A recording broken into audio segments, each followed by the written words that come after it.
Oh crap, I forgot my phone. Okay, I'll go ahead and put us in queue and I'll get my phone here in a second. I may actually wait one game. I don't get it. Do a solo flex. I do kind of want to play an Ivern game, but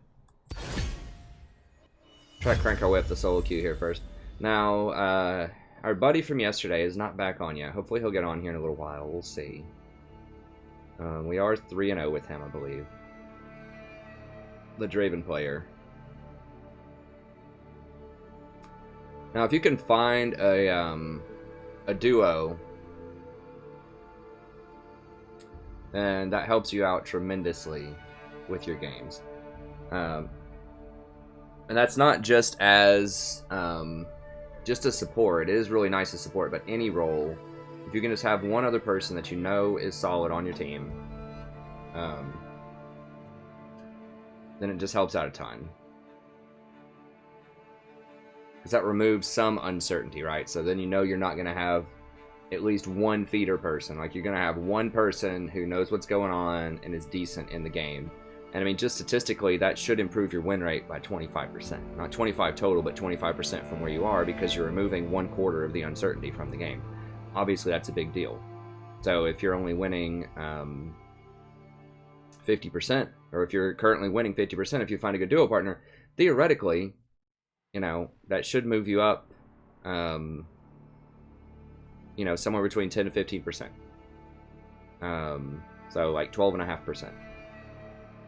In theory, your win rate should go up 12.5% overall.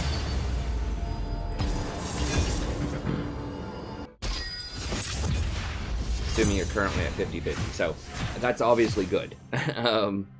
So just statistically, you know, if you were, going 50-50, and you win an additional, let's say, you go an additional 62% after that, well, that's 12 more over the course of 100 games that you would win, and that's 12 less that you would lose. So that'd be plus 24. You'd be plus 24 in effect, which means you would gain, you know, over the course of 100 games, you'd gain 2.5 divisions, which is really good. I mean, that's like saying you would go from... we do what we must. You know, like silver 2 to gold 5.5. Or something like that. If you had a duo queue. That's just a duo queue that's like performing, you know, at a reasonable level for your elo. You know? Like, that's not even saying they're doing anything super spectacular. That's just saying they're solid and, you know, they remove some of the uncertainty every game. And obviously that's just kind of rough napkin math, but it can make a very, very big difference. And historically, when I have a duo, I win a lot of games. And it's not because I get carried, because I've done it with all kinds of different people. It's just for the reasons that I've described. If they're just picking good stuff, it's like strong in the current meta, they don't rage, and they make good decisions. Get good items, that type of stuff. It looks like we might go Lulu. I do like playing Lulu, but my win percentage is not nearly as high with her as it is with, If I must. They banned Eve, huh? As it is with Janna, but I have to pick her because I can't let the enemy have her. It's still pretty. It's like okay, but it's, you know, it's just not nearly as good as Janna. I'm gonna have to go get my phone from the other room here in a second. I'm just letting it charge up. So Guara always salty. What? 8 inches of hair today for the interview.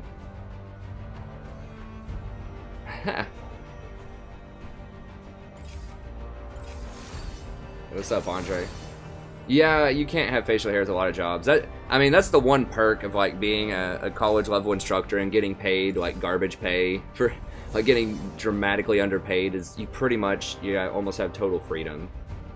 Relatively, as long as you get good reviews at the end of the semester, I mean, and you're not doing anything unethical to get those good reviews, they don't really care what you look like or what you're, I mean, very loosely they care about your teaching style, sort of, but I mean, it's really like if it's working and the students like it, as long as you're getting the results, you know, you can walk in looking crazy. I mean, when I first started teaching at my master's program, I was younger, I was like 26, and, you know, I would show up in like ripped jeans and a t-shirt, and half the time I'd be wearing like a hat. Teach them, they loved it. I got really, really good reviews when I was at the University of Tennessee, and you know, I dressed half the time like a hobo. Maybe not that bad, but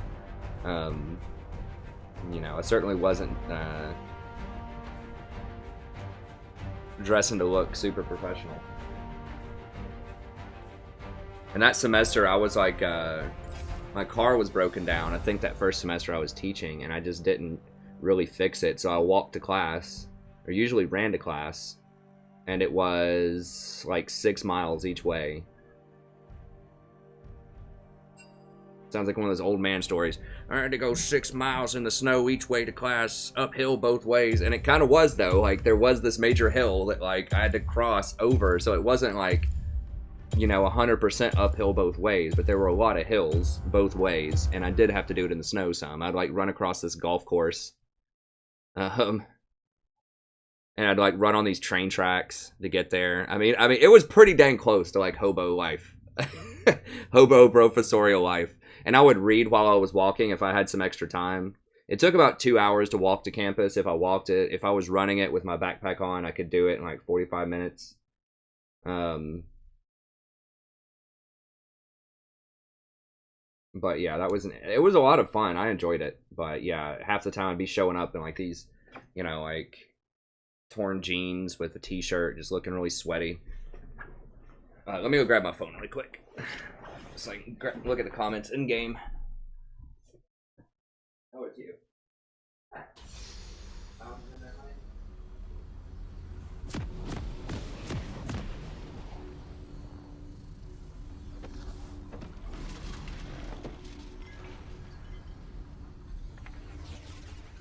got your charger. You're just gonna have to get it a little bit. I'm charging up. Right. That is right. I stole it. I stole it. Did you put your name on this? Welcome to Summoner's Rift. You afraid I'm gonna take it?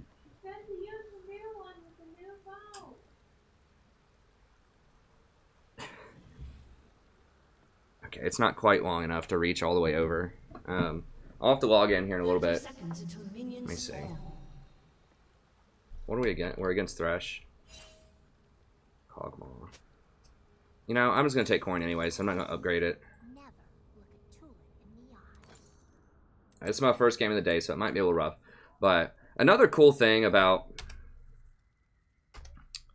picking Lulu is it inspires people to pick Cogmaw when you pick Lulu, because everyone just kind of knows that comment. Or that combination, rather. So it gets them out of the... It keeps them away from Lucian and Ezreal to some extent. And that's really the goal if we're trying to win solo queue right now, is how do you get your team not to pick Lucian or Ezreal?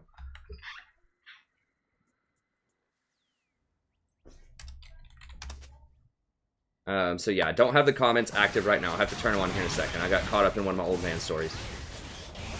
Uphill both ways.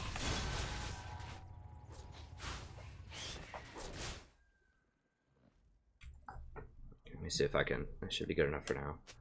See if I can log in. I'll have to do it on my first back. You'll see more with your eyes closed. So give me a second. Thanks everybody for tuning in.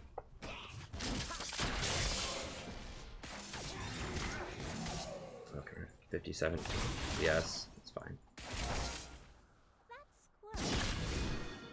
Cog's just basically giving up level 2 is what it looks like. It's not a good thing to do to Thresh.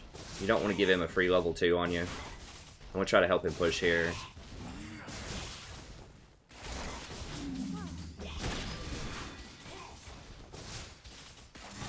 Yeah, they're going to get it after that one. If you don't hit level 2 first, you're probably going to give up at least 2 or 3 CS, which is not the end of the world. The most important thing is you don't give up dying. But you really want to push and hit that level 2 first. In any lane, that's not just little combo on her. Does she have Warlords? She does have Warlords. That's cheating. She's got regen. So it's not going to be as worth to harass her. How much dive? They don't have that much dive. It's going to be really hard. Unless Annie flash R's.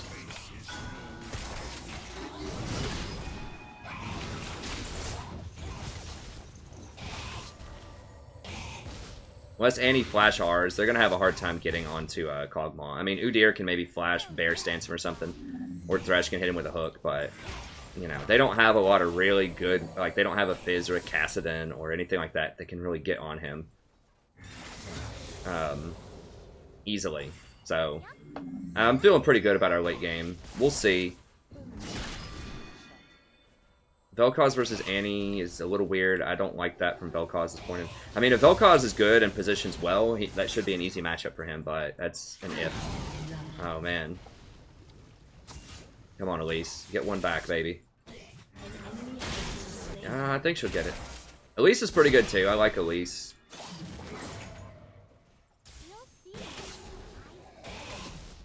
Elise has really good aggression early, and then she also has some decent crowd control later, and she always, you know, it feels like does a lot of damage throughout the game.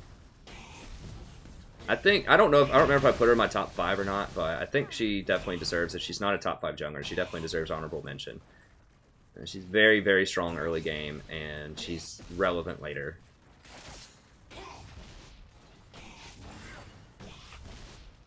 I'm not sure about New Shin. I don't think I'm a fan. But we'll see. I mean, he's on our team, so obviously we're rooting for him. But just from a theoretical perspective, I'm not sure how he is after the nerf. I thought the nerf was pretty brutal to him, but I haven't seen him since then, so, you know, maybe I'm wrong.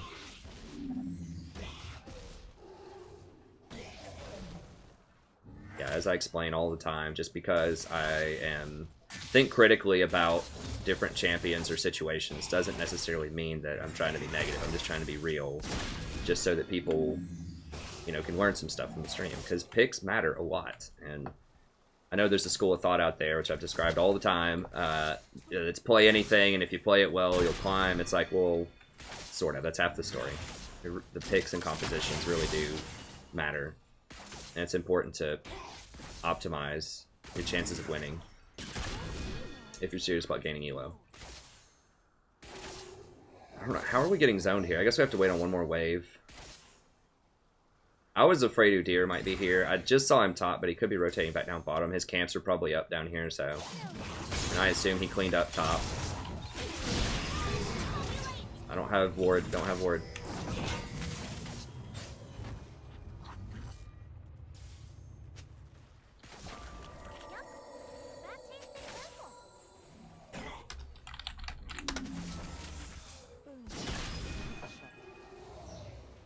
Yeah, we can't fight the Caitlyn who's invisible in the bush with a huge wave, like,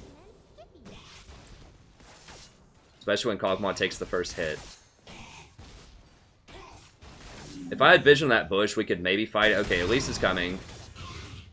Is Elise coming? Maybe not. Yeah, I mean, it looks like we could maybe fight that. I still don't think we could. I mean, they had like +10 in the wave. I mean, not only, like, you have to think of the risk-reward also. Like, if we lose that, it's really bad. I mean, they know. I'm not... I need to stay in range for this experience, though.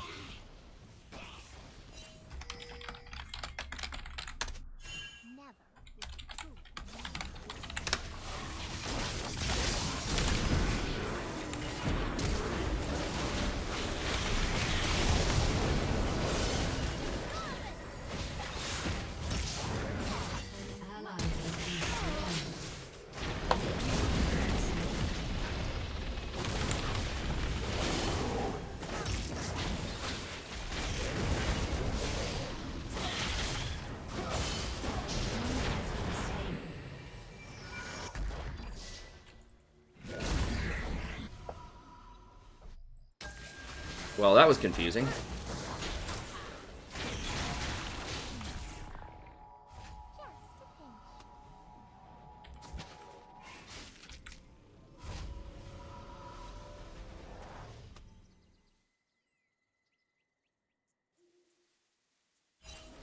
Yep, that tasted perfect. She's gonna be roaming around. Look, okay, I'll have to back.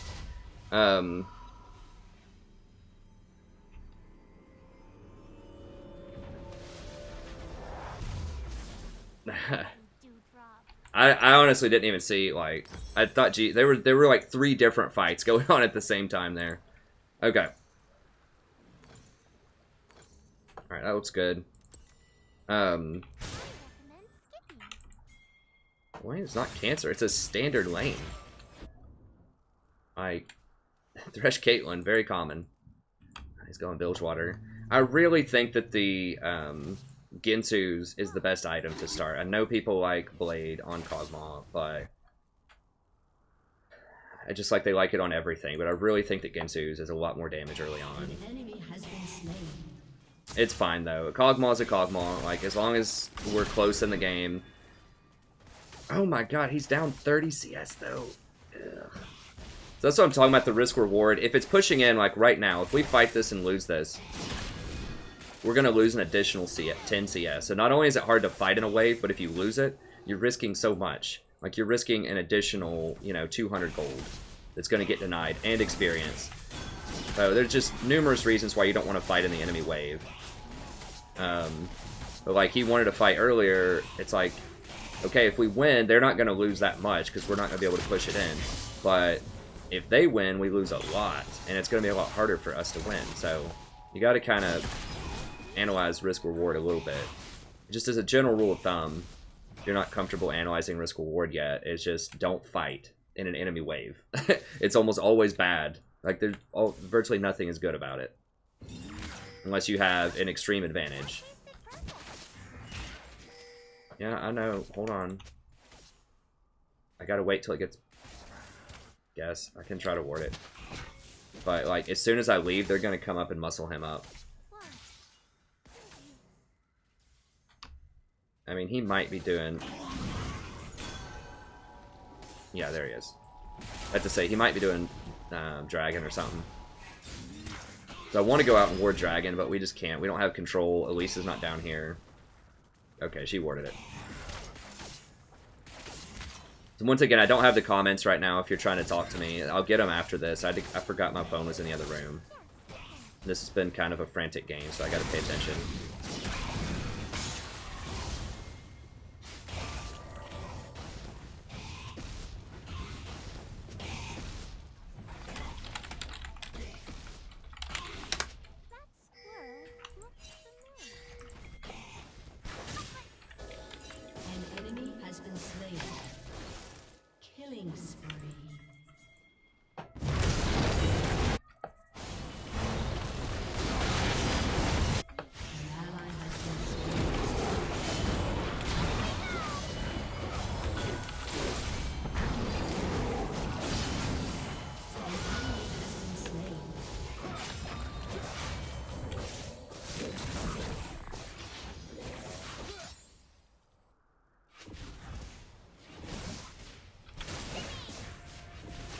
I'm not gonna get first tower off this.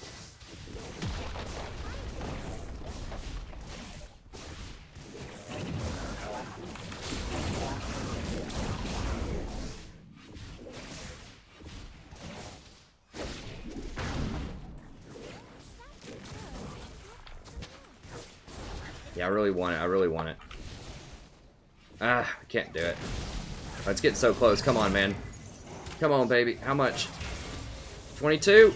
Come on. God. Ah!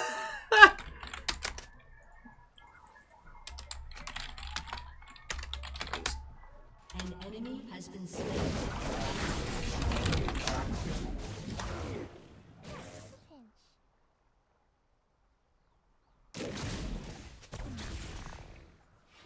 Your team has destroyed a turret.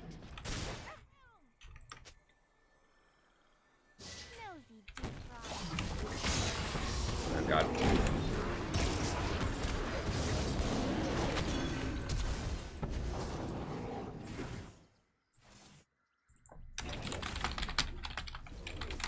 You'll see more with your eyes. Did we get it?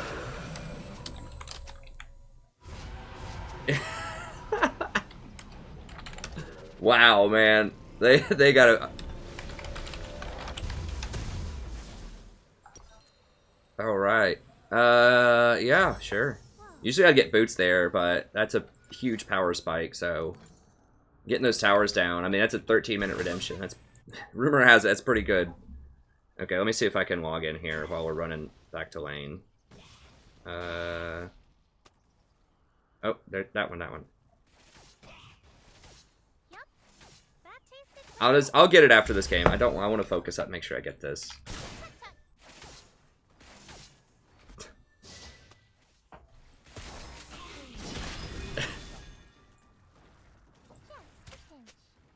That's brutal, man. His dad was pinging him before he left.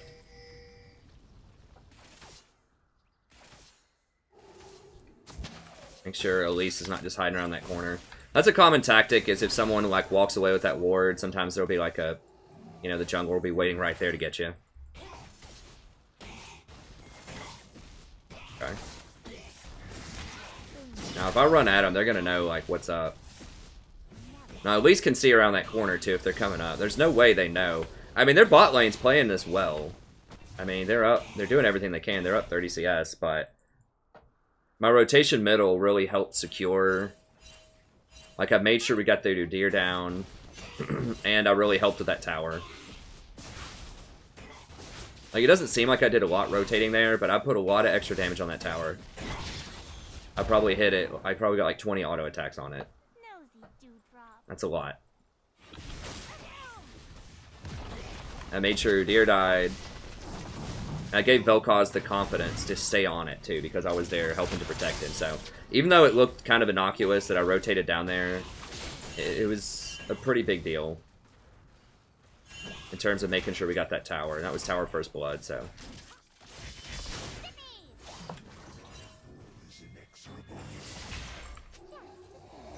Try to get this on the right hotkey here.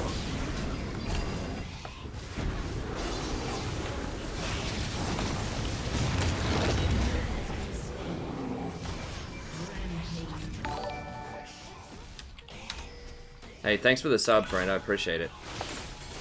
Like I said, I'm usually way more interactive with the chat. I just, I look at it off my phone lately because it's been a lot better than this laptop, which is just garbage now. My second screen. So I just forgot that it was in the other room. Do we need to get? Well, I don't guess we can get it in front of Caitlyn right there. We'll go ahead and just ward this. Knock out any teleport wards they might have there. And we'll go ahead and refill our wards. They're pretty much down. So I need some more, and I need boots. So once again, this is a case of, you know, bot lane underperforming to some extent, and we're still potentially going to win the game.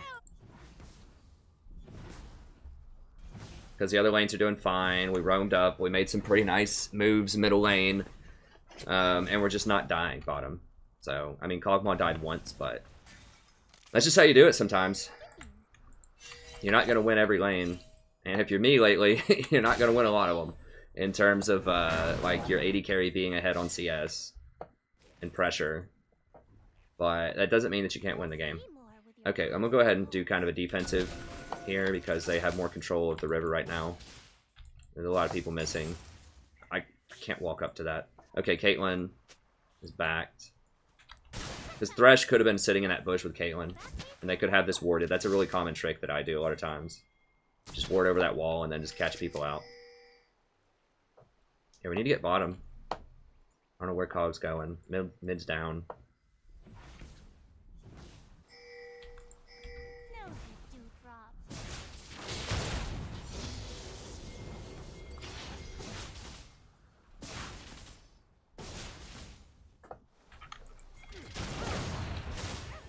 A solid giggle. An ally has been slain. Oof, God, that hurts.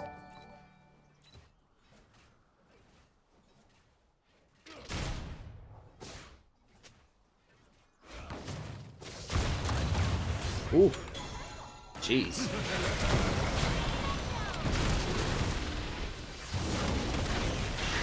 Probably didn't need a redemption that also.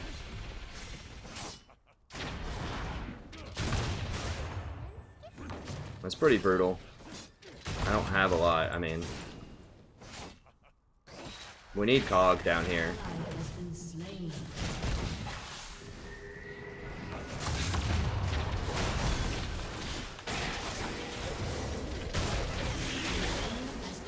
Okay, we got him.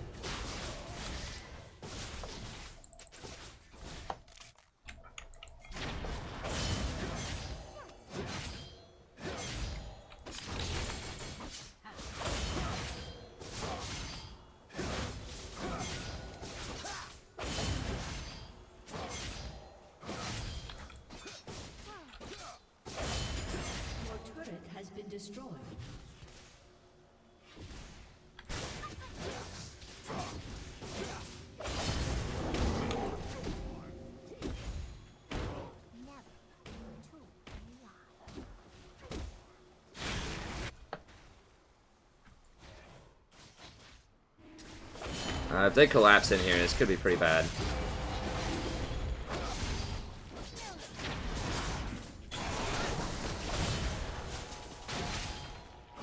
I don't have my flash. I feel like this is gonna be really bad potentially. What the hell? He's got that back already? Yeah, we're all gonna die.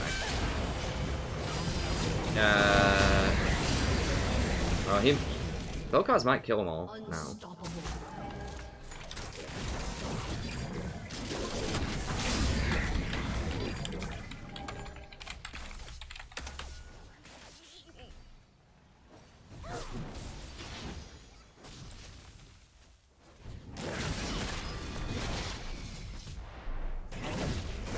I mean, Kog'Maw's like up here just roaming around. Like when we ping Dragon, like we gotta rein him in. You can't let people do this kind of goofy stuff. Alright. I guess I'll go ahead and Your turret has been destroyed. sell that and get some pinks at this point. Hate to do it, but I just bought the cloth armor last time because I just happened to have 300 left.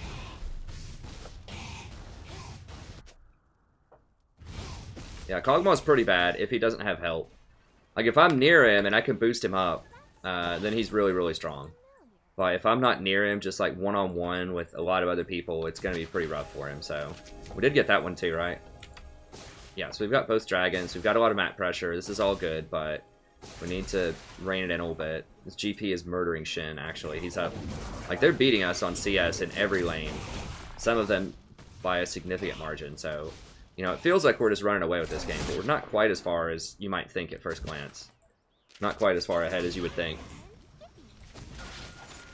Remember, every 20 CS is roughly worth a kill, and we're only at 2 kills, and Shin's down like 80 CS, Kog'Maw's down 40 CS. Mid lane's down a little bit, but Elise is up a little bit, so kind of even out. That's a lot. I mean, that's 120 CS, that's 6 kills. So really, they're up.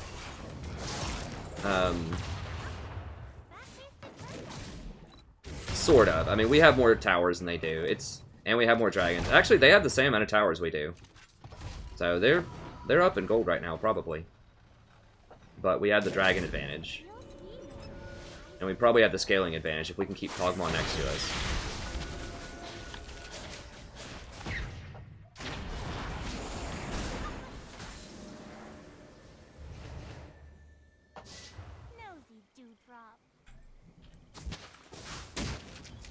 How does that dude always know? Like, didn't we just...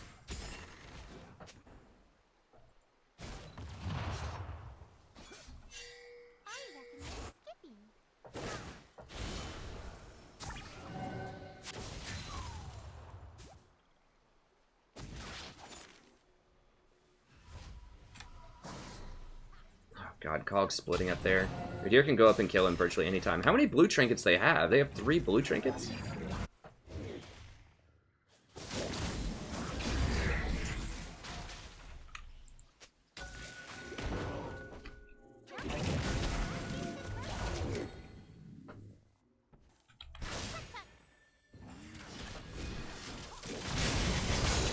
He has that warded for real? What?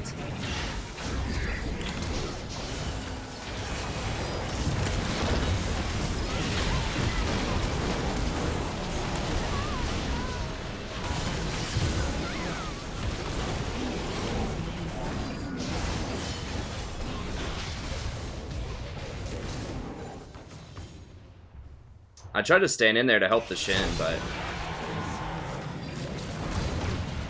Like, Kog'Maw, once again, I mean, it's not, this game is not all Kog'Maw's fault, but, like, Kog'Maw needs to be at these fights. He always rolls up, like, really late. And he loses a ton of his effectiveness without my shields.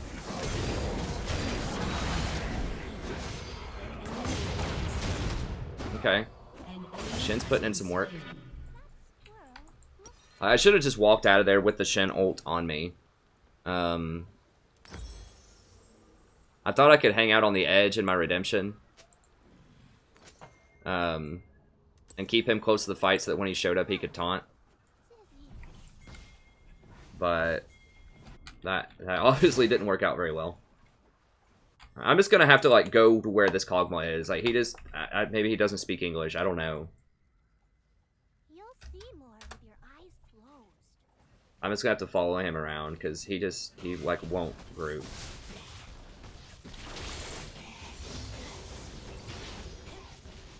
We're just gonna have to play around him.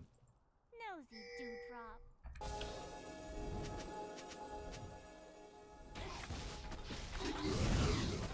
Try to stay close. We should be able to 2v2 anyone that shows up.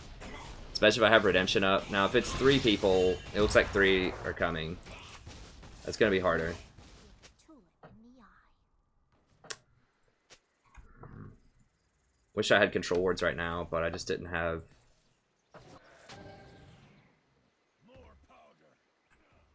No, they could be waiting in that try. I can't. I can't ward that.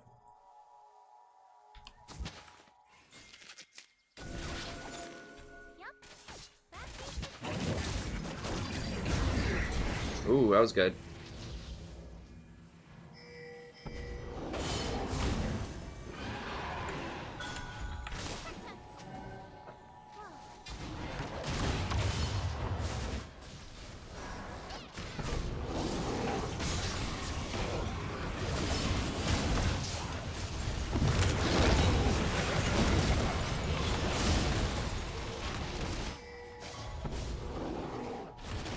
There we go.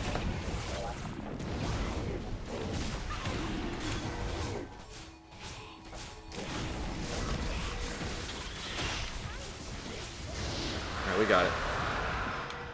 Yeah, that's right. That's a good rotation. Okay, so we just needed to kind of stay near Kog'Maw. You notice how I was trying to get close enough to where I could Redemption the Shin, and I wanted to get up and ult him, but I was staying away from... It was really weird because we were all split up, but Shin's so tanky right now. Okay, so Shin's still good. Shin's still good. At least in team fights. Like, he doesn't have as much map pressure as he used to have, but he seems like he's still, you know, still Shin. He's still difficult to kill and puts out some pretty decent damage. Get some rewards down here.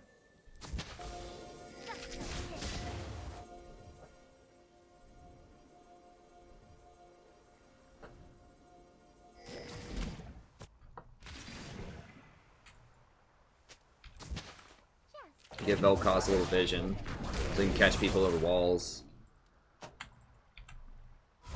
Okay. People still get Rylai's on Elise. I'm not really sure what's up with that, but... That tasted purple. I mean, she does have this. I guess, I mean, whatever. It's fine. I feel like I'd rather have a Void Staff, but I mean, she does need like HP also because she has to go in, so you know, it's fine.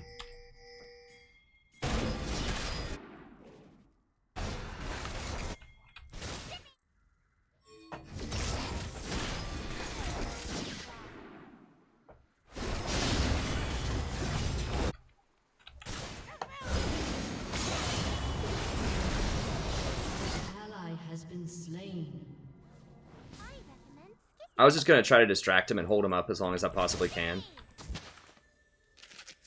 Whoa, what? He was able to single-handedly run him off of that? 1v4?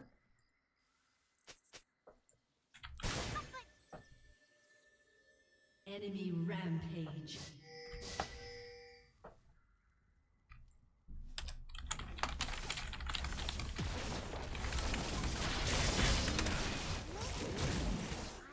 Your turret has been destroyed.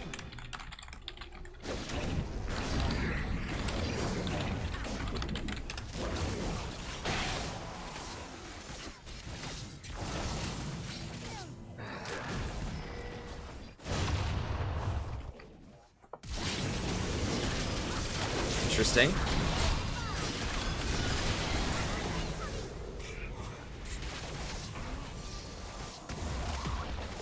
Kog'Maw, I'm just gonna meet him. I mean, I guess I should have rotated over there. I thought that they were going to, you know, be able to do the Baron.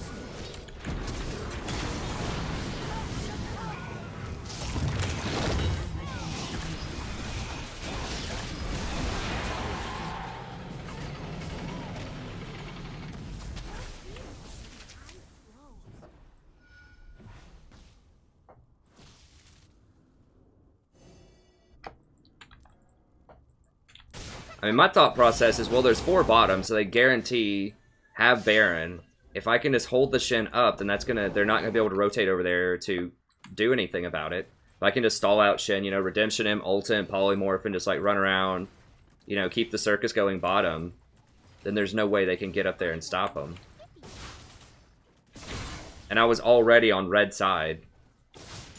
So, I mean, I didn't know that GP was going to 1v4 him. If I would have known he was going to 1v4 him, then I could have, you know, I could have maybe tried to run from Baron up there. Although I think that would have been, too long.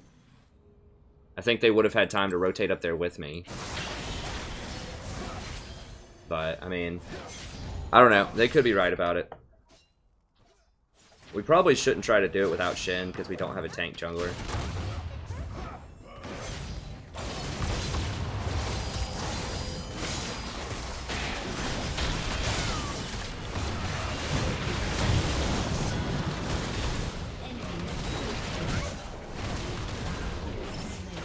Kog'Maw is just, like, never, ever where we need him to be.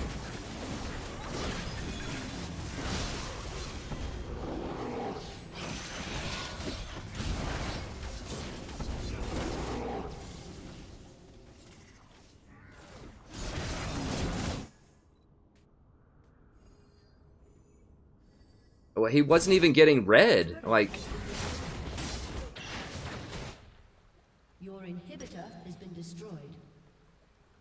I mean, I can halfway understand the misunderstanding. I mean, Elisa's letting him know. It's not like, this is my opinion on this. This is just straight up. Like, that's how it is. Like, the guy is just never ever with the team, and Kog'Maw is a team fighting champion. Like, he needs a team.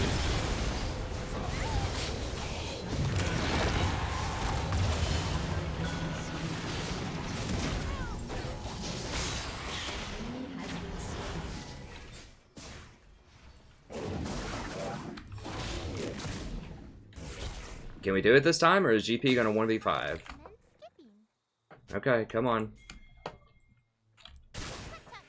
I'm gonna have to try to zone that GP. Dude, get this! What the f—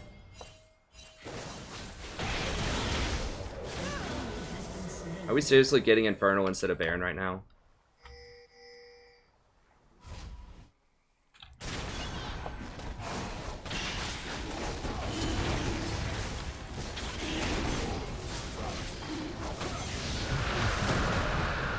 I guess we're that scared of GP.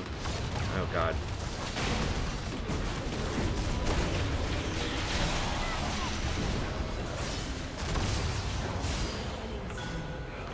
Where the hell?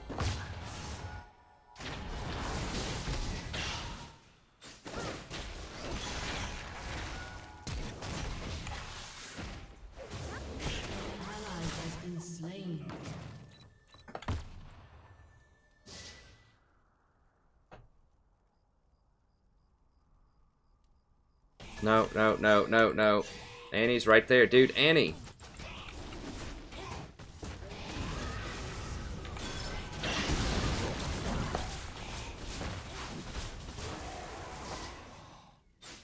Okay, well, it looks like they're going for Baron. So we get Infernal, they get Baron, most likely. Now, Vel'Koz might be able to get a miracle, like, triple kill here or something. And they're going to be hanging out in this bush. Just hit him right here.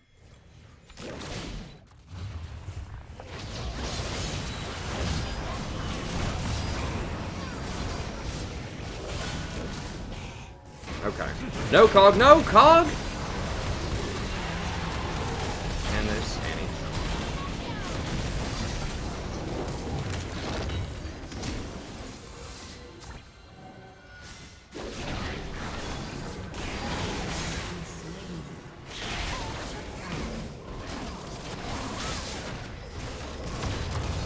An ally has been slain. An enemy is unstoppable.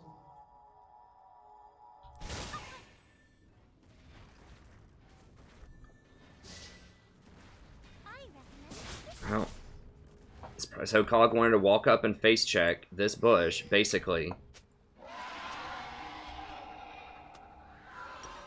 I mean, like, I'm not trying to make it sound like this game is all Kog'Maw's fault. Obviously, I've messed some stuff up too, right?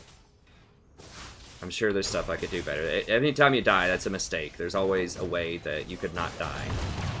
So I've made at least 3 mistakes here. You know, that one call was questionable.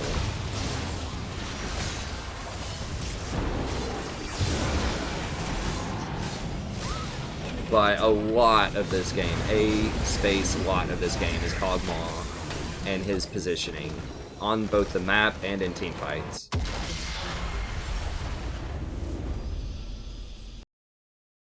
I should have pinged them off of Baron, I guess. Like I said, I legit did not think they were going to die 1v4 to Gangplank.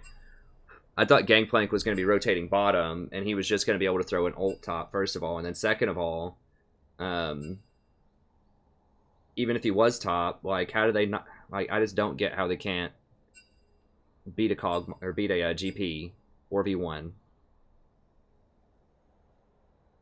Like, he should get evaporated, but it's fine. We'll move on to the next one.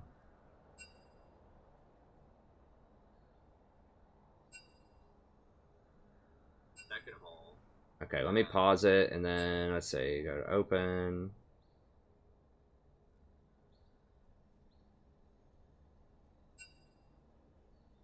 No, not that. Back up.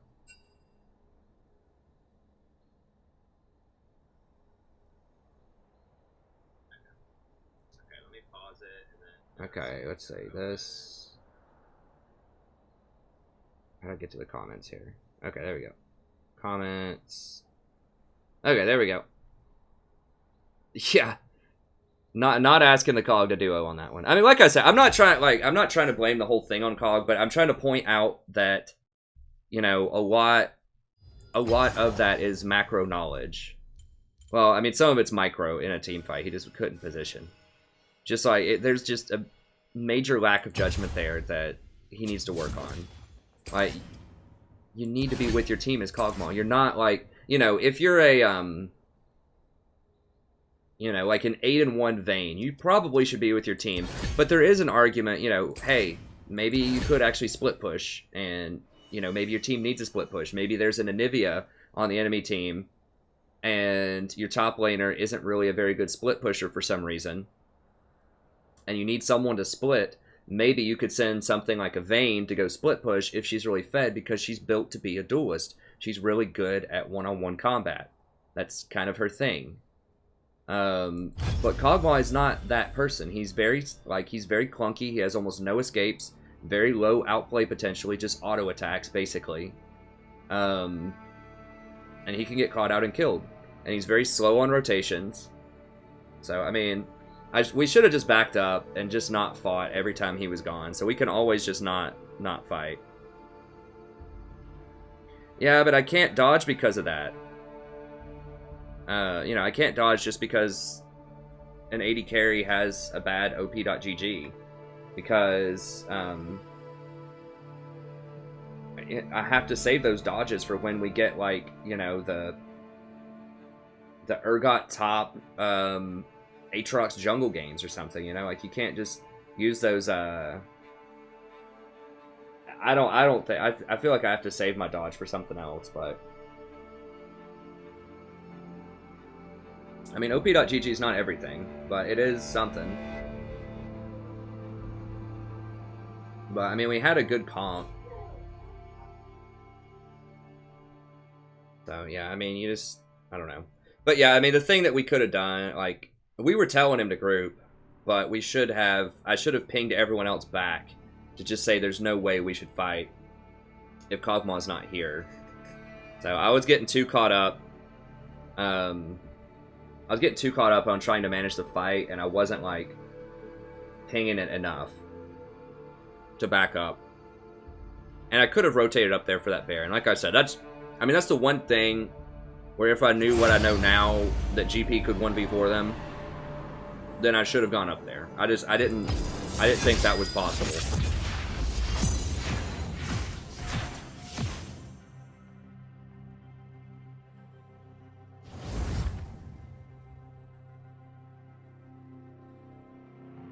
No, Lulu Cog's not 100%. I mean, Kog'Maw's okay. That's why I don't, like, have Kog'Maw in my top 5, though. Like, I think that Draven Draven, Callista, Kate, Zaya. I think there are a lot of things that are better than Cog. We've actually beaten Lulu Cog quite a lot over the last couple of days. I do not tolerate cowardice. Yeah, Graves is getting his, Hey, what's up, Joyce? Graves is getting his cigar back, so that's cool. What's up, Erosine? Happy to sit this one out.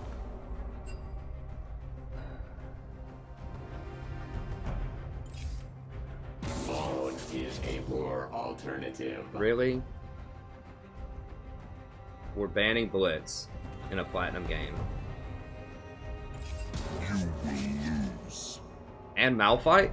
Did I queue for silver or bronze or what? We do what we must. Like, there's nothing wrong with silver and bronze, but those are like silver and bronze bans. Like, nobody bans those champions at mid-gold and higher. Well, we got a Lulu again. I would really rather play Janna. I win a lot more with Janna, but I just can't give him Lulu. It's just too dangerous. Pleased to meet you.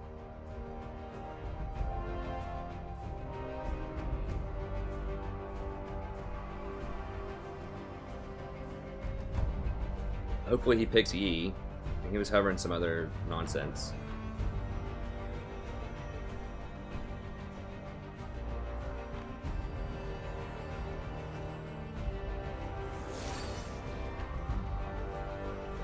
Hey, thanks, Jay. Oh, wait, who's Arrow?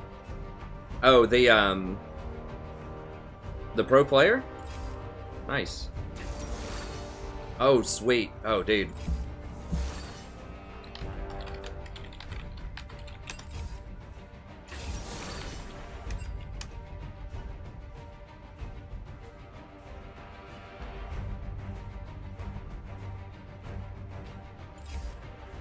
No, not Cat, not Yaz, Cass.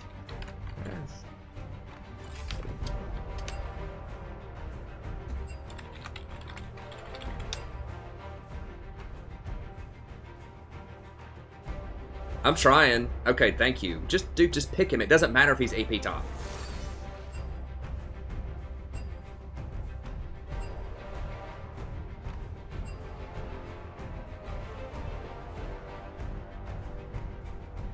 You can't even mess up Kassadin. I'm sure this guy's gonna find out some way to mess up Kassadin.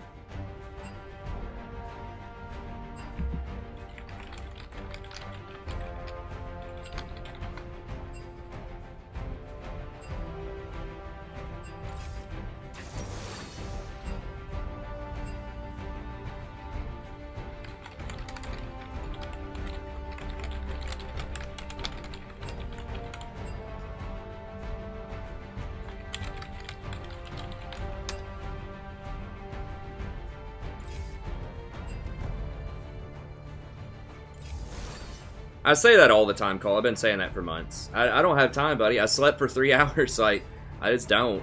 I can maybe do it tomorrow.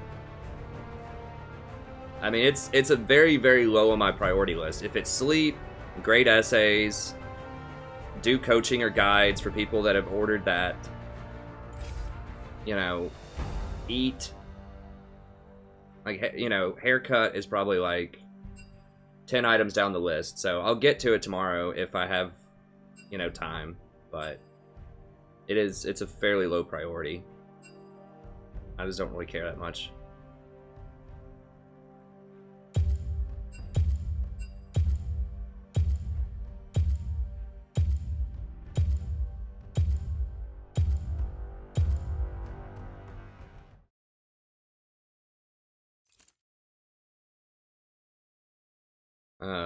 But yeah, I mean, I will get it eventually. I know some people are bothered by my hair.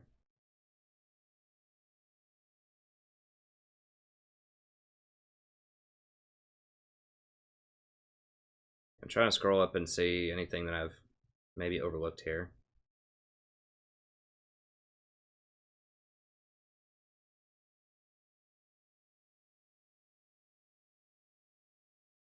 Okay, I've asked why not rush Ardent. Well, for one, you need a good ADC to make Ardent worth it. Because If your ADC is not really up to snuff, then Ardent is a total waste. So Redemption and Locket are good in all situations, even if your AD carry is not up to snuff. And I talk about the relative gold value of all of those items in my itemization video. I think that Redemption is rushed way too much. I mean, it's good, but like the healing and the damage mitigation from Locket and or from Ardent Sensor, the healing and damage mitigation from Redemption is just too much, and Locket. I mean, you could maybe go, like if Kog'Maw was doing really well and we were counting on him to win that game, then, you know, you could maybe go Redemption into Ardent Sensor, but I think you almost certainly need to go Redemption first before you get Ardent Sensor. What are we even against here? Lulu. All right.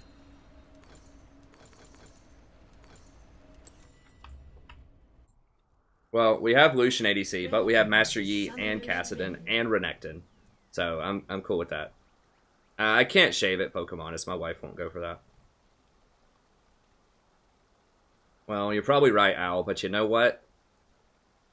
Yeah, they were getting mad in chat. I don't know.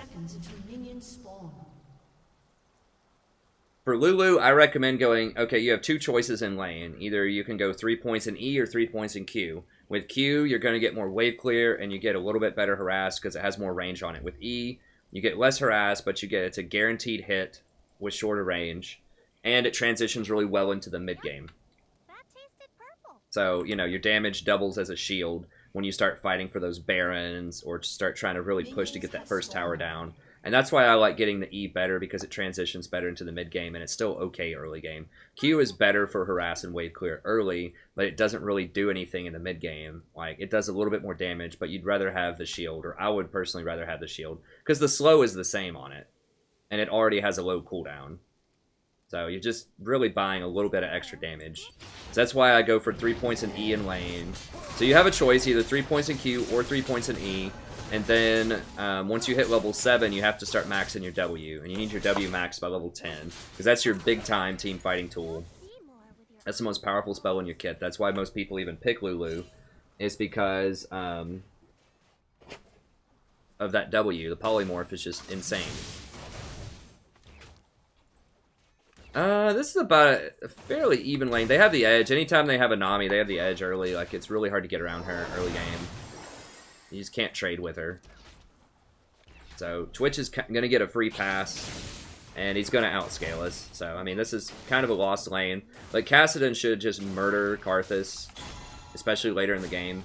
Then Master Yi should take over, too. So, we have two, like, super carries, like, arguably the two most overpowered champions on this patch. I mean, they're up there. They're in the conversation. I have to flash it. He's just going to do too much damage.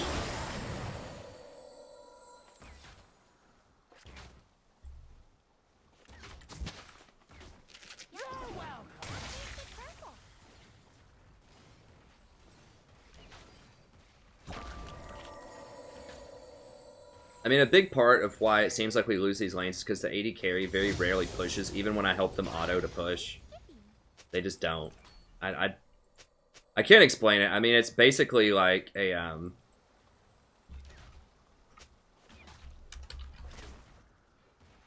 enemy has been slain. First blood.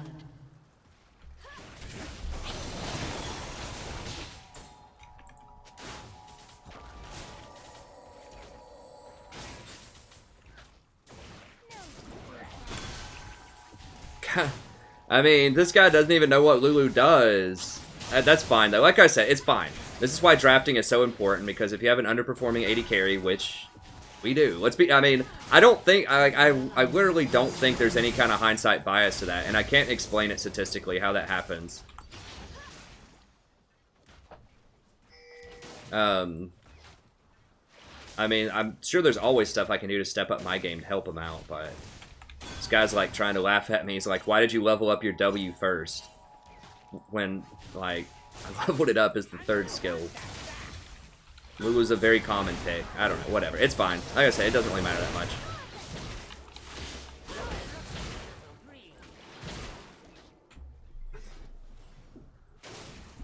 An ally has been slain.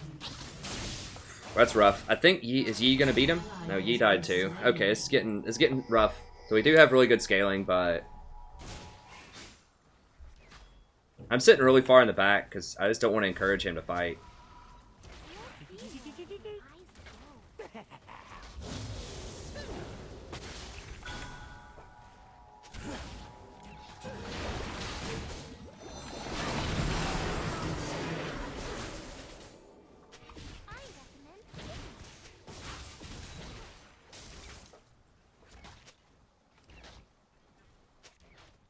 An ally has been slain.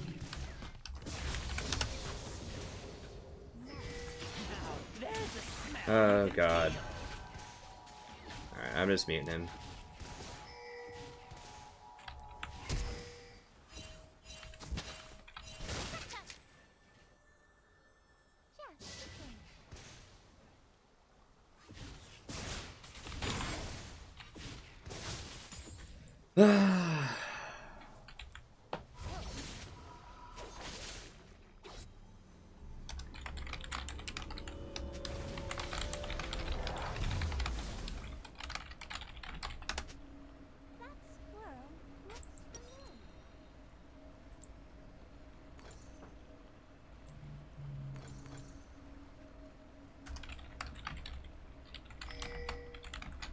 An ally has been slain. I'm gonna sell that and just get one of these beads to help out early on, just so I use my gold efficiently here.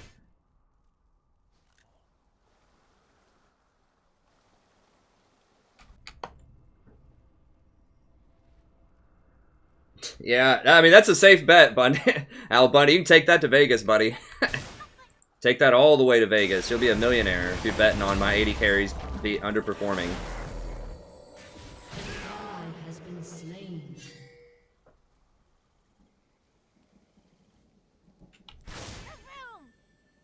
a pinch.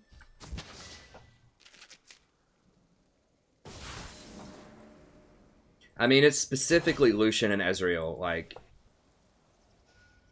I can't explain it. I've tried so many times. Lucian's just not. I hate him. I hate him for solo queue, man. In this patch. I mean, I have liked him in the past, but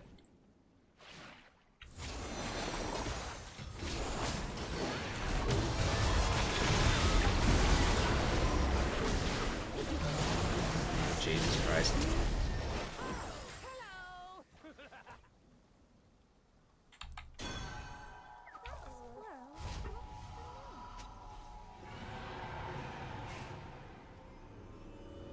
Yeah, I'll email it to you, Reagan. I should be able to get it done tonight.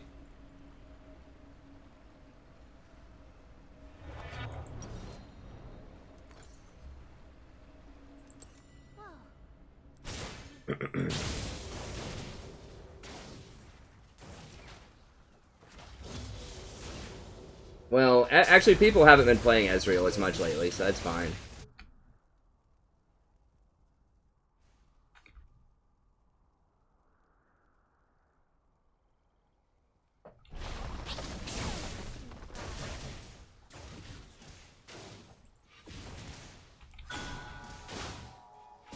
I mean, yeah, I personally don't like the 2-button click, so I don't like doing... Yep. That tasted purple.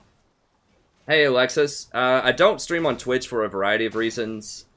I mean, the first of which is you can't be a Twitch partner unless you have, like, 100,000, consistently, like, 100,000 views. Enemy double kill.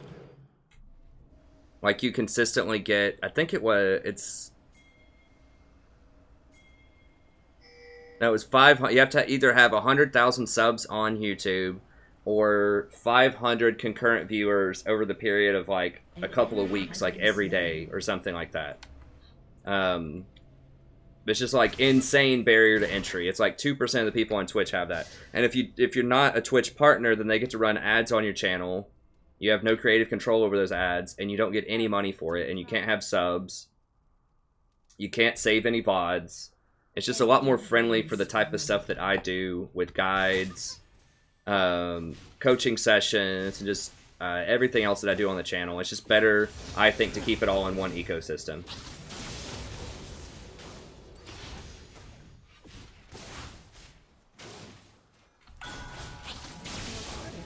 destroyed.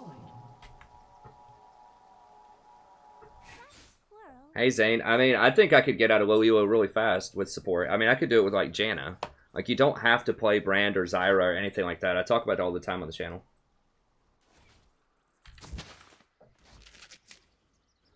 You'll see more with your eyes closed.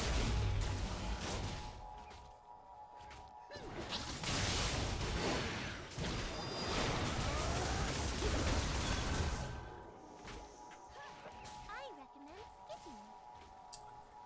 I don't know. Right now, I'm with YouTube. Maybe if I could go partner with Twitch, I might change them. But it still doesn't change the fact that I like the ecosystem of YouTube a lot more. I mean, I still think we can win this. As crazy as it looks, like, I think it's still possible. All we need is a couple of good moves. Has been slain.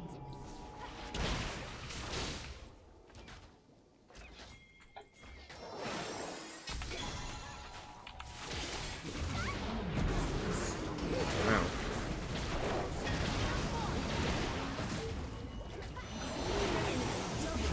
What? Why do you never finish your food, man?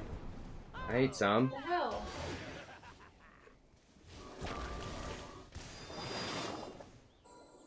No, I tried to rotate. Twitch and Nami just beat me to the spot. And Lucian's just like AFK farming bot. Never look too in the eye. Not a ton I can do there. I have to try to go up. We have to try to make good plays, but...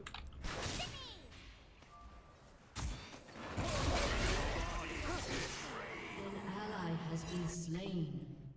Enemy rampage. An ally has been slain. Enemy double kill.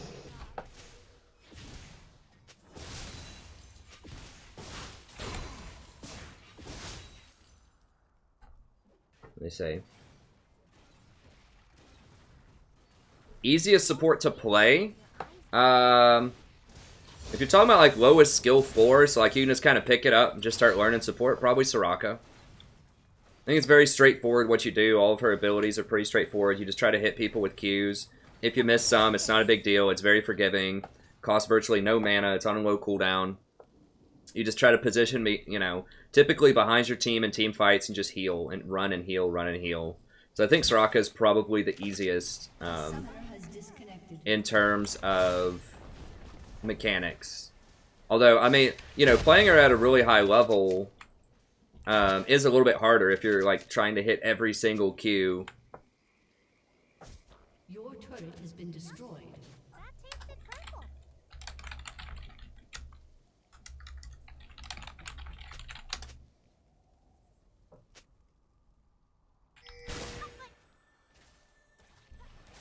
I recommend skipping. Yeah, I'm sure Lucian's power went out. So yeah, I think Soraka or Sona, Soraka. I mean, both of them are very, very linear, is what people will usually say. Like their abilities, Been slain. for the most part, have a very straightforward thing that they do, and they have a very similar playstyle regardless of the situation. Whereas like Lulu is a lot harder because her W has 3 different functions effectively. Like you can use it to engage. If you put it on one of your bruisers, you can use it to boost up your AD carry, or you can use it to polymorph the enemy. So that makes decisions really difficult with her. Your turret has been destroyed. So she's not like the hardest, but she's harder than the other ones. Janna's slightly harder too because you have to be able to use her ultimate right, which can be a difficult decision. And you have like if you're playing her really well, then you have to be able to knock people out of movement abilities with her Q. I recommend skipping.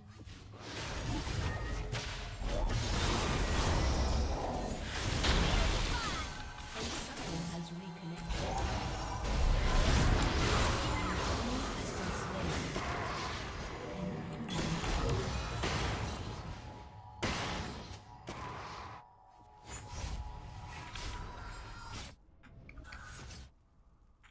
Skipping.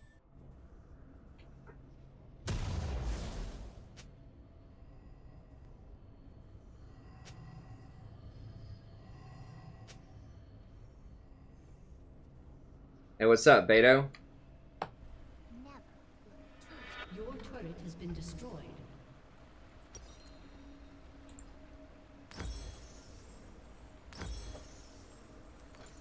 I mean, In theory, we can still win. I mean, we have Kassadin and Yi. That's the thing. If they don't close it out, I mean, they have Twitch. A 7-0 Twitch, so, who's up 40 CS. So that's never good. Yeah, I'm alive. I'm alive a lot more than you're alive. I don't know what your point is. I can't go down there. Like, we can't fight anything. He's up so much.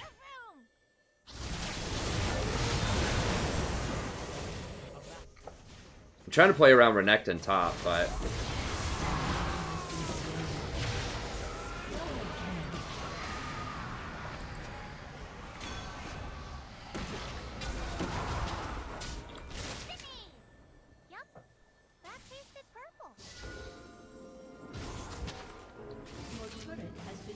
Yeah, we need to go kill this Kayle, I think.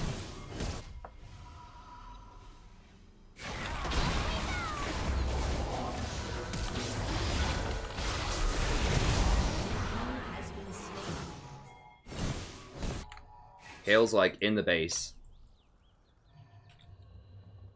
You'll see more with your eyes closed. I mean, they have some scary stuff with Kayle. But I still think that Kassadin and Yi, if they just get going, Kassadin's already on a roll. If they can just get going, I really do think we can get back in this. Like, no joke. Kassadin's that powerful right now as a champion. Shut down. I'm gonna go ahead and sell that. I've already got a ward. Whatever. I need redemption right now. God, I don't know who's pinging what. Lucian's probably pinging Kassadin. The Kassadin is the only reason we're in this game right now, buddy. Please don't ping him out. Yeah, Soraka's just good all around if you're kind of newer to the game. I mean, she's good if you're older, too. It's not like you can't play well with her. It's not like it's bad if you play her. Like, you can't play her if you're experienced with the game. It's just, you know, she is designed to have one of the simpler... the straightforward linear kits where you're going to use it a lot of the time in a similar way. Has been slain. I could have maybe redemption that, but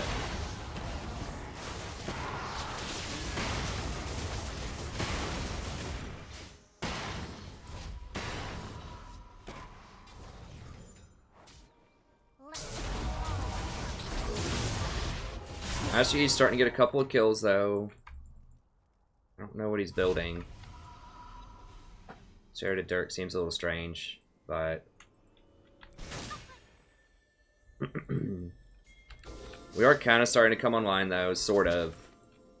We just need to play around Kassadin. You'll see more.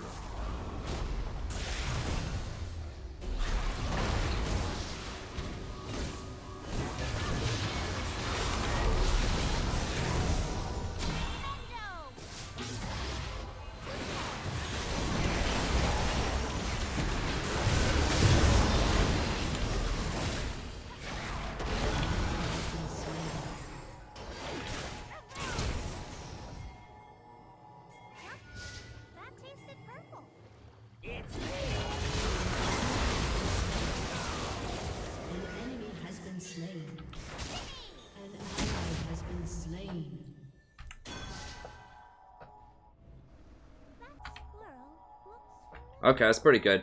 I mean, if we're trading, that's good. Because we're down so much. He's going to get that tower bottom also. So. It's possible. It is possible to win this, as crazy as it seems. I mean, like I said, those champions are really, really good right now. Kassadin and Yi. Like, really, I mean, Twitch has all of their money. So if I can just, like...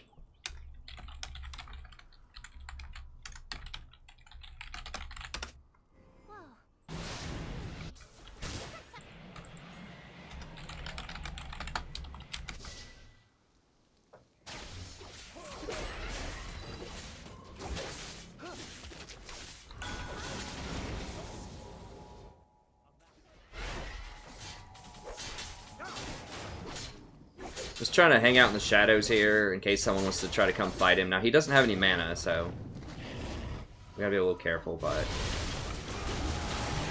Has been slain.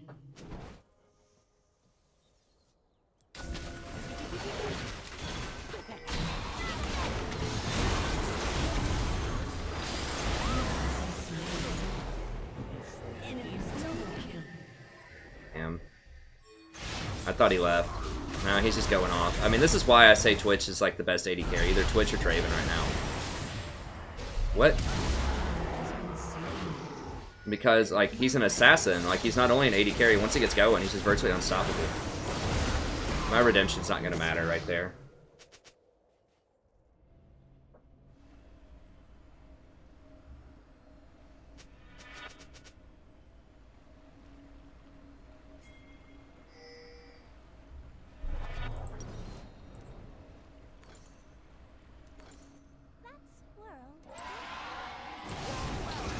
Oh, dude. Kale has ult, man. Enemy rampage. It's like I just walked in 4v5. Of course it's him. I mean, what does he think's gonna happen there? Like, everyone's dead, you know they're doing Baron, and he just wants to walk up. I mean, I'm not surprised. I don't know why I'm acting like I am. We need to just ban Lulu and have me play Janna. That'd probably help too. Did I walk past a ward? I don't know, man. We have bigger problems than me missing a ward right now. I'm trying to pay attention to so many things on the map. I don't know where it was.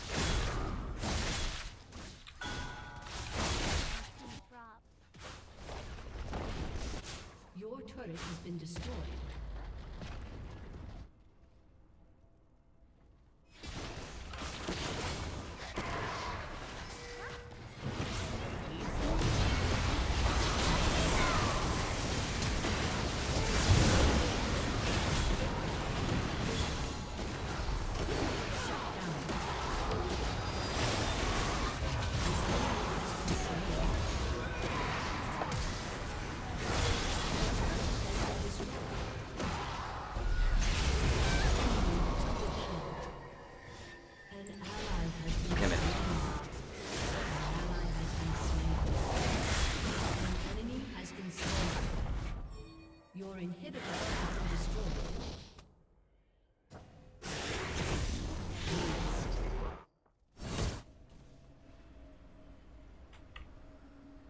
Your turret has been destroyed.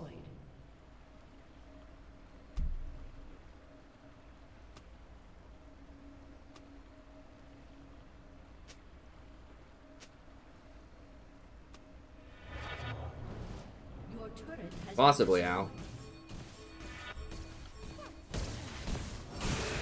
He's still raging in all chat.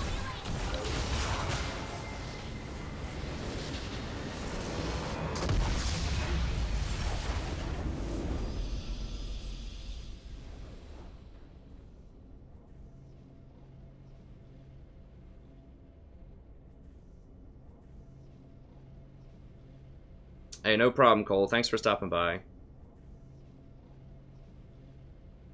Well, Nami's just trying to talk to the Lucian. The guy's probably like, dude, this is the worst person I've ever seen. How much did he pay for his diamond account?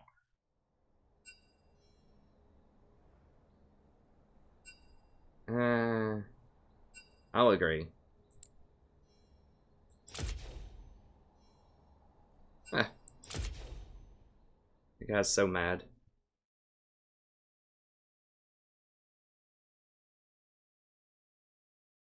Well, Kha'Zix wasn't the problem.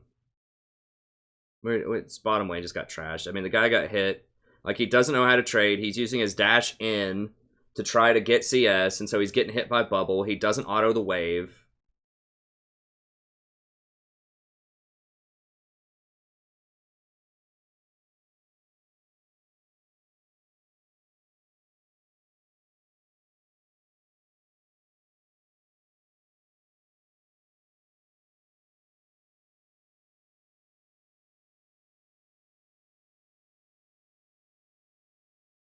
So we'll wait a second so we don't get paired up with that guy again. I wish you could just, like, say you don't want to get paired with somebody. But you can't do that. I mean, that would, I guess that would make matchmaking too slow.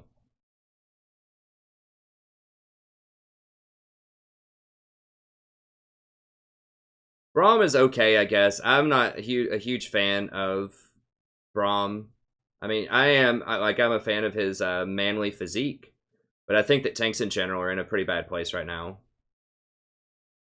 Well, you got to keep in mind that a lot of those Lulu games are like really early in the season too, when it wasn't a good meta for her. So patches 7.1 through 7.5, I probably had, you know, like 70 Lulu games.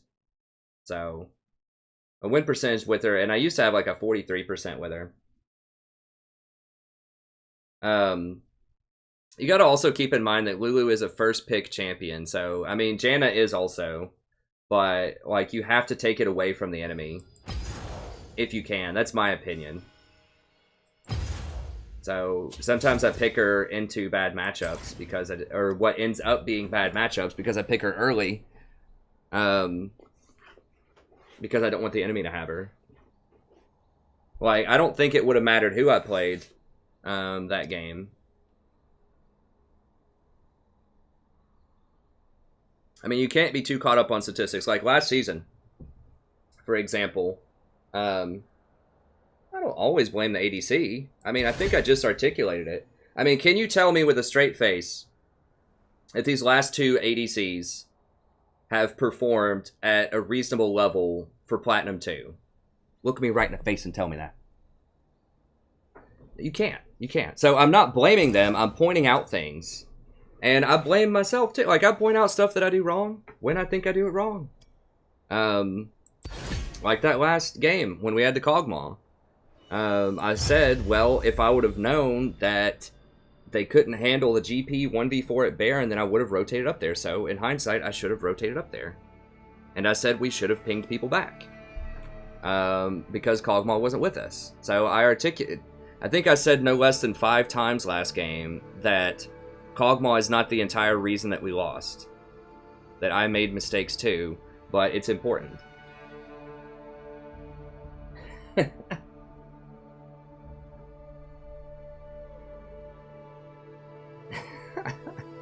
But yeah, I mean, so I you know, I don't mean to throw all of this shade on 80 carries all the time, but you know, they just are like, other than me and the stuff that I point out, they're the next most visible person because they're always on my screen, just about. And so it's 1v3. You're right, it was 1v3.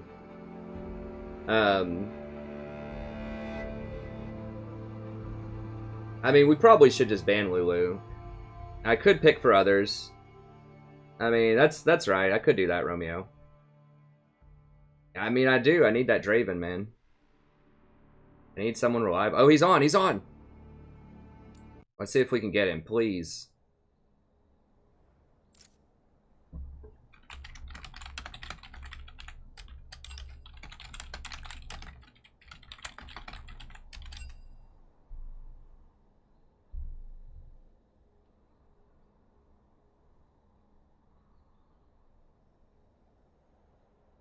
Well, yeah, like, you gotta understand, okay, like, you gotta understand matchups, though.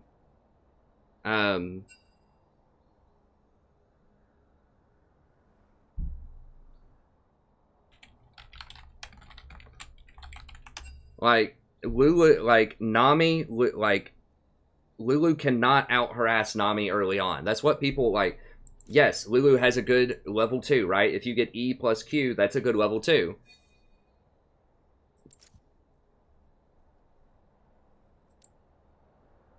You cannot beat Nami at level 2 with that matchup.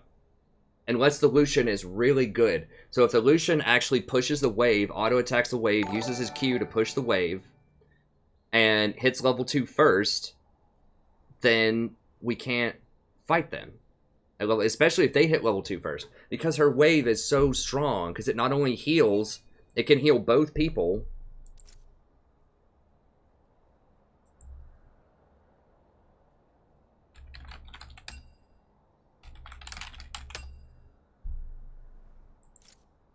Okay, he'll do one game with us, and then he's going to boost with a girl. It's fine.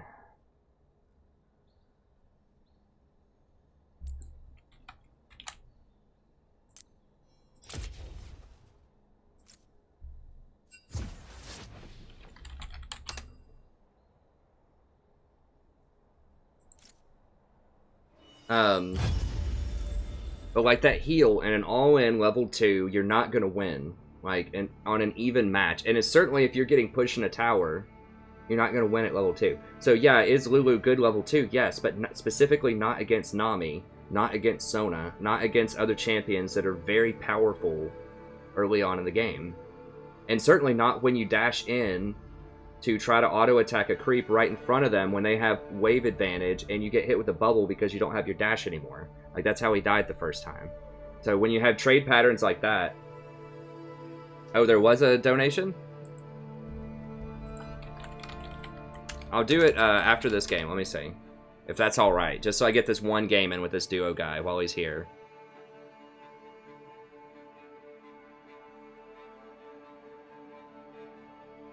Yeah, I'll play a Galio support. Yeah, that sounds great. Thank you. I'll do it next game. So not this one, but the one after this one, if that's cool. Just so I can get one game in with this guy. And just for my own sanity. So we can get a game in with this guy.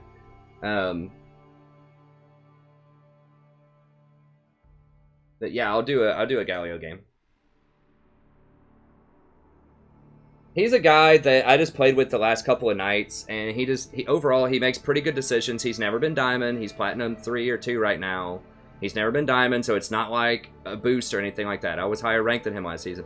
But he makes good decisions, and he plays Draven. So he plays good champions. Like, really, right now, my bar, you know, for will I duo with you, other than viewers, I don't duo with viewers because I don't want to open that can of worms. I'm sure it'd be lovely to play with people, but I just can't play with everybody, and so I usually don't play with viewers. But aside from that, it's, do you play someone, do you play someone that's in my top 5 for 80 carries, Lucian, or Draven's right at the top? Do you play that? Do you make good decisions? Do you build okay items? That's it. If you can do that, we're golden. Because that's more than the vast majority. Now, he makes mistakes, just like I make mistakes every game. But he's picking good champions, and overall, like, his overall decision-making is good. You know, it's, like, high platinum, like, you know, low diamond, like, good decisions. He's on point. He's consistent. I do not tolerate cowardice. To the briny deep.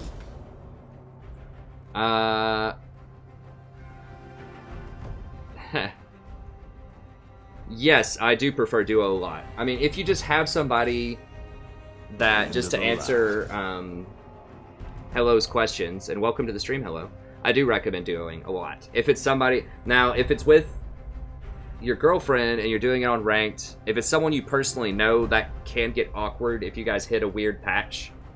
You know, but if you can work through it and you're both very chill about it, I think it can work.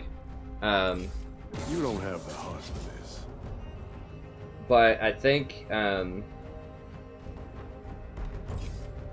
like I said, I'm not saying it's all, I don't want to come off as someone that just like always blames ADCs. It's just like I said, they're the only person that I see the most other than me, so I'm going to point out stuff, because I know we have ADCs that watch the stream. And so when I say things like, don't use your mobility to walk up and try to hit a creep when they have wave advantage, you know, that's productive. I'm not just saying, God, this guy sucks, he's awful. I point out like very specific mistakes that are a big deal. Do what we must. That some of these people make, just like I point out mistakes that I make that are a big deal. Now there may be some things I don't see about my own play, but I think if I spot it, then I'm pretty reasonable about it, and I'll point it out. I'm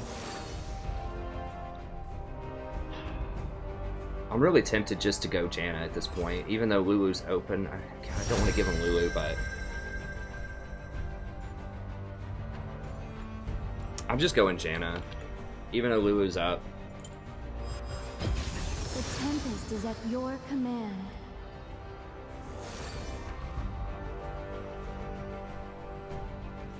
I don't remember what I was talking about, but yeah, duo, I mean, if you can at least get somebody who's not raging, that consistently makes, like, good decisions and buys correct items, and just, especially if you're, like, talking to each other, you know, if you're in the same room or you get on voice comms or something, I think absolutely it's a huge, huge, huge benefit. No, I can't go Lulu. I need a win. I don't know what it is. I mean, I think it's difficult to argue that my Janna is better than my Lulu at this point. I just pick Lulu. I mean, half of the reason why I pick Lulu a lot of times is so they don't get her. I do think that Lulu is really powerful. She's just not as good at the Clown Fiesta as Janna. Janna's got the sombrero. She's got the pinata. She's ready to go. Janna's just so much safer. You can get in and try to stop ridiculous stuff from happening. And in particular, the AD that she puts on Draven's axes is astronomically good. I talked about that mathematically last night because the way that his axes scale with AD and how those axes and her AD interact with crit is really, really strong.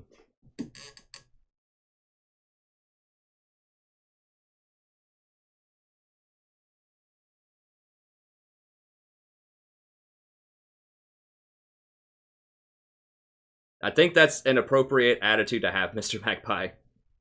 My ADC might underperform, but I still need to find a way to win the game. I think that's very accurate. Yeah, well, I think it's fair to say Lulu. I think Lulu's more dangerous. I think that Janna still has a fairly high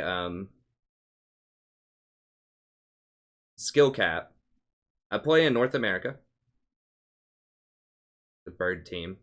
I still think that Lulu or Janna still has a relatively high skill cap, but I think that she's safer, and I think that you can do more risky things with Janna and get away with it. That's the big difference. I mean, Lulu is good, but she can't, like, if someone's trying to 1v3, she can't get them out of there. Janna can potentially get them out of there. Yeah, Joshua, that is definitely a risk, I think. If you duo with people, it could potentially cause arguments, but...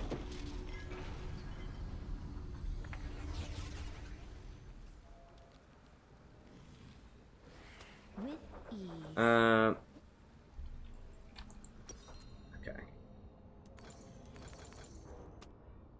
So, yeah, I mean, I think it's probably fair to say Lulu's a little bit harder to play than Janna, but I do think that there are plenty of things with Janna that are, like, As you wish.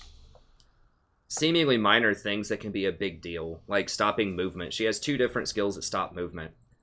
Like a Zac engage, like with your tornado or your ultimate. You have two things that can stop, like Jax from jumping in, Zac from jumping in, Lee Sin from jumping in, Kha'Zix from jumping in.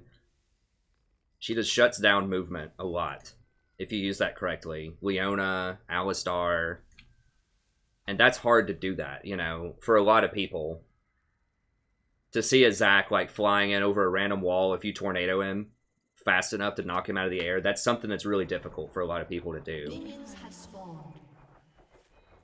You have to have pretty quick reaction times with Janna a lot of times to play her at, like, a pretty high level. See you, Mr. Magpie.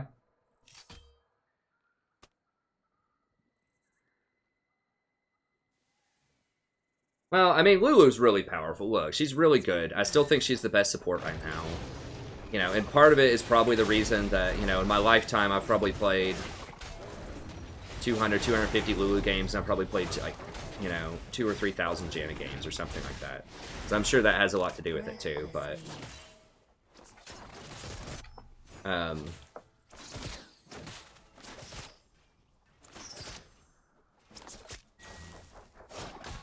But as I explained earlier, I think it was Sarah asked, I think, you know, why do I play Lulu when I have a 46% win rate on Lulu right now? And, you know, last season, if you looked at my Janna, early on, I was picking Janna specifically with Vayne.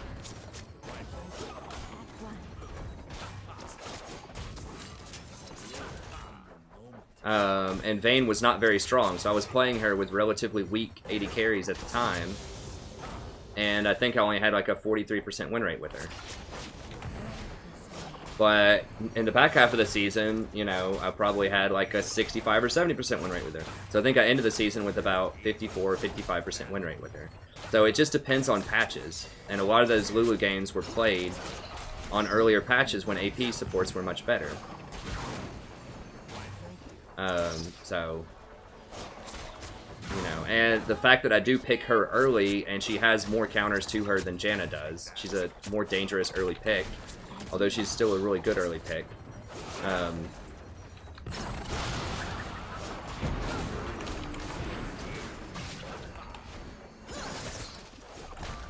That's fine. That's fine. I was gonna exhaust her, but she ran out.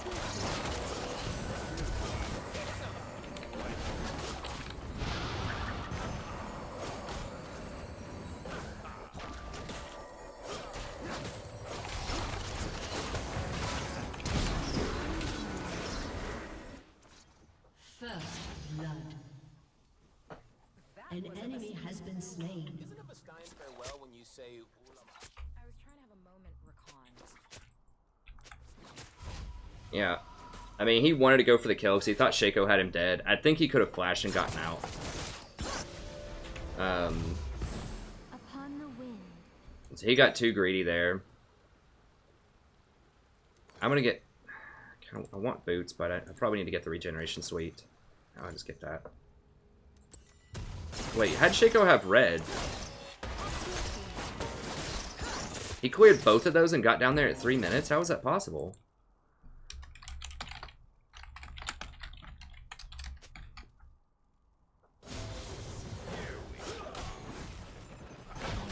I mean, I guess Shaco's a fast clear. Yeah.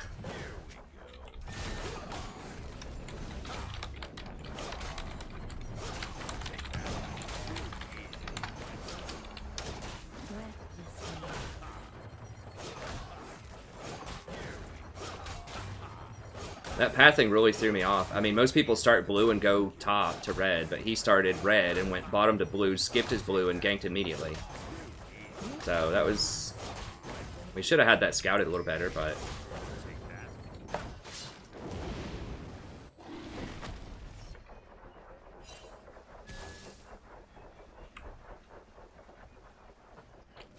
In harmony. Alright, he got him. Come on, baby, get him. Enemy has been slain. An enemy has been slain. An ally has been slain. I love watching you kill. And I love killing for you. Let's make out. Oh, a box got her? Or something?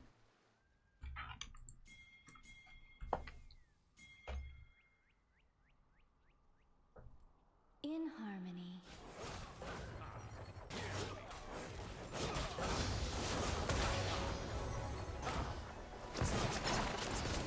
Damn it, she's going the crit build. That's hacking. Why do all the enemy Zyras go for the crit build?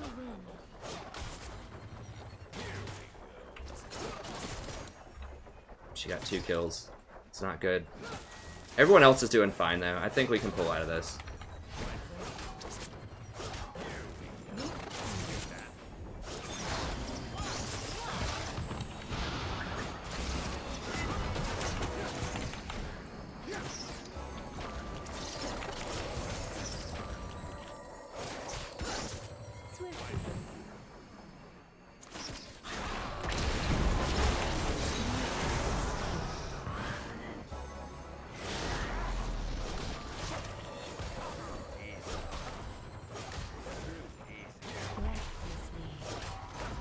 I wanted to flash forward to Baiter. Maybe both summoners wasn't worth it. I did give Draven a kill, though, so that's going to get us back in. Even though he died recently, you know, he still gets a pretty good little chunk of gold. And he's up a decent amount of CS, so we're actually probably about even on gold right now, even though she has 2 kills. His extra CS plus his extra Draven gold will give him some more.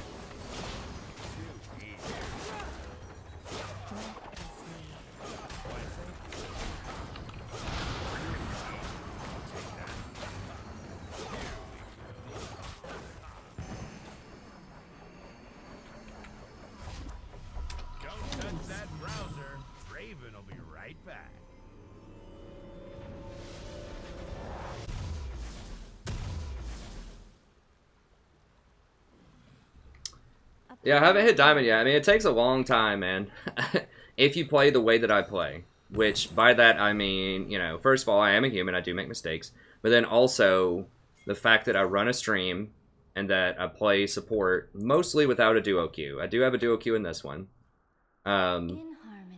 But the fact that I run a stream and explain, you know, everything that I'm doing and share my old man story sometimes and answer questions...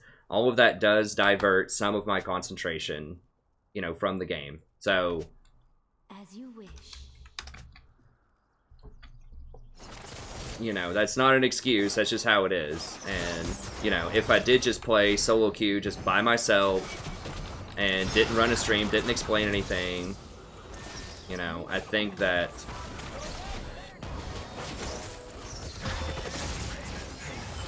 then I think I could get it much, much faster. But I really don't care about it that much. I know we'll get back there. It's a long season. Yeah, I mean, I don't play any games when I'm not on stream. So, you know, when you stream 6 nights a week for 5 hours, you're going to accumulate a lot of games. So, to me, it doesn't matter to me. It's not a race.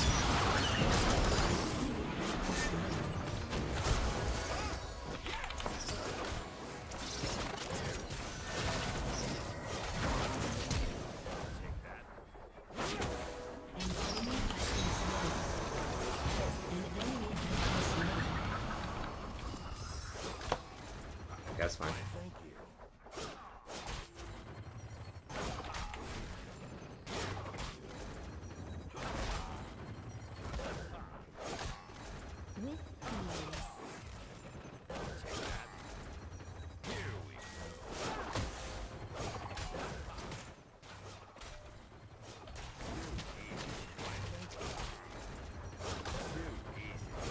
For tranquility.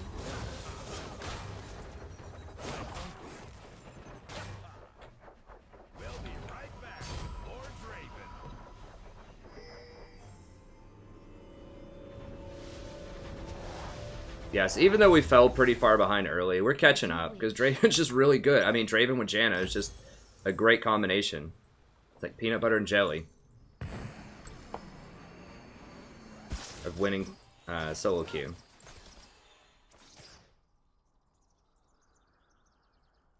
Hey, thanks, Dilligos. I appreciate you stopping by for a little bit. Good on you for keeping your priorities straight and doing your homework. That's a smart decision, friend. But I do appreciate you stopping by for a little bit.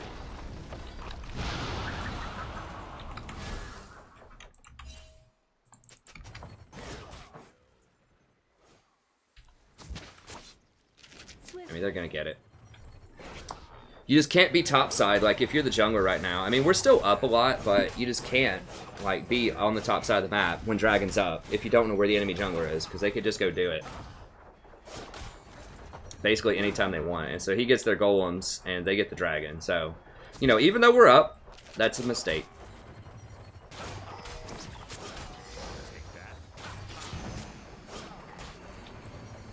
Until 7.9, if Rift Herald is up, like if you can trade dragon for Rift Herald, that might be worth it.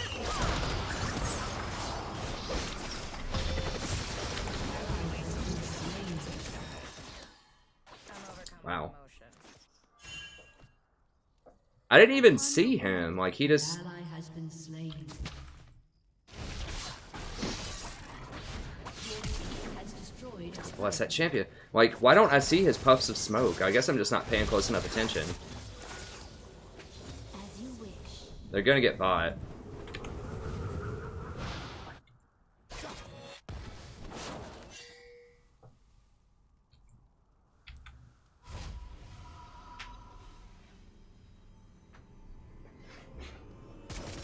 Killing spree. Your turret has been destroyed.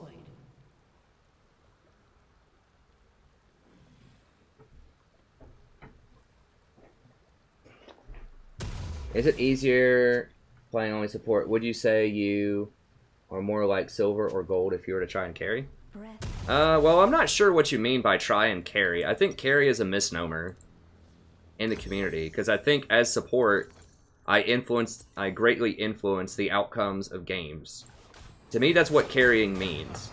Is how strong is your contribution to a team? You know, are you just doing 20% of the influence to help your team win, or are you doing higher than 20%? If you're doing higher than 20%, then you're carrying. That's how I see it. Now, if you're talking about just getting kills, you know, I don't know. I don't think kills equal win. Plenty of times where you see somebody, and this happens all the time, people will be like, oh, my team sucks, you know, I went 10-2, and my team still lost. It's like, well, And people say, well, you didn't carry hard enough. It's like, no, you probably didn't do a lot of things that people don't think of as carrying. Like warding properly, understanding matchups, making macro calls, communicating well enough with your team.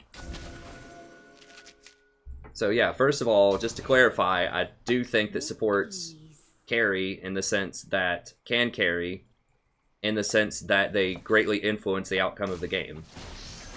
Primarily through vision dominance and shot calling. But if you're saying, am I as good at playing something like mid or top lane, then the answer is no. I mean, I never play those lanes. So, although I will say,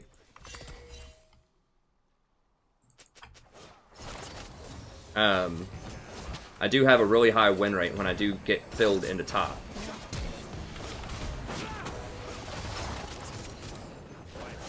But it doesn't happen very often. So yeah, so just to answer your question, no, I would not be as good on other roles. I think I would still be higher than silver though. I mean, I do win other roles a lot, but I'm not gonna be I'm not gonna be as good at things you would think of as carrying. So like when I play Rumble top, I'm not gonna get a ton of kills a lot of times because I play safer because I don't know the matchups because I don't practice them. And I'm gonna be down in CS because I never practice CS. But I do get the W with Rumble a lot because I know my limits, I play very conservatively, and I pick champions that scale very well into the late game, and I make good macro decisions and shot call. So I still win with those champions, but I don't do what most people would consider as carry in terms of I'm not up 100 CS, and I don't, you know, I don't have 7 kills at the end of the laning phase. Rampage. So yes and no. Like, it's a complicated question. Shut down.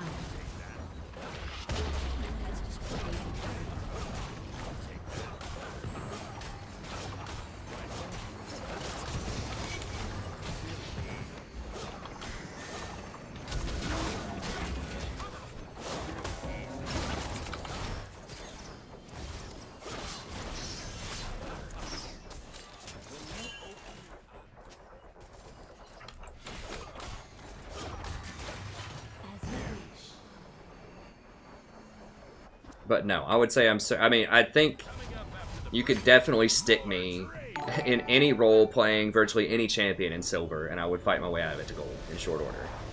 Just strictly based on game knowledge. I mean, I won as a Jinx support yesterday in a gold 5 game in Flex. So, you know, I think that I can win stuff.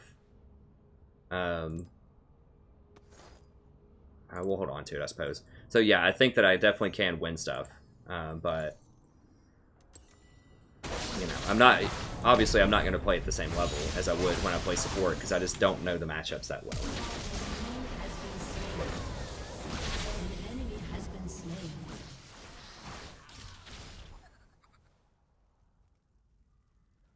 Hey Seraphim, right now he's okay. He's not the best champion out there, but he's certainly not the worst. I would say he's about middle of the pack. I'd put him in the top 10, 80 carries, but I wouldn't put him in the top 5 probably. I think that the Hurricane Bork is actually okay on him. I'd rather see him than Ezreal. Put it that way. Honestly, I might rather see him than Lucian. That's pushing it. That's flying in the face of lots of what people would say, but I'm just really disenchanted with Lucian lately. And, you know, some of that is because everyone plays him, so I just see bad Lucians a lot. Upon the wind.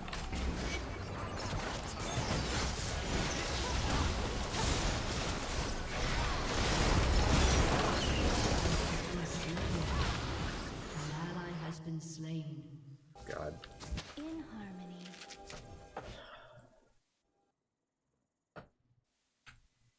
I gotta run it all the way in. Shaco might be hunting me. They're gonna get 1 tower, maybe 2. Your turret has been destroyed. I need to get redemption, but I really need Moby Boots right now too. It's just so much. The map's about to open up a lot because they got 2 towers off of that because they decided to dive middle.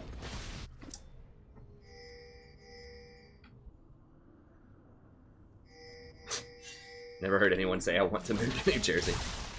I don't know.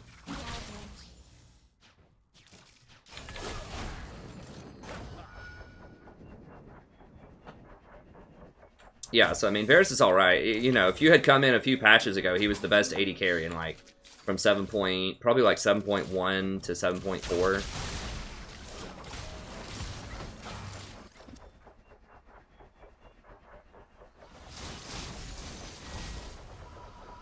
Swiftly.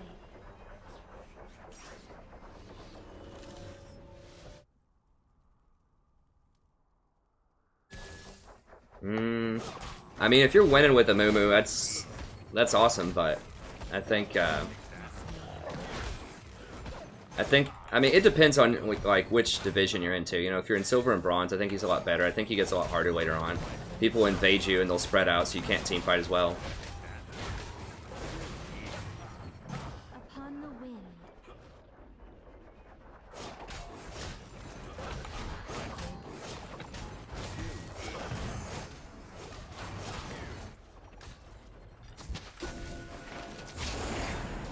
As you wish. An ally has been slain.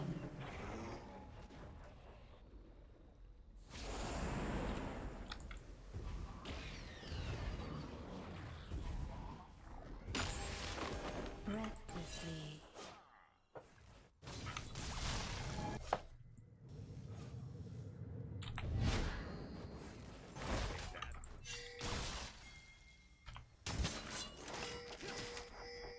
In harmony.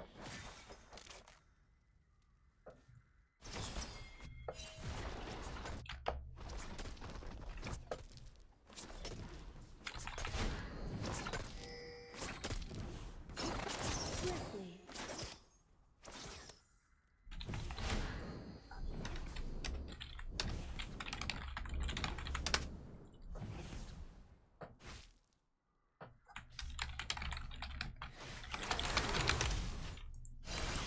With ease.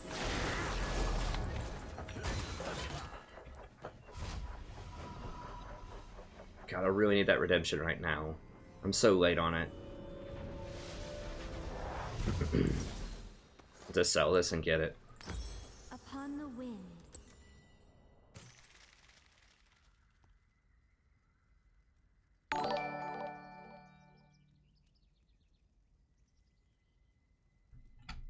Yeah, you want mobility boots for roaming and warding. As you I think that's virtually every support every time, unless they have unavoidable damage, like virtually unavoidable damage, like a Zed or An ally has been slain. a Zed or maybe a Talon or something.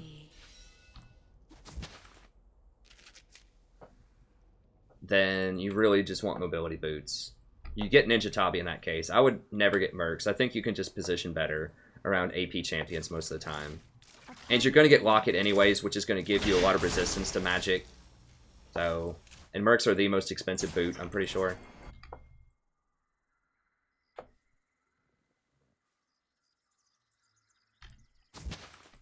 with ease. Yeah, I see them over there, so I'm going to try to get this. I do have ult. See, that's like with Janna, you can actually go and try to clear that ward. If I was like Lulu or something, it would be a lot harder to try to clear that, because if Shaco shows up, I would just die, most likely. Whereas with Janna, I can actually go for that and feel pretty confident I can get away even if Shaco shows up. So that kind of seems like a small advantage for Janna, right? How she can just get out of almost anything, but it's a really big deal for vision control and just trying to save people in general. Let me see if we can kill her.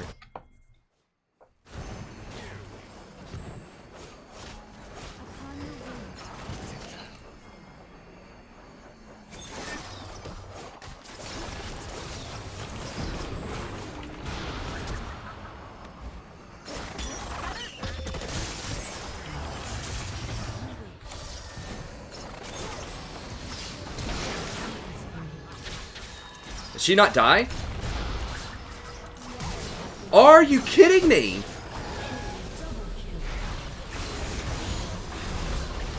God bless, I should have dropped Redemption first.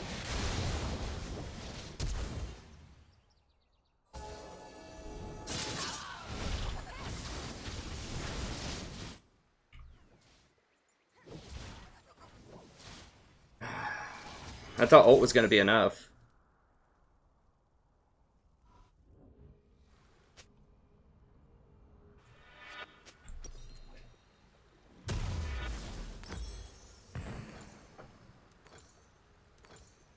With ease.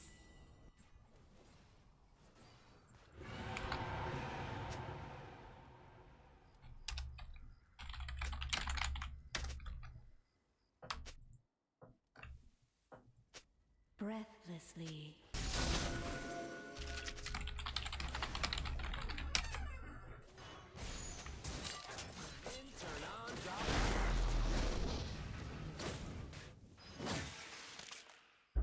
Swiftly. They think she's got free reign in the house or something. That's right. Didn't like closed doors. Wait, who did I mute? Didn't I mute her? Oh, I muted Ari. Oops. There we go. In harmony.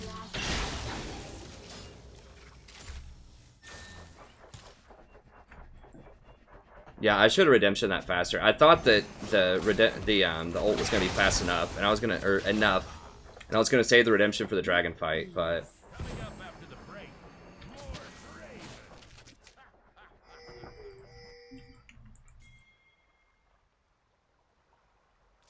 we can still win.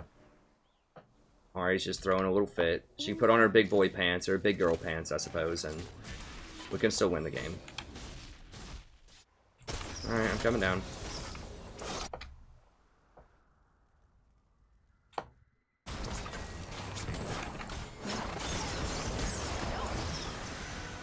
Your turret has been destroyed.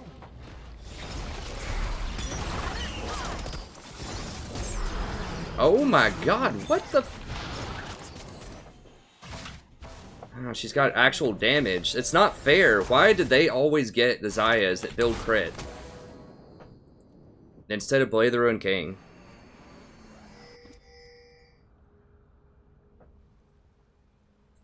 People are hacking. They're hacking the Riot matchmaking. How are they immune to the Illuminati? Enemy team always has immunity to the mind games of the Illuminati.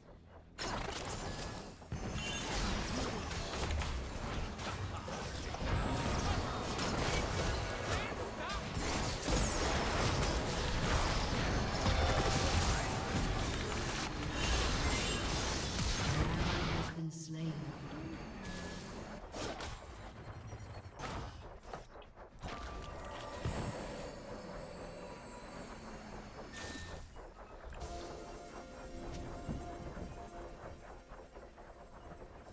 Upon the wind.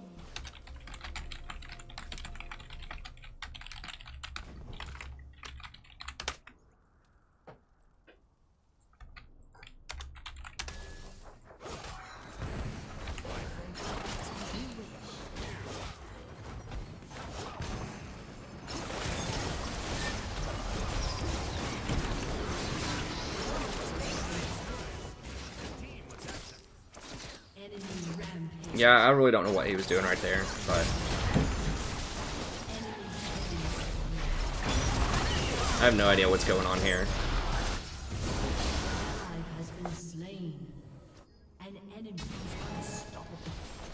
Your turret has been destroyed.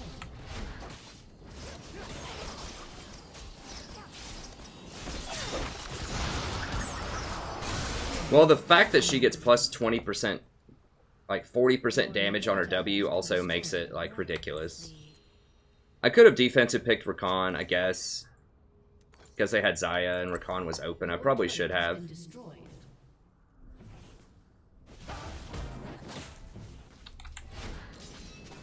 In harmony.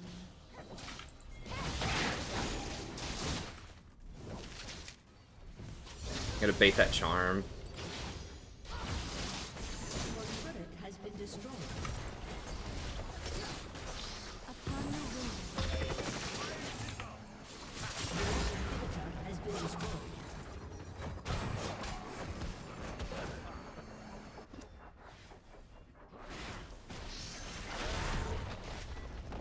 As you wish.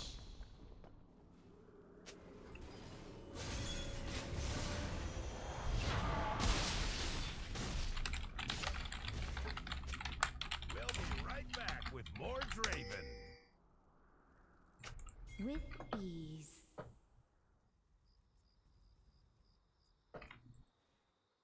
Yeah, see, this is a clinic.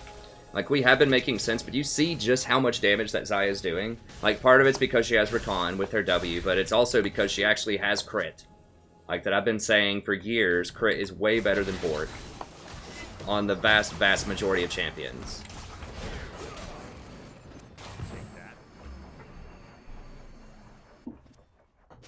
Breathlessly.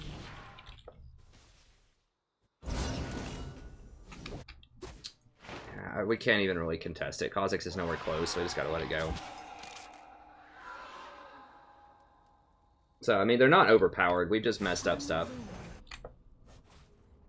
Enemy rampage. Yeah. The Bork Janna. Maybe that's what I've been missing. I need to just start building Bork on Janna. It just wouldn't be a stream at the Strategy Professor if I didn't profess my love for Blade of the Ruined King. And the insightful campaign by numerous YouTubers out there that like to type in all caps. I think it's a wonderful thing.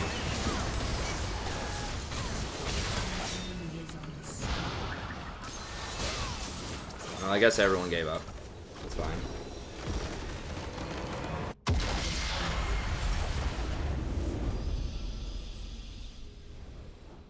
Brahms. You're wanting to see a Braum game? I'm sorry, I can't read. I think that's probably either Portuguese or Spanish. I'm probably not going to play Braum without a donation, honestly. I don't win with him a lot. Do I have a Braum guide? No, I have a Braum coaching session coming up soon, but I don't have a guide.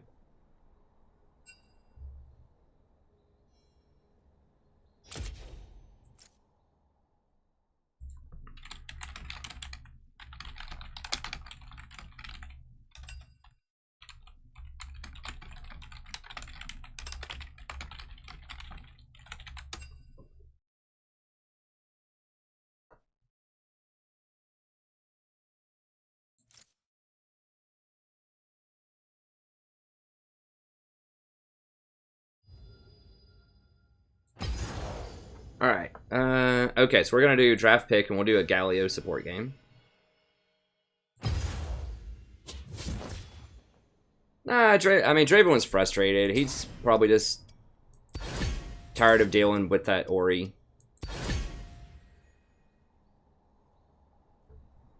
He's fine. I understand his frustration, it's fine.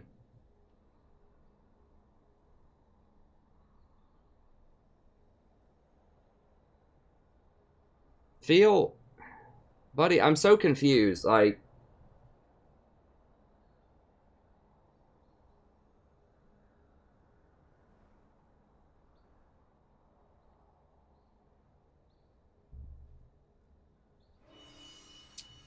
actually, no, we can do ranked flex, there we go. So it'll be a semi-competitive. We'll get matched with like gold 4s or 5s.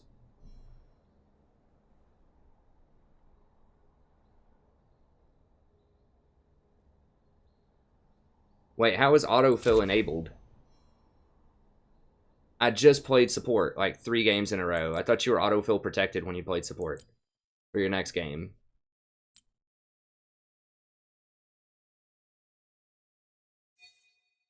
Maybe they only do that for flex. You know, last 3 games in a row, I played support.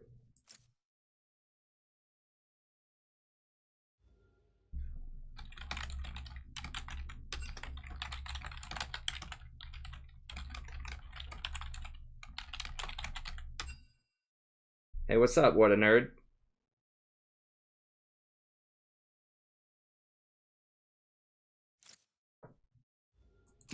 Okay. Well, whatever. Autofill's enabled, so we might get a random roll. Hopefully not. We asked for support. Hopefully we get it.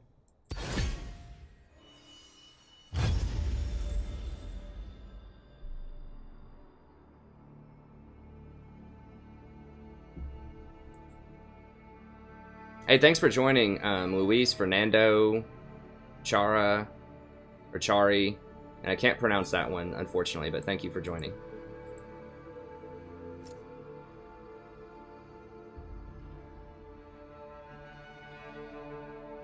I mean, I don't mind people getting a little tilted every now and then. It's fine. I mean, it was a frustrating game. I try not to be, but, you know, I understand where he's coming from.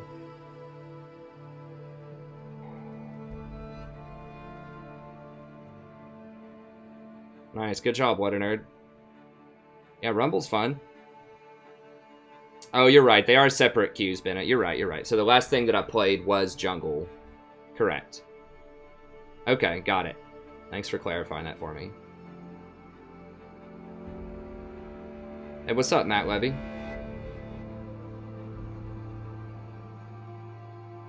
I mean, I understand, like, sure, maybe he's toxic. I have a pretty long leash. Like, you gotta understand, like, you know, I get where he's coming from because I played this game a lot, right? Like, it's a frustrating game if you play this game a lot.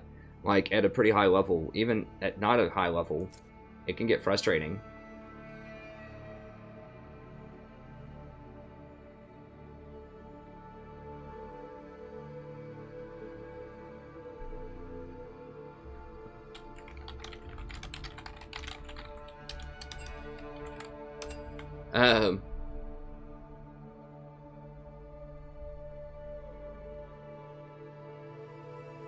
So yeah, I mean, I don't think he was that far out of line.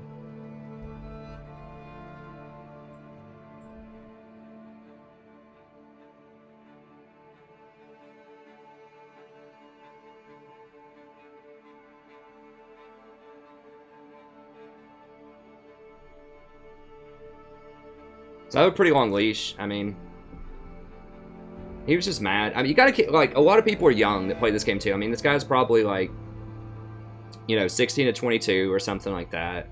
And, or he's just talking all this trash to him. So I understand the instinct. No, I'm a lot more chill about, like, hey, Warhound, having a bit of a rough night in terms of wins, but it's okay. Yeah, I think the item set creation is going to come up soon, but, you know, I'm very patient and understanding in terms of raging. You know, I almost never respond to anyone that's raging to me.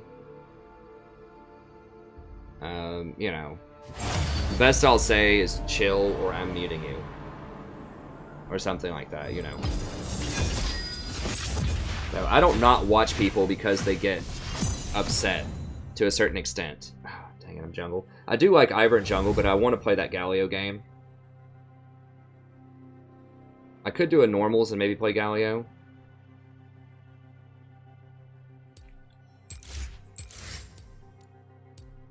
I got a donation for a Galio support game if people were wondering, like, why I'm wanting Galio so much.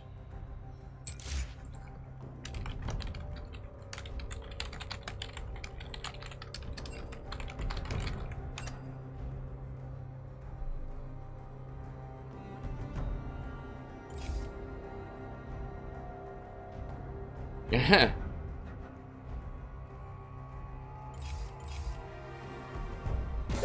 Zyra's good. I do have a full Zyra guide if you want to watch her. I do play her from time to time, but it's a really tough meta for her. And it's going to get even tougher, unfortunately. For all AP burst mages in 7.9, I believe, it's almost going to be extinct. And even the sustained AP damage is going to have a really, really hard time because of that adaptive helm. So, I think it's basically going to be a lot of AD carry, auto attack type of champions. Like, that adaptive helm is an awful idea. That's the worst designed item in quite a long time, other than Blade of the Ruined King, the new Blade of the Ruined King. They disgrace the art of war. And Riot usually does a great job, but the problem with adaptive helm is that there's going to be so many tanks right now, or in 7.9, unless they nerf Gargoyle Plate, which they almost certainly have to nerf that item.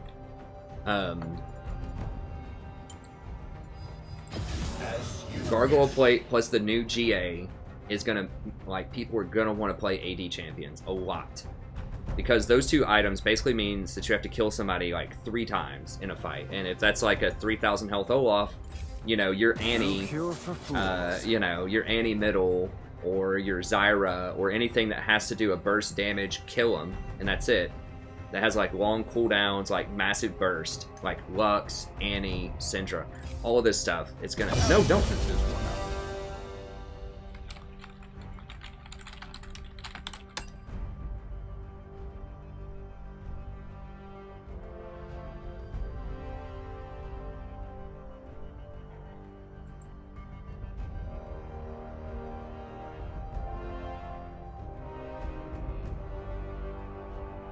It really pisses me off. Like, I'm very mad right now.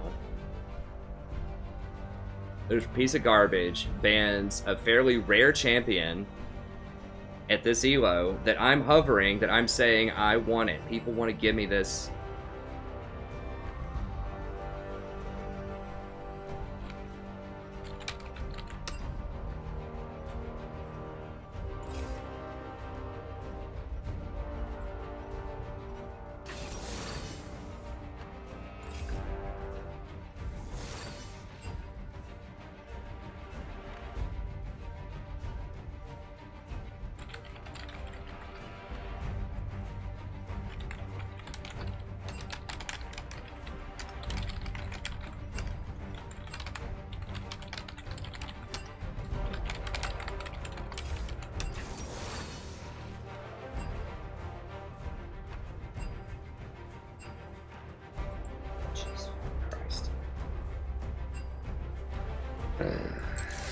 God, I just want to dodge it just for that.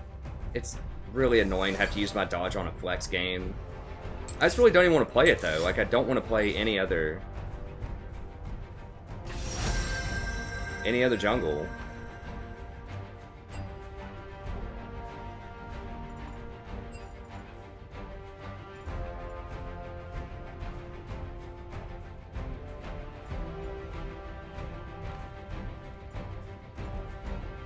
Obviously, he didn't mean it, but I'm gonna dodge it. I hate dodging it on using my dodge on a flex, but I'm too tilted by that. And also, I just want to play the Galio game and get back to solo queue. So we'll just wait. We'll wait 5 minutes, and I'll just take some questions from people. No, I can't play Nautilus because the other team picked Nautilus. I just don't even want to mess with it. I'm not in the right frame of mind, even though that dude made it. It was like an accident. I'm just mad about it, and also, it's just kind of a waste of time. Like, the only reason that I'm doing flex is so that I could get support and play Galio. And the other reason would be, like, I like Ivern, so I'm willing to stick around if I get Ivern, but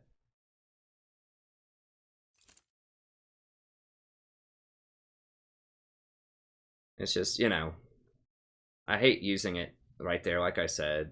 I should save it for solo queue, because if I lose another one in solo queue, I'm probably going to get demoted. But I'm just, like I said, I'm just too frustrated. I want to get the Galio game. I want to get it in there for Disciple, and I want to get back to solo queue. And I really don't want to play anything else in the jungle right now. I mean, I could probably pick Elise or something and do alright, but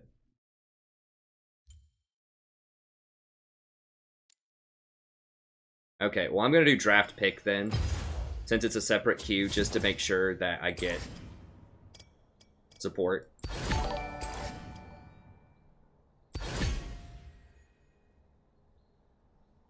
Because this one's autofill protected.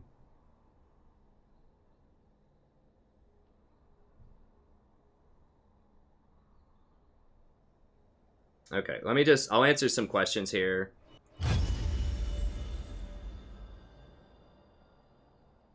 So we gotta wait 4 minutes. No, my other role typically is top lane, but I'm trying to practice. Well, I hovered it. And you know, I said I would trade with anybody for it. You need to hover your champion if it's something popular that's going to get banned.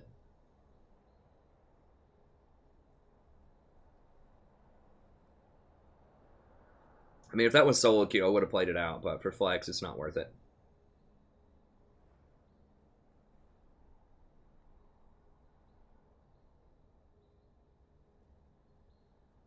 A dab? I mean, a dab can be several things. I think a dab is a fist bump, but it can also be an increment of drugs. For top lane, I recommend Rumble, Renekton,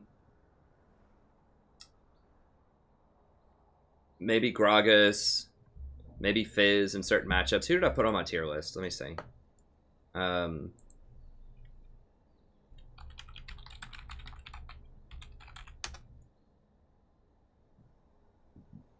So yeah, I mean, I know the guy didn't mean to, but it, you know, I could still feel myself being frustrated, and there, you know, it's just, it's just kind of a waste of time at that point, because, you know, I'd rather be doing, you know, I'd rather just take 5 minutes and just get to that Galio game. Yawgmoth might have something he needs to do to, you know, he might need to go to sleep. And he was already gracious enough to let me play that one solo queue game after he donated, because I had the duo. So I want to get to that game as fast as possible anyways. I don't want him to have to wait around for it. What was I looking for? A tier list. And thank you everybody for coming out tonight. Also, by the way, even though we're losing and trying to, you know, we're trying to stay positive. I'm actively, you know, I think most of the time I'm pretty positive. I'm actively trying to be more positive. It does get harder when you go on loss streaks, you know. Strategy Professor. But if you're new to the channel, I do the best that I can. See, so at the end of each tier list, I give you a top 5 for each role. I think I'm gonna, this next tier list, 7.9, especially because there's a lot of stuff in it. I'm gonna make one tier list that's like patch notes and maybe meta analysis, and then I'm gonna do the tier list itself, and then I might for supports, and then I might do like other videos for top 10 for other roles, and just do a bunch of guides and videos for each.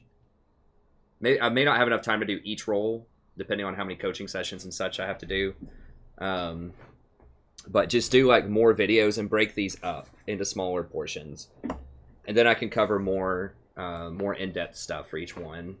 But yeah, so the top laners I recommend are Renekton, Rumble, Gragas, Kled, and Nautilus. I do think that Fizz can be really good too.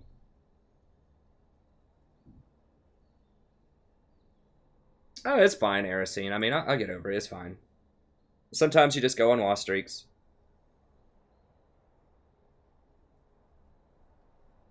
Yeah, I love Ivern. Ivern's probably my favorite champion right now in the game, honestly.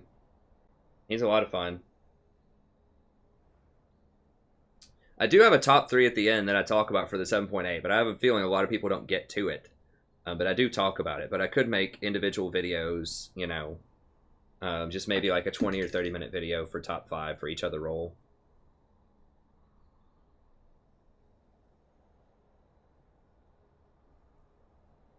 I don't know a ton about story. In terms of design, I do like Ivern a lot. I like Tom Kench a lot. I think Janna's pretty good. Why is Kled good? I think because a lot of tanks had been nerfed out. I don't remember why I put him there. But I think it's just because a lot of the other top-end fighter champions had been nerfed, and a lot of the tanks had been nerfed as well. And he's pretty good engage. He scales really well into the late game. He does a ton of damage. So I thought Kled had a potential to be pretty strong top lane.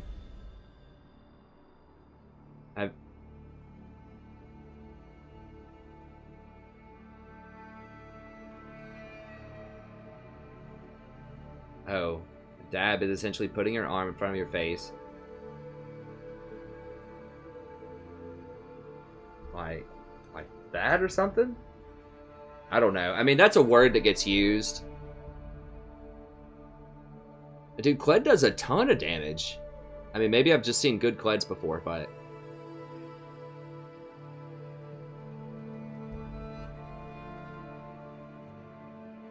No, you don't... I mean, if you want to donate because you want to donate. What a nerd. But, you know, don't... We make it. My wife and I, you know, we don't have a lot of money, but we're not, like, starving in the streets or anything. So, you know, I don't donate because, you know, you think I'm going to die, like, we're going to starve to death. But if you love the content and you want to support it, then obviously, you know, I welcome donations. You can donate, like, $15. I'll play whatever champion you want. Or you can do $5 and I'll do like an op.gg review. I can usually do those within a couple of days. I can make guides or coaching sessions. Or if you just want to donate, yeah, 5 or 10 just for fun. Obviously, I love those too. But, I mean, you don't make a lot of money off of YouTube unless you have a ton of subs. So I don't really do it for the money. Although, there have been a lot of really generous, nice people.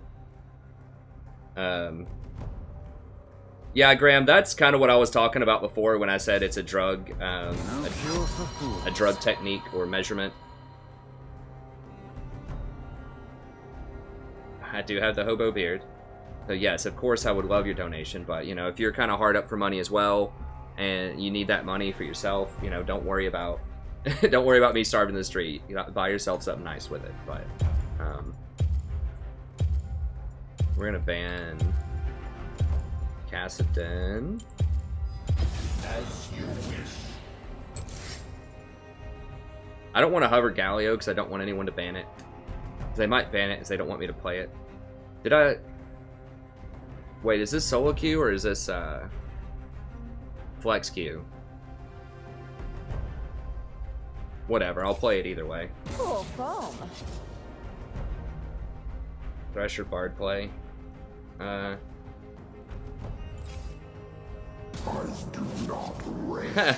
Hey, thanks, what a nerd. It might be close to 12 hours. I think it's legit 10 hours. But yeah, I do try to help out as much as I can. I do put a ton of effort into it. I do try to represent because there just isn't much out there, but Fine,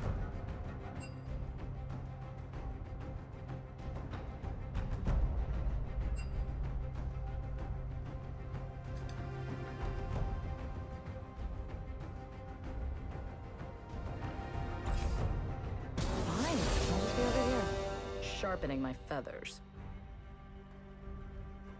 yeah, I've seen some kids hopped up on Adderall before.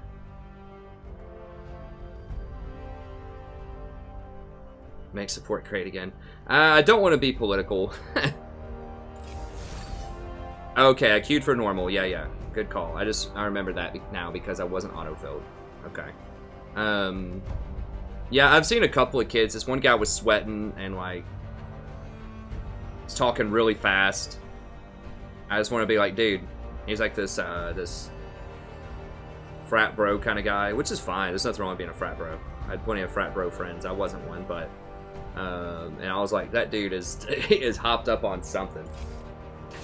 I was like, slow down, explain a little bit more. We were doing a conference about his essay. So yeah, I'm sure he was the most obvious one, but I'm sure there are others.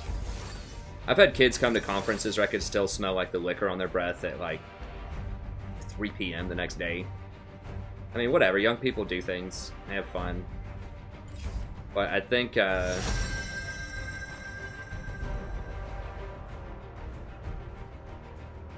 hey, Bentley. What do I base my tier list on? I base my tier list on,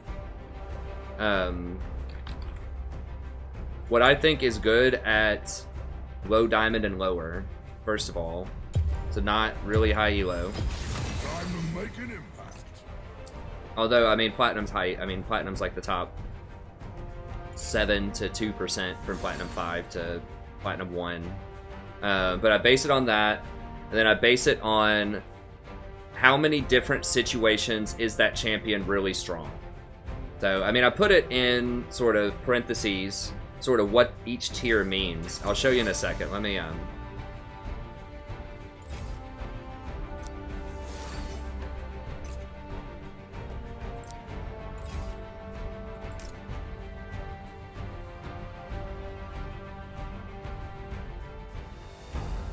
there we go. So I put it sort of in green highlights here. So great into almost anything. And that's what I think makes a tier 1. Tier 1s you should be able to blind pick typically. Soraka you can't blind pick, but Soraka's also Soraka's extremely good against, in the right situations, she's extremely powerful. And she's very good against Lulu and Janna. And Rakan is also just good into most situations. So each one of them does have problems sometimes, but they're really good into almost anything. You could confidently pick them first or second pick, and you probably have a good time most of the time. What are you at? I know. What's your percentage? You're at 50%, aren't you? 45. Okay, well, I'm at 15. Well, then why did you unplug your phone? I forgot. I had to put it over here. What Here, the hell? I'll come plug it in here in a second. It's fine. Me. It's not gonna die. That's right.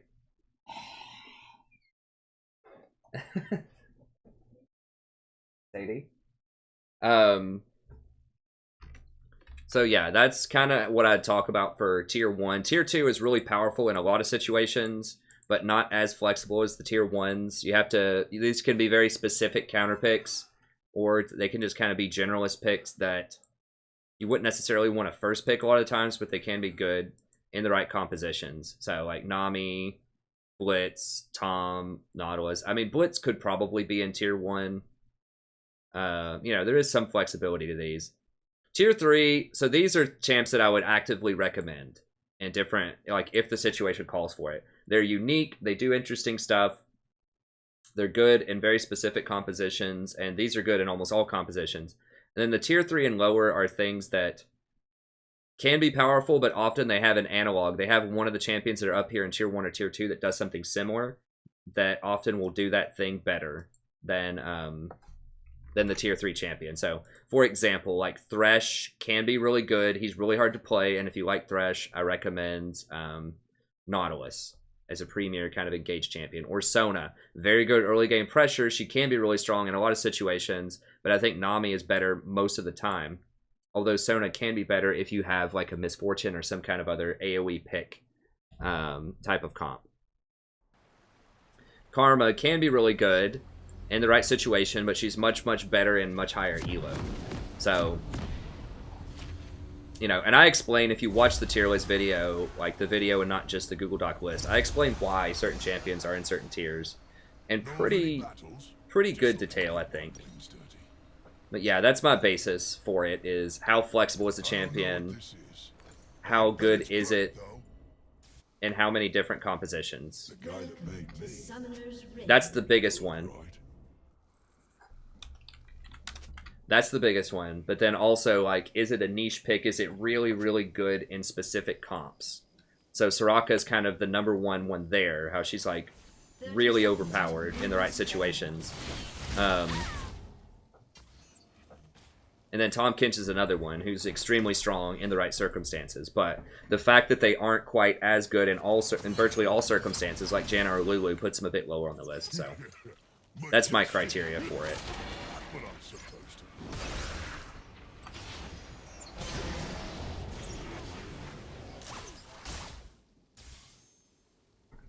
Minions have spawned.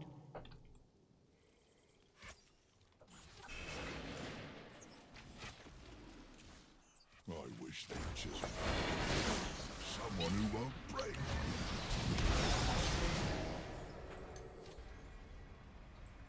Now, Galio has had his damage nerfed a lot on his Q, so that's why you haven't been seeing him a lot lately, but he still is a good tank and peeler.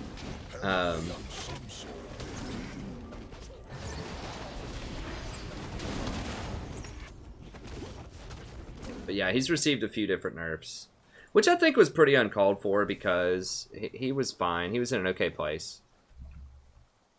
People live such tiny lives.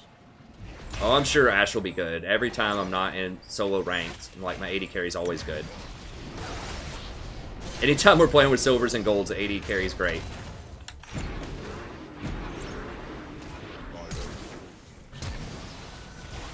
That was not worth a flash, but that's alright.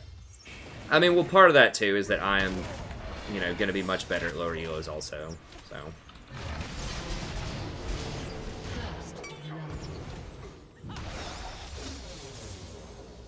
But there's a reason that I often, you know, dominate flex and normal queue, because support can carry. Like, it's very good.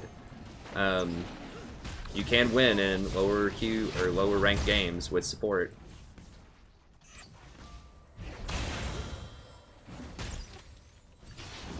I don't know, I might max Justice Punch. I think maxing Q is probably still correct, even though it does less damage. That's just really good poke. No, dude. Come on, man. Who's the jungler? At last, a change of scenery.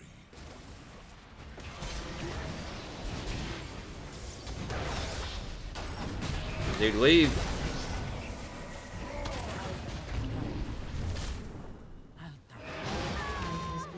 I was trying to body block so that he couldn't walk forward, but I just don't have enough mana.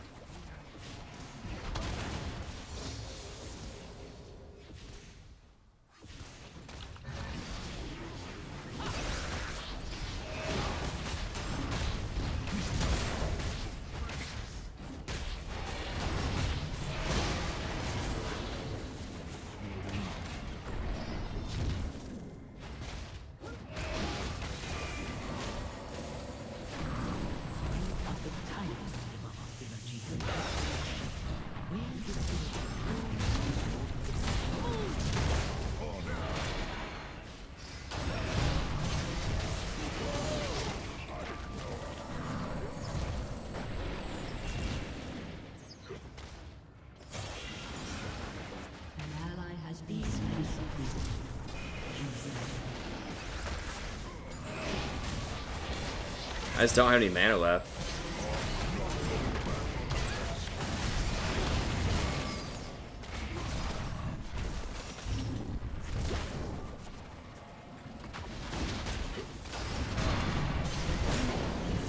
What the hell? I was trying to flash. She gonna double him up? Enemy double kill. I guess they bursted me faster. I should have worded the bush a little bit better. I tried to flash it as soon as I saw that tentacle going up, but something bursted me down. Okay. I want more mana for the harass. I like buying person things. The best defense is a good magic-absorbing colossus. We're about even on CS, but we should be up much more than that.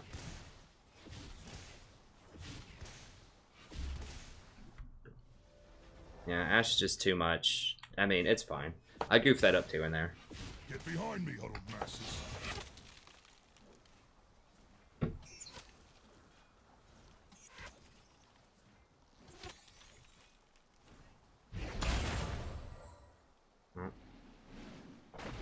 Wanna go? Excuse me, but which king are we on?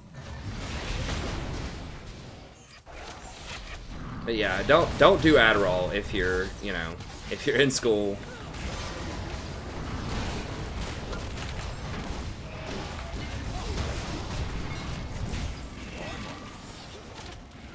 It's just, I mean, it's basically like cocaine. You don't want to.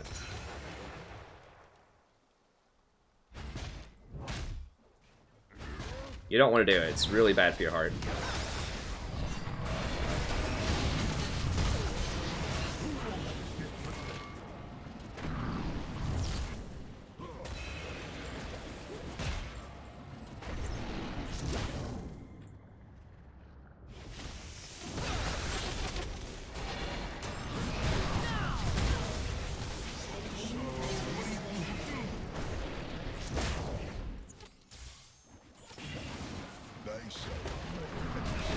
I say I'm all guts. An enemy has been slain. I mean, she does have a Vamp Scepter, but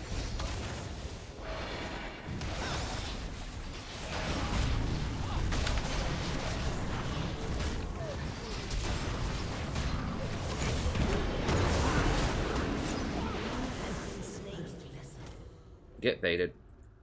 I wish mountains had business. Give me that cash money. 5 gold at a time, baby. Let's do this.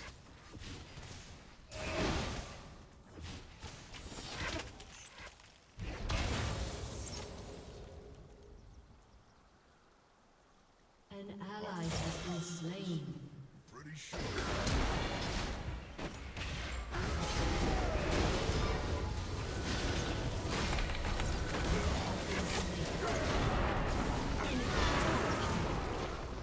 An enemy has been slain. She could have just run and she would have been fine. I should have pinged her back. I mean, Olaf had like 20 years to come down there.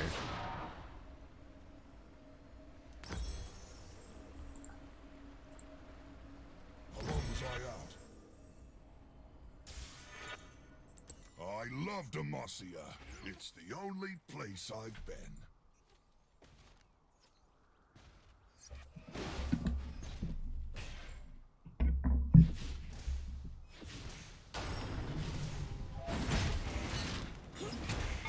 I know. It's completely unfair.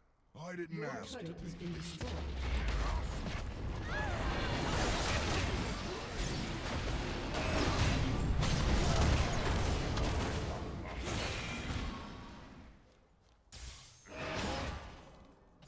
It's time to move. Shake off.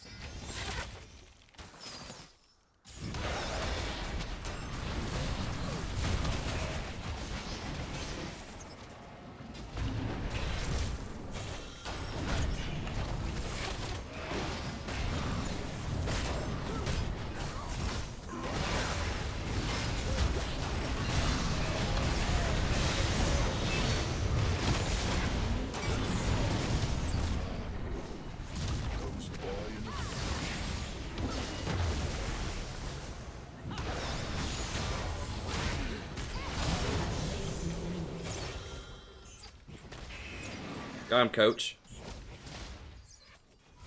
I'm going. It's not moving till I've been done.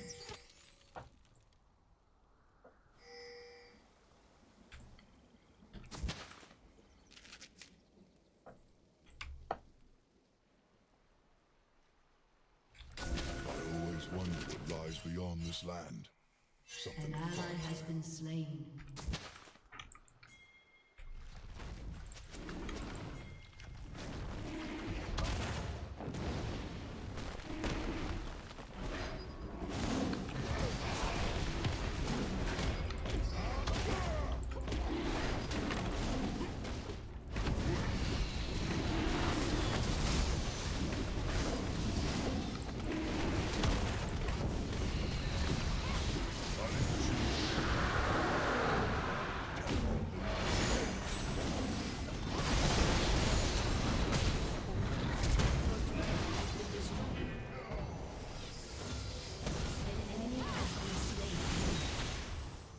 Get in there. What? Oh gosh. Okay. It's fine. Dude, get out of my way. Get out of my way! Jesus, the block is real. Holy crap. Ash is like straight up, like blocking me there.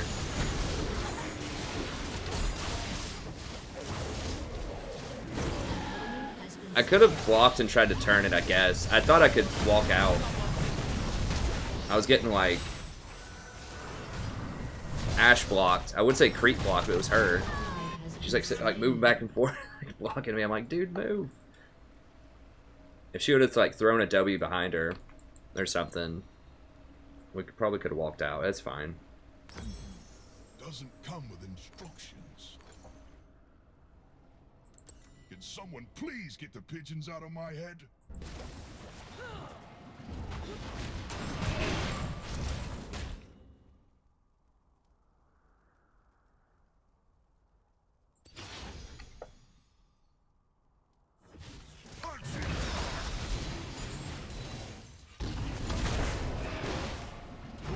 Right next.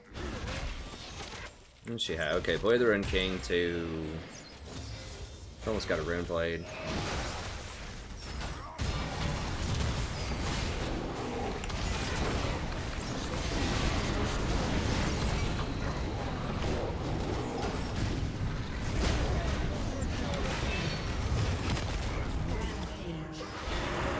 Shut down. I guess I should have exhausted the Lally faster. She does have quite a few kills.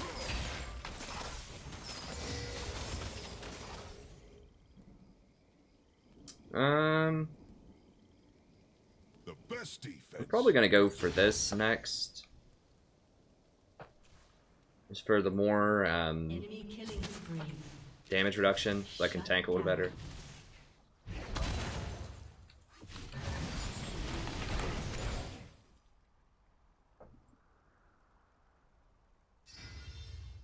They just don't make doorways big enough.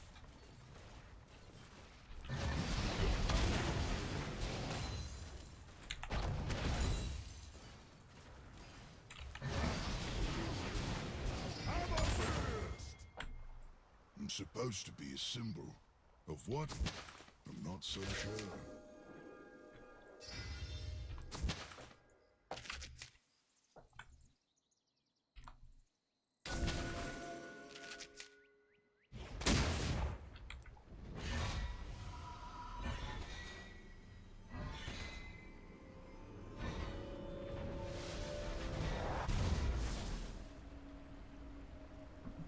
Huh. Yeah, this was a donation game I bet it's great though. from Yawgmoth. Yeah, we'll go ahead and get that, and we'll get one more. But I'm glad it did. Please.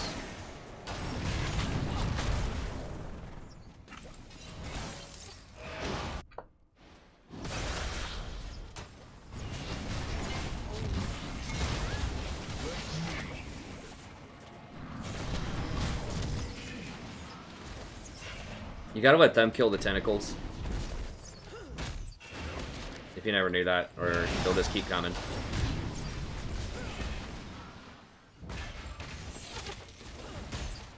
I get to cross? Please say. An ally has been slain. An enemy has been slain.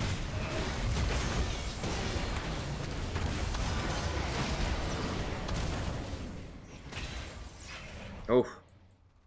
If I would have W'd him, I think I would have had him.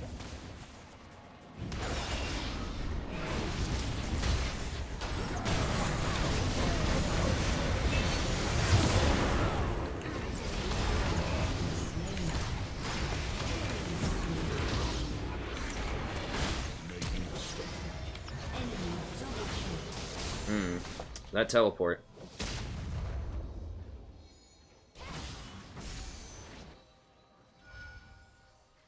Yeah, I could have queued and probably killed the Alawi earlier.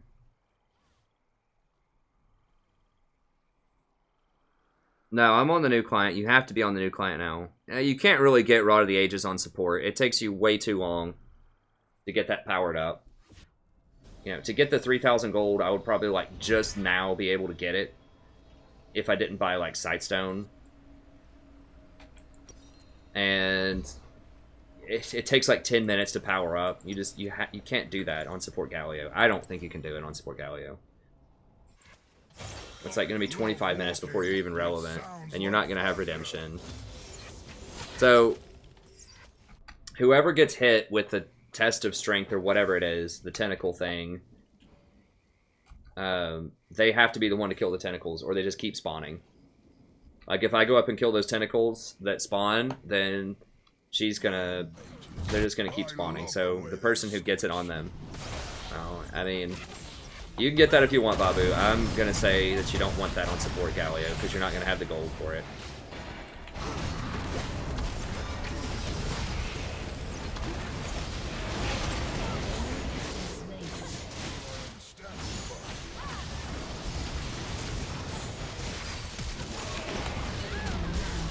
Oh, really? Wow. That was a lucky as hell Orianna ult there. She ulted me out of my E. That was going to be the kill shot.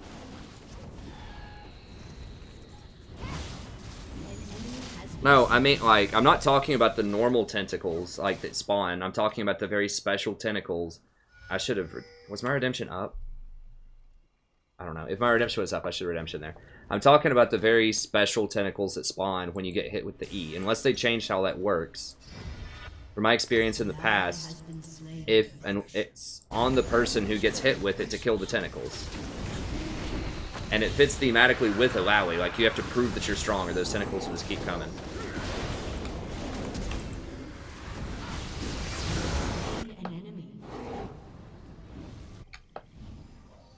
I fell in love with a crag beast once. Oh, wasn't meant to be. That's funny.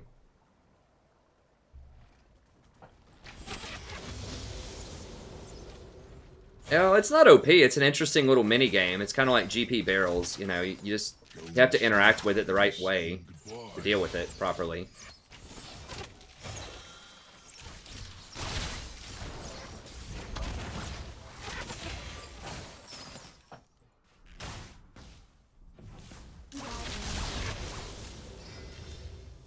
I haven't been to many places, so I might as well like this one.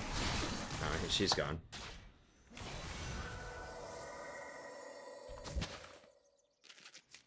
An ally has been slain.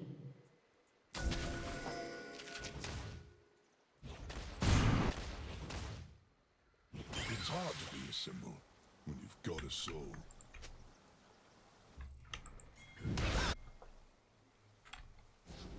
Oh god, I'm about to die. Alright, just run, just run. Don't lead him here, don't lead him here.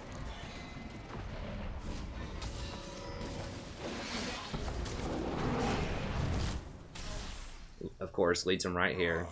Feels good to stretch my wings.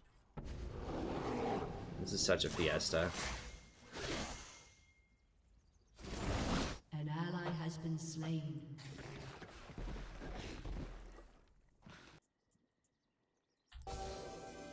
God, now they see me. I gotta keep going. It's worse when you can do nothing about it.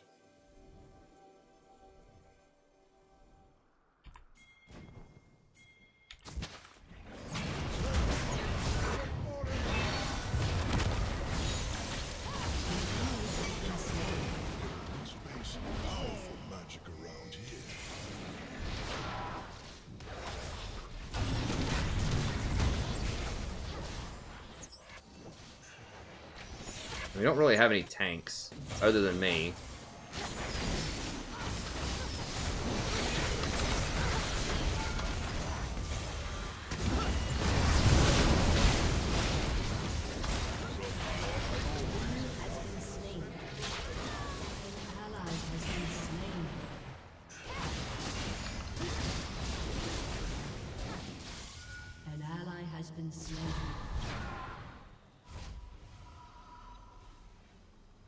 Can someone please get the pigeons out of my head?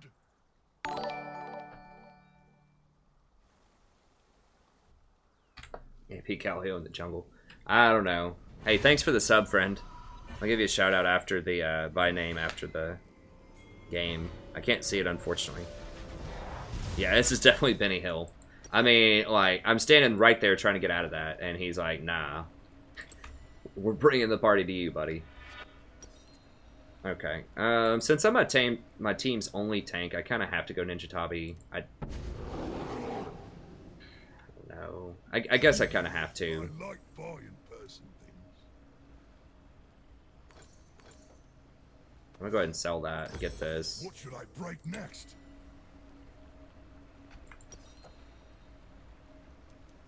An ally has been slain.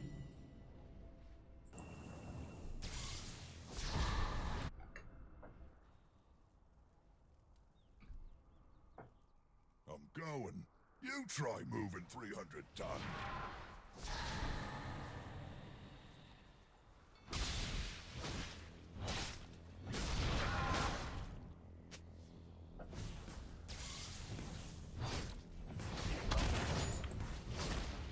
Yeah, I tried to do it in Flex, but we got auto-filled in Flex, and then there was a frustrating situation where I got filled into jungle, and I wanted to Ivern, and the guy didn't ban Ivern because he wasn't paying attention.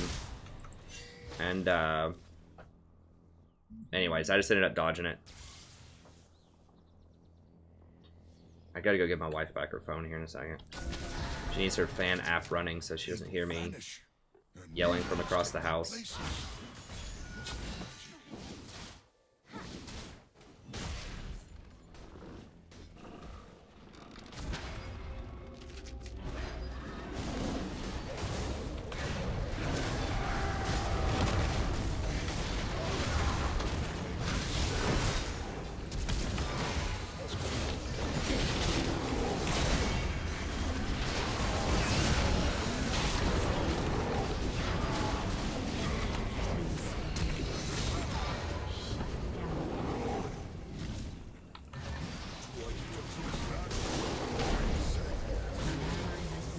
Okay. Your turret has been destroyed.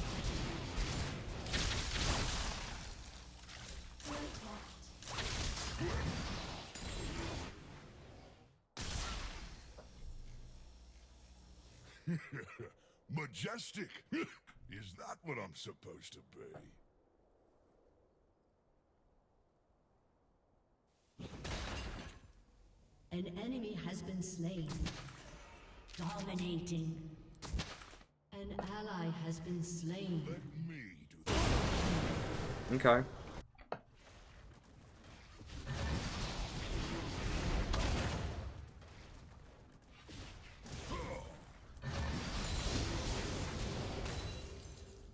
I love walking. It sounds like thunder.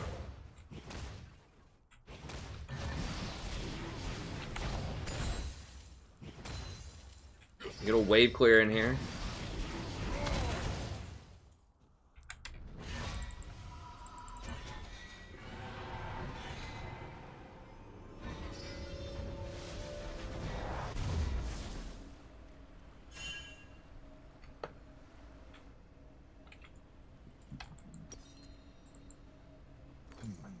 Doesn't come with instructions.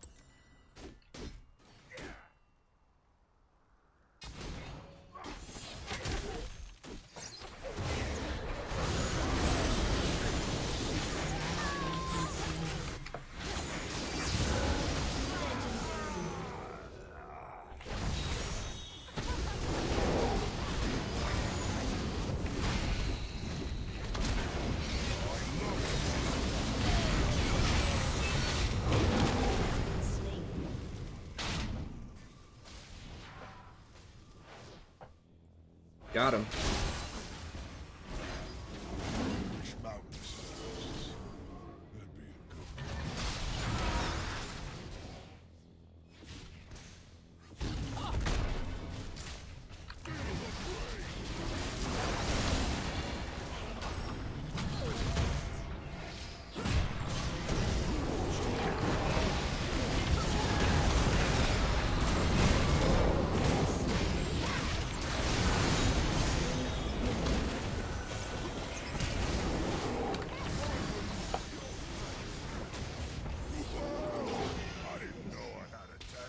Nadier's probably going to be able to run him down. I'm just going to go push up middle with Ahri. The game's still totally winnable. I mean, we've got some problems in this game, but, you know, we can definitely still do it.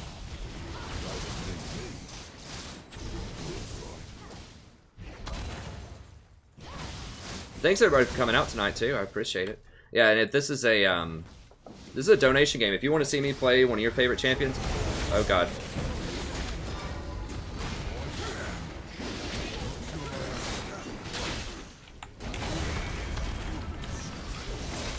I mean, maybe? No. I should have just left it alone. I mean, I pinged him back. I thought maybe if Ashe shows up,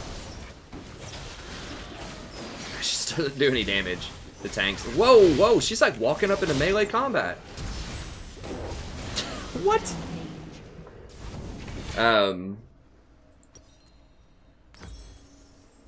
Okay. Does Ahri have Abyssal? She does not.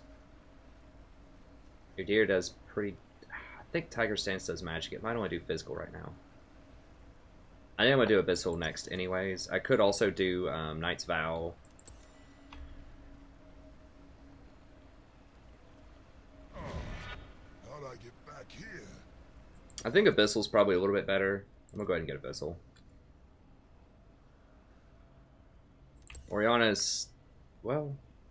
Oriana and Mordekaiser are both pretty threatening. I bet it's great, though. Let me see. Your team has destroyed a turret. Oh, I know ROA. Look, here's my thought process, Babu. Like, would I love to have a 5,000 square foot house, you know, that has like 6 bedrooms and a really awesome like in-ground pool and like be on the beach or like near the mountains somehow at the exact same time? Yes, of course I would. You know, I want these things. They're awesome. Would that be better than my like sub-average house or whatever that we have here? Sure it would. But I can't afford it. I can't buy that. I'm on a budget. I'm on a part-time instructor budget. Like, I don't have money. So that's the same thing with support. Like, yes, there are lots of really cool items that are great if you're top lane Galio or jungle Galio. But as a support, you just don't have money. You can't buy nice things as support. Like, the only nice things you can buy are Redemption and Locket. And those are very nice, but...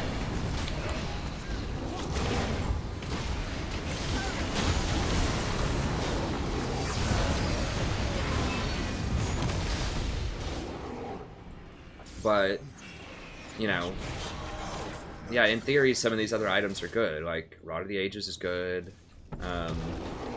Spirit Visage is really good on him.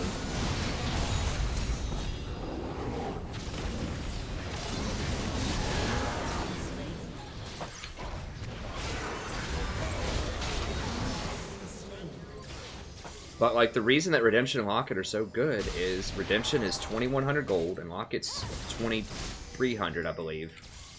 Rod of the Ages, I think, is still 3,000. So you can almost, like... That's basically the cost of a Redemption and a Locket to get Rod of the Ages, which has no team fight impact. It just gives you a little bit more AP. And it gives you, like, a little bit more AP, a little bit more survivability. You don't need the mana, so mana is a complete waste on him. Because all of your spells are very low-costed once you get a couple levels behind you. So, it's nice, but it just doesn't help out your team fighting as much. And it just, not only does it cost a lot, but it takes an additional 10 minutes to get online. So yeah, I could get a Rod of the Ages at, like, you know, 20 minutes into a game, maybe 22 or 23, but then it's not going to get powered up and get online until like 33 minutes in the game. And I'm going to miss all these other wonderful items I could get. I didn't choose to come to life, but I definitely prefer it. Why? I have a bit when process. I could join the drug cartels. I could. I don't think I'd be a good. I would probably be like a good person that would go in and like be the spokesperson for them or something. Like I could be a cartel lawyer or like a liaison.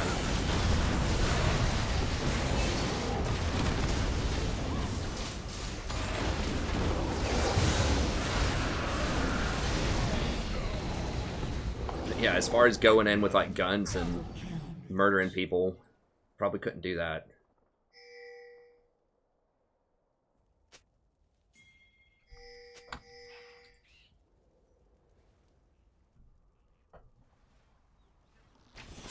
It's not easy when everyone looks up to you. So, I mean, yeah, you can disagree. I don't think anyone's gonna. I mean, let me put it to you this way too: you shouldn't 100% buy anything that anyone says to you. Like, you should always have your own thoughts about stuff. So, even if you like most of what I say, you know, I encourage people to disagree every now and then with something, right? So, no one's 100% right about anything. That's why we're always in a process of learning. So.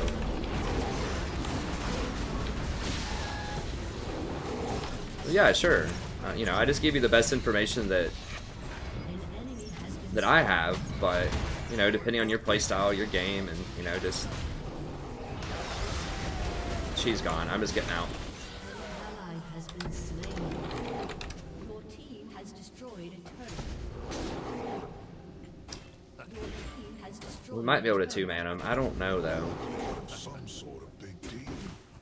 I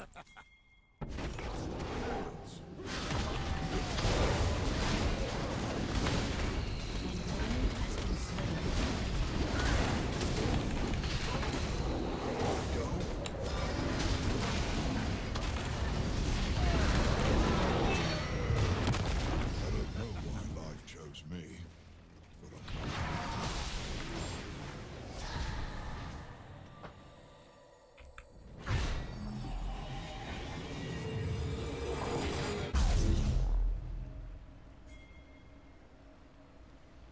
Cartel lawyer. Yeah, I mean, that would be about all I could do with the cartel, I think. I wouldn't want to live a life of crime. I just don't care about money enough to... I mean, money is good. Of course, I like money, but I have other aspirations. I need to armor.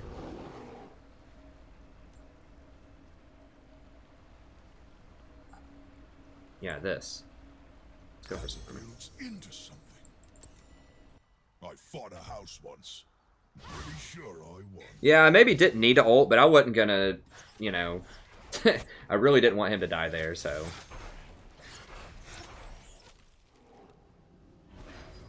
I don't know. He's just taunting. Like, he's just taunting the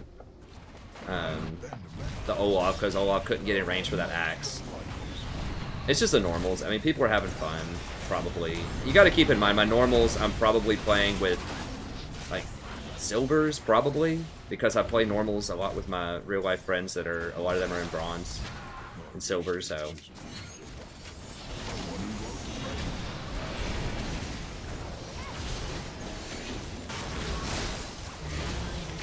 Whoa, he didn't even ult, huh? That's 4v5. They just don't make doorways big. Really? That's warded? Or she just did that blind?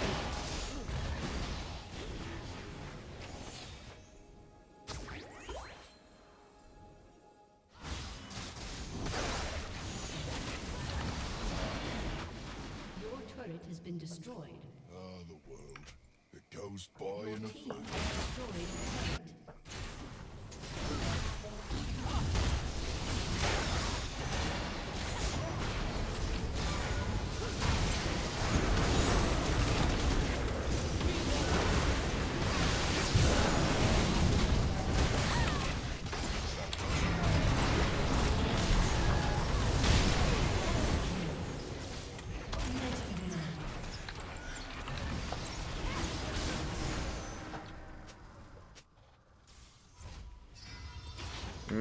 Who died? Nobody died. Okay. I was about to say, I could have ulted somebody in there, but I didn't think I needed to.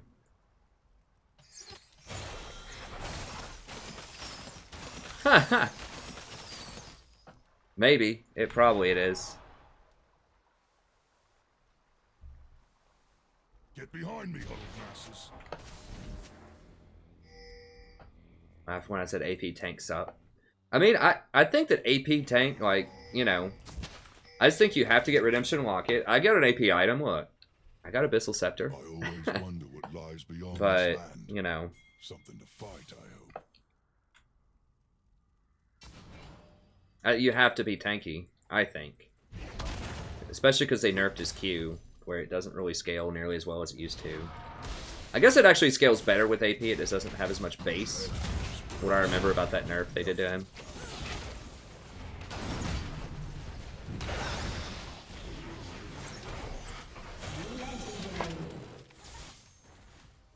I mean, if you haven't really, like, been keeping track, like, Redemption, every fight that we've won just about is because of Redemption. Most of it.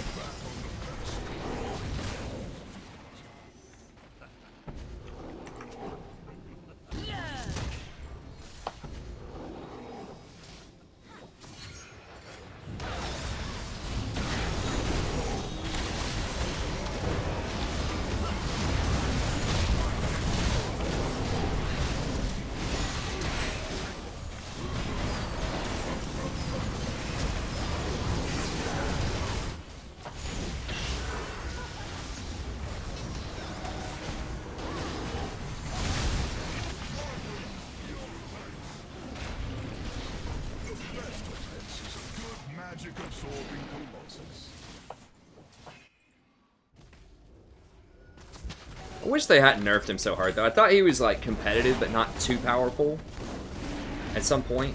I don't know. He was pretty strong on release, but I didn't think he was, like, too oppressive. Like, he never really even had a chance. They nerfed him so fast.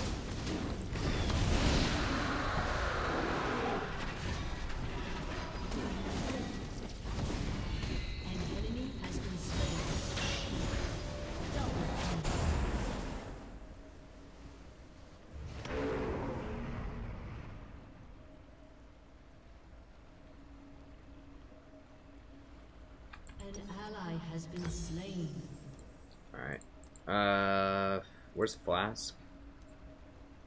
Feels good to stretch my wings.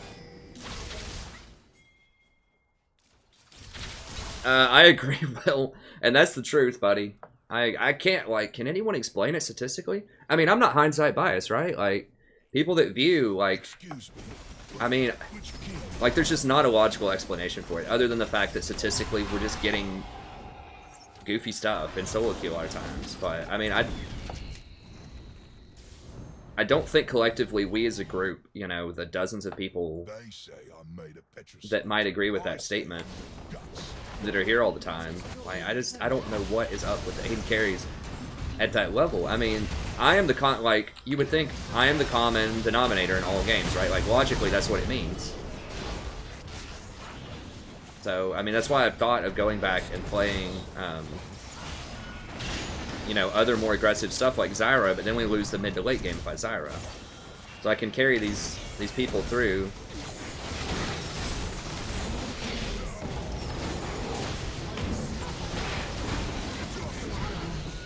I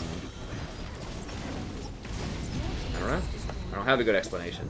It really doesn't matter. I mean, the only thing that matters is, should I be picking different champions? That's the only question that matters. Or should I be dodging more?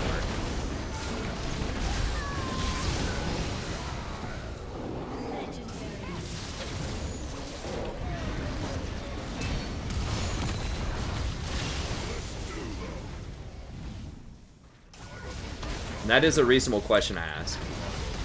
Should I be picking different champions? I don't think so. I think we're just kind of in a rut. I mean, my Janna win rate is still really high. It's just, you know, part of it is just remembering, like, the kind of silly ones, but... Oh, yeah, you're right, Oscar. I forgot to turn it on. Maybe that's it, JJ. I would like to think that, but I don't know. I think we're just, statistically, we just get into a rut sometimes.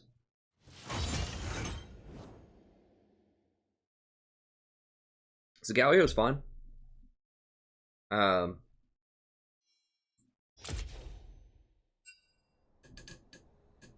So there you go. Thank you, Yawgmoth, for the generous donation. Galio, he's interesting. I did mess up some stuff. Like I said, there are a couple of kills I could have gotten with Q. I could have gotten out of danger a little bit more probably, but overall I think we did fairly well. We just tried to start playing around the Ahri and the Udyr, because those were the two people that were doing very well. So we just kind of gave up on Ashe a lot, because she's just going to die. I mean, Ashe is hard to peel for with Galio. And we started playing around with Ahri and Udyr to keep them up, keep them going. And that's what won the game, ultimately. Let me go plug my wife's phone in really quickly. I think I have enough juice here. What's my percentage? I'm at 65. That should be enough, I think. So let me go plug my wife's phone in. Then she can run her fan app, and she won't hear me as much. I'm just drinking chocolate milk. A little chalky. I'll go ahead and put us back in queue. I'm not sure. Make sure there wasn't another donation game, right? No. Okay, so thanks again, Disciple. I don't think I've audited that. I should have audited that. Forgot. But we'll put us back in solo. Make sure dude's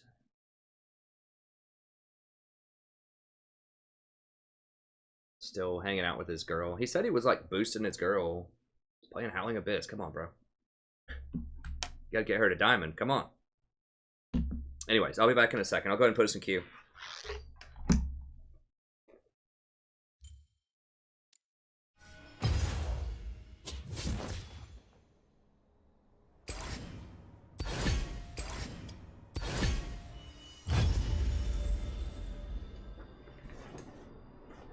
So if I miss the queue, I'll be back in a second.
Oh, we're still in queue. Sweet, I didn't miss it.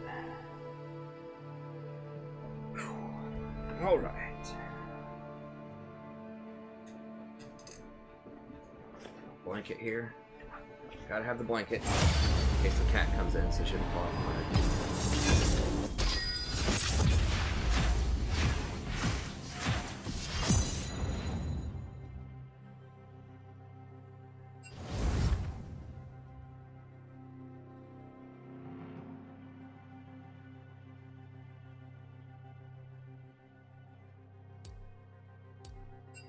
Oh, open the box. My bad. I'll do it next time.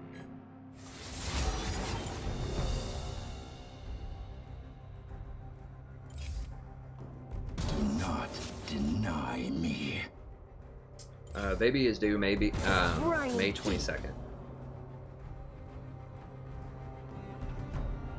We're gonna have a crazy. Yes, Disciple. You got me the victory, buddy. Thank you. We're gonna have a zoo. I mean.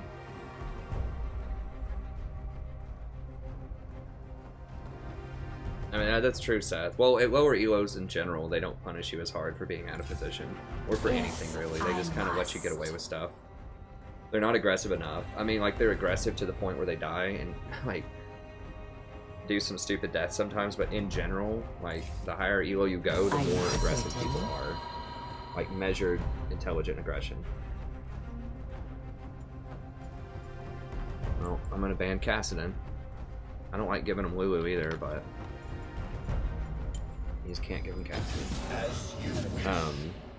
I mean, yeah, it's gonna be a zoo here next month. So our baby's due May 22nd.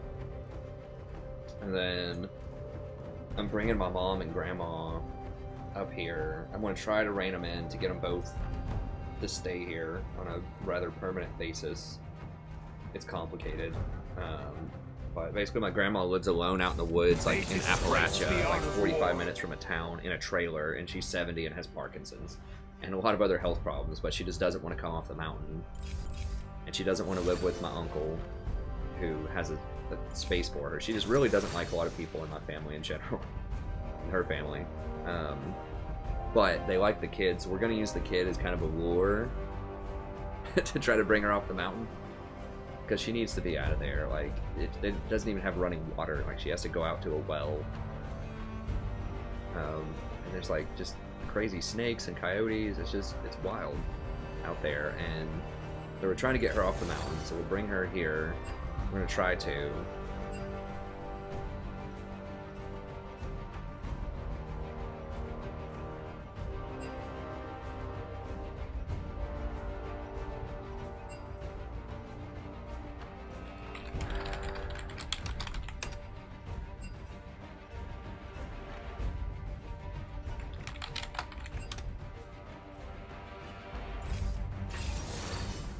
Wait, what? Hold on. Am I in normals again? I thought I queued for solo queue.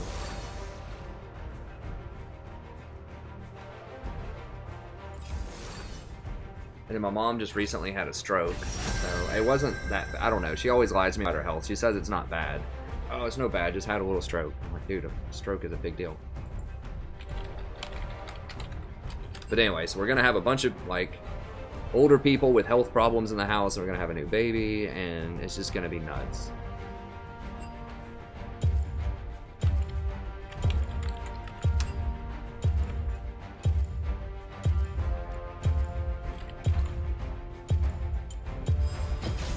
Don't you trust me?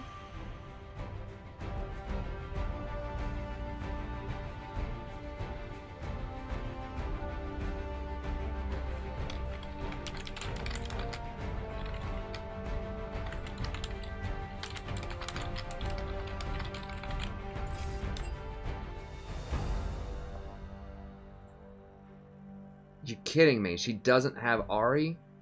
So I asked her what she wanted, and then up there she asked me about Talia, and then this idiot's talking about food.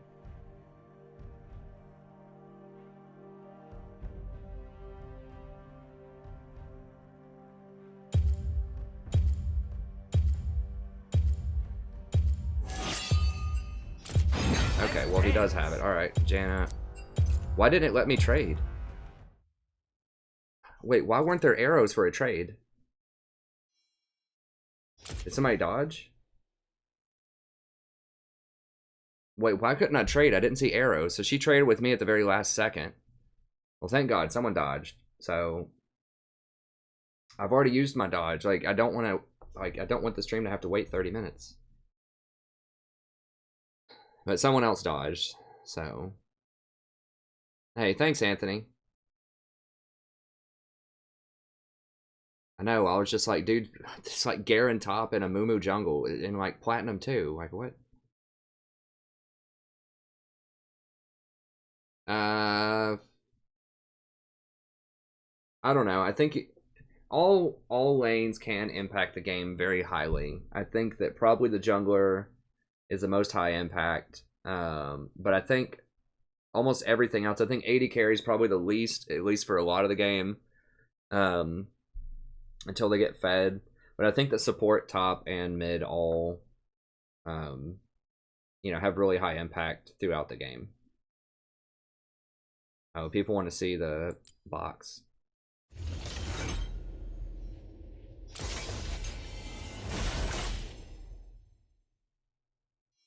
I mean, that will be nice having X-Tech Scion, is that rare? I don't think it is. Oh, it's legacy content.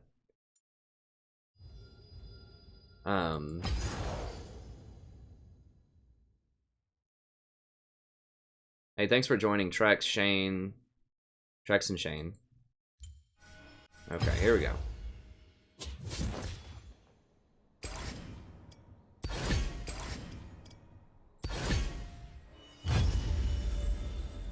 Just saying that because, like, Amumu and Garen are not very common. Hey, what's up, Tristan? I mean, we haven't been winning a lot of games, if that's what you're asking. But, you know, it's always a good stream. Hanging out with people and... Wait, where are the arrows for trade? I don't know the new client trades. Like, it used to be to the right. Was it to the left now or something? Or I just didn't see it? Hold on.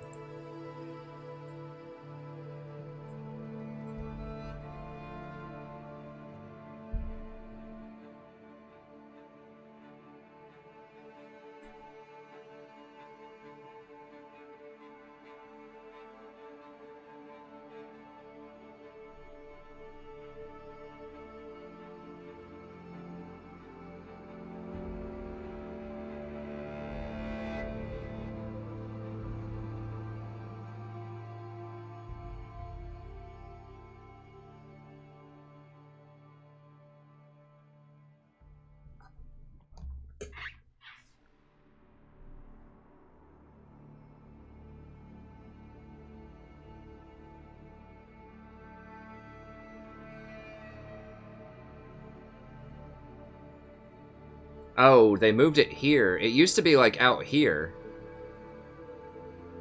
That's why. I'm just getting used to the new client. It used to be here, and it used to be left-right arrows. I'm pretty sure. And then they moved it here, and now it's up-down arrows.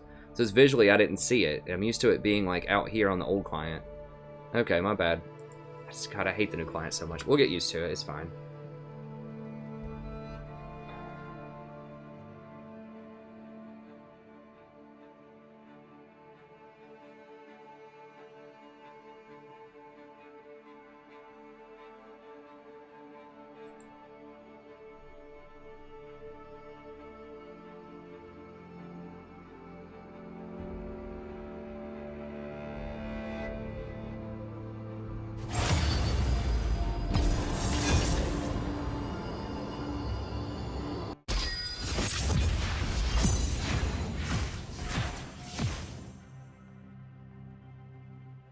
I mean, it depends.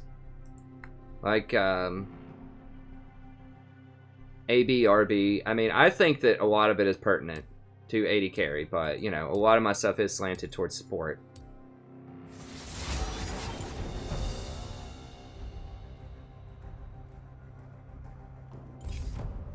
Hey, thanks, Alex. Yeah, I think I figured it out.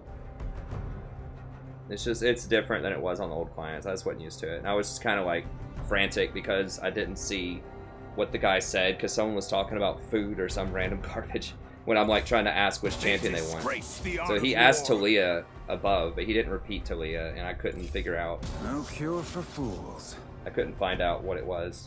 You're saying. Is that fear I smell? According to Arcadian, Tarzan and Arcadian, I could see mid maybe, but I think jungle, I would say jungle is probably the best.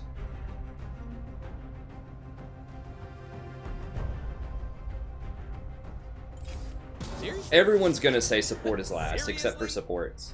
Lame. But I think the supports are very important. I mean, we can look and see representation in terms of... Now, this isn't going to be for all sample sizes, but...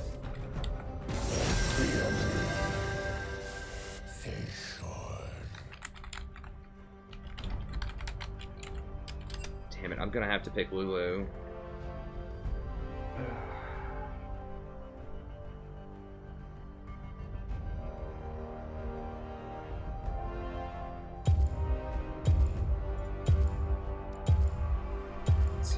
gonna be bad. Lulu's not that great with Lucian, but I've got to take her. Nice to meet you.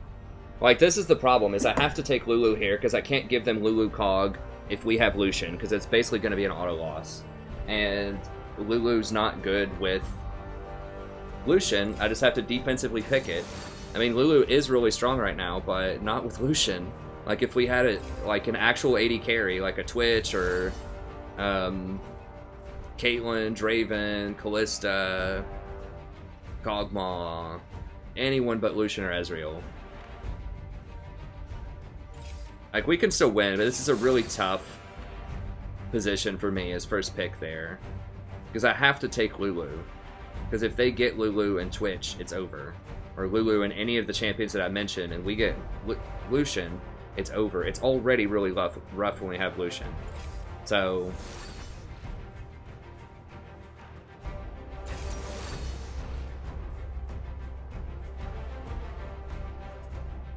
I don't know, Erisine. I think everybody gets frustrated from time to time. People who constantly do it, you know, I think that there's a lot of young people that play the game, and a lot of people that really just get frustrated. Like, at Platinum, as I said before, if you've played this game for years, Platinum is one of the biggest barriers for people to cut through. And people spend years in Platinum.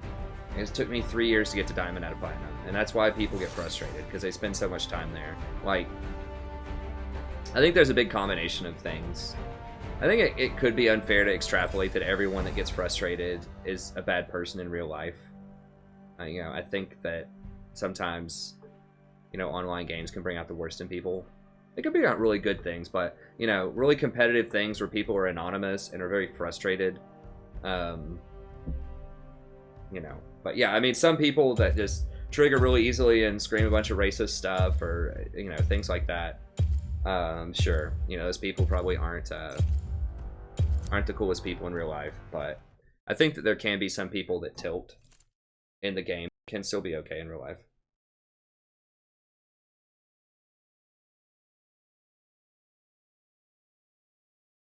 It takes a while, Lightspeed. It's because it really takes a lot of higher order stuff and just a lot of patience. Hey, thanks, Lightspeed. I appreciate it. But I feel your pain. I mean, I've got 800, 900, 1,000 games or something so far. And I still haven't got back to Diamond yet. Now, a lot of that is because I stream also and other things I've talked about. But it really does take a while to cut through Platinum.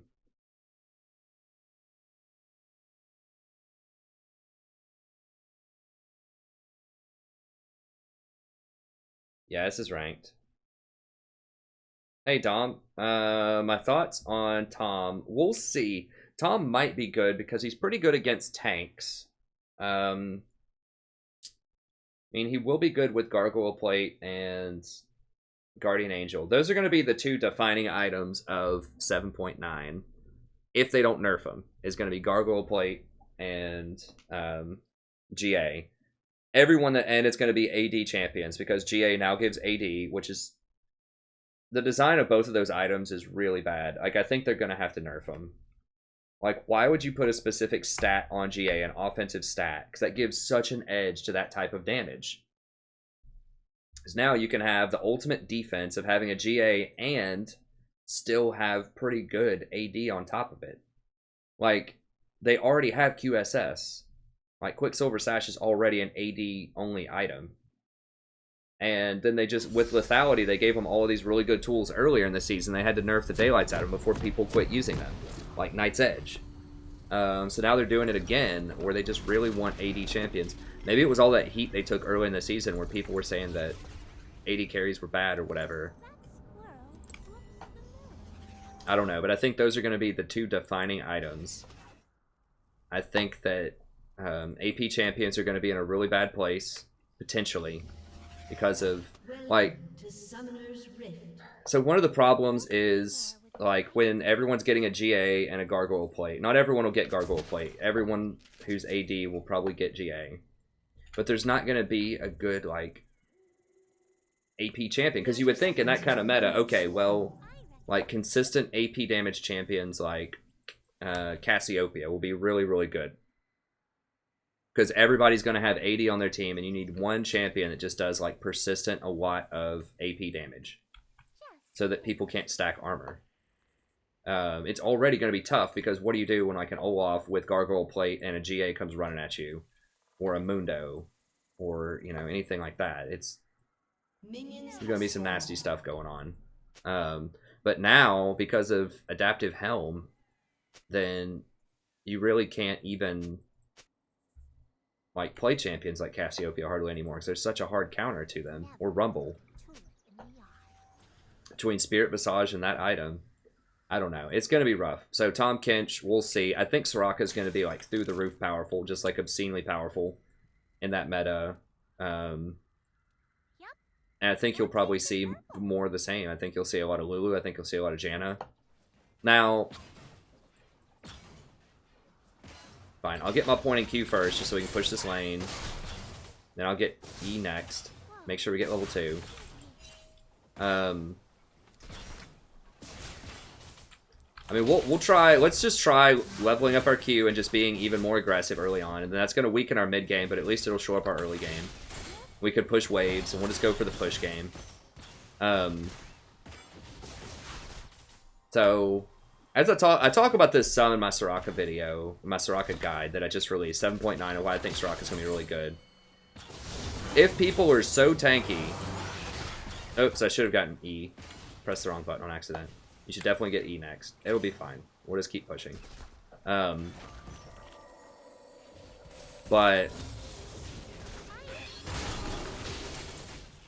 if everyone is going to be living forever in these fights,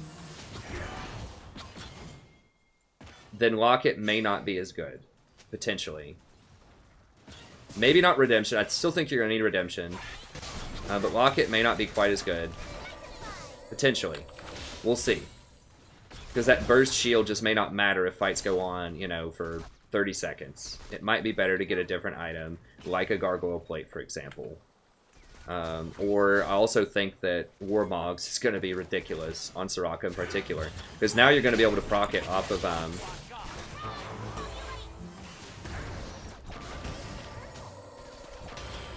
First blood. An enemy has been slain.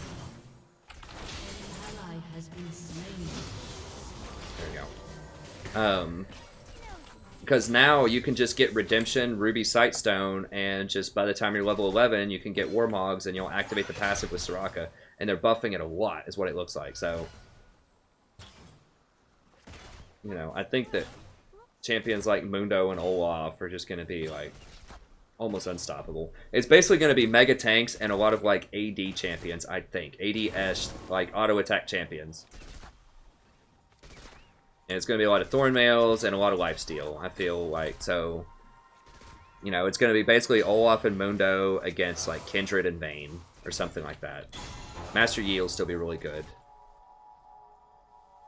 I just think it's going to be rough, itemization-wise, because, like I said, AP is just not going to be able to burst through all that. And yet, you need some AP...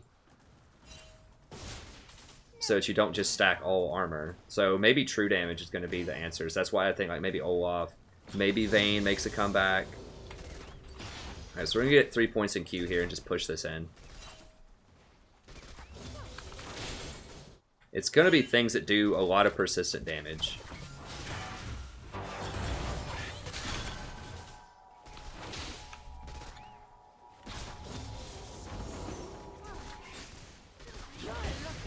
I think. I mean, maybe people will still be able to play Cassiopeia and stuff like that through the,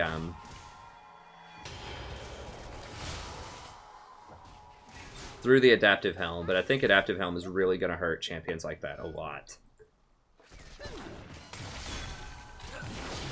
In addition to GA and...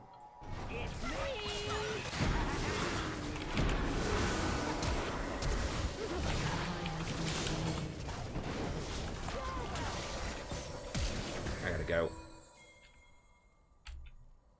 Lucian, ladies and gentlemen, why?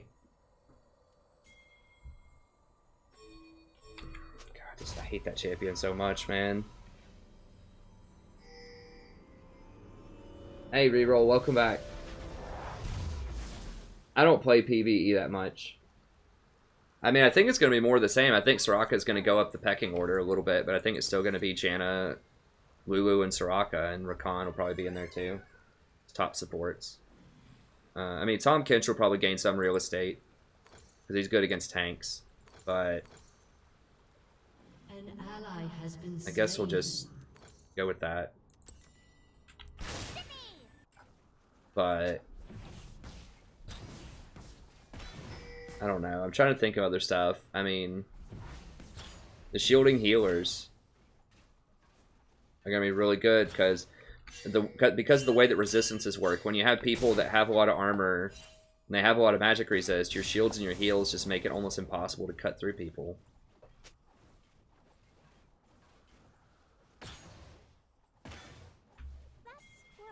He's probably getting Bork. I mean, Bork is okay on Lucian. It's just a bad item in general. I literally lose almost every game with Lucian. Like, it's not even a joke. Like, I've calculated it up before. It's like I'm almost always like 30% with Lucian. It doesn't even matter which support I play. And he's played in virtually every game. Now, I lose to Lucian sometimes. He's not like Ezreal, where I lose with Lucian and beat him every time. He does beat me sometimes, but like, I looked it up the other day. I've done this twice now. After, you know, a bunch of different games. So it's like, basically over the course of like 80 games, my win rate with Lucian on my team is something like 30% or something. With Ezreal, it's something like 25%. If it's Caitlyn, well, I'm just going to start maxing over to shield because we've lost this lane at this point. I'm going to play for the mid game. If it's Caitlyn, Draven,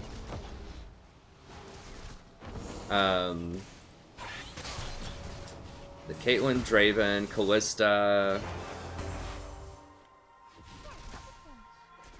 I think it was just Caitlyn, Draven, Callista, or Twitch. That was it. Then my win rate was like 88% or something like that. If it's like, basically, if it's my top 4 champions that I play with, then it's an extremely high win rate. If it's not, then it's bad. And I've tried all kinds of different ways to try to fix this. I just don't know what the answer is, honestly.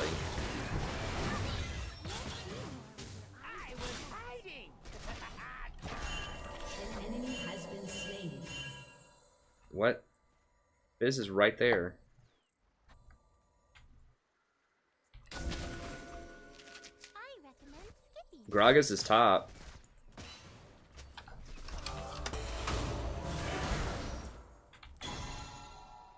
An enemy has been slain.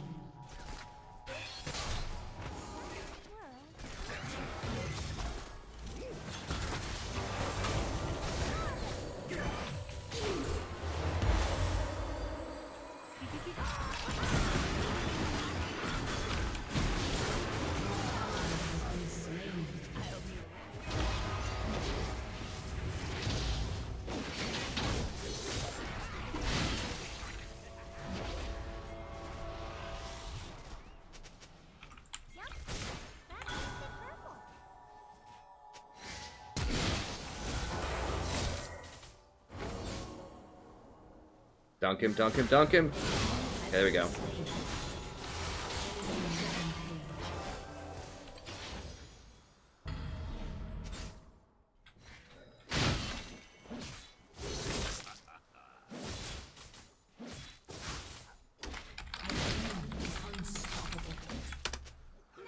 Dewdrop.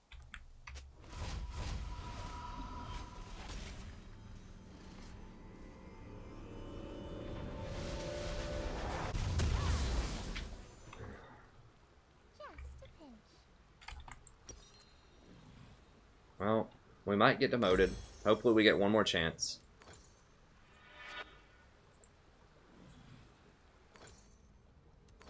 If we do, we'll just keep soldiering on.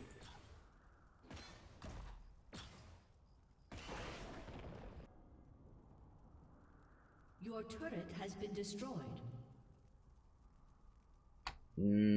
I don't know, Babu. I don't know about that, friend. I've tried Zyra with him. He doesn't have any follow-up crowd control. He doesn't have enough damage early game because he always goes Blazer and King. which means his damage is really weak early on.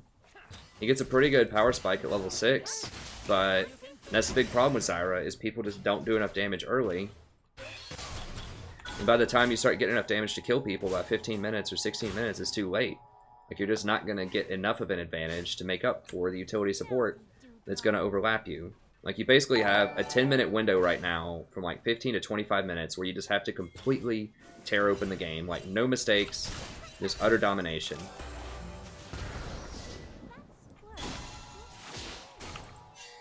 I hit him, but it doesn't matter. And that's the problem right now. If he requires a type of support that is really not favorable right now, then that's not a good place to be.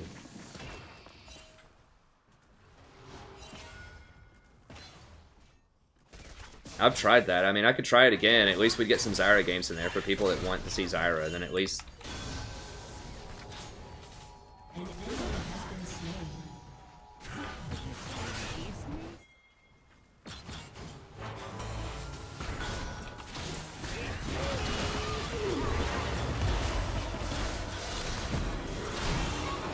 Kill that guy, so at least we get a kill. Thank you. Shut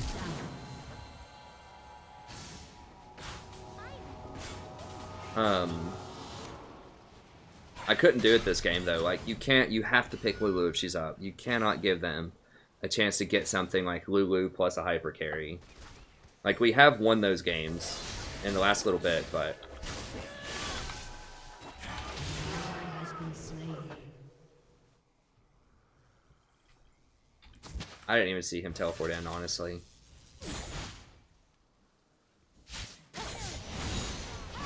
Oh god.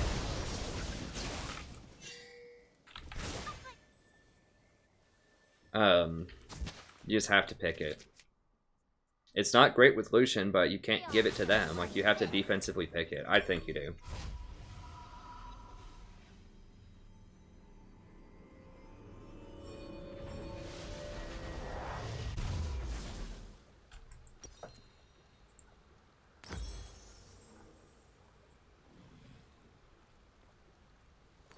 Never look a tulip in the eye.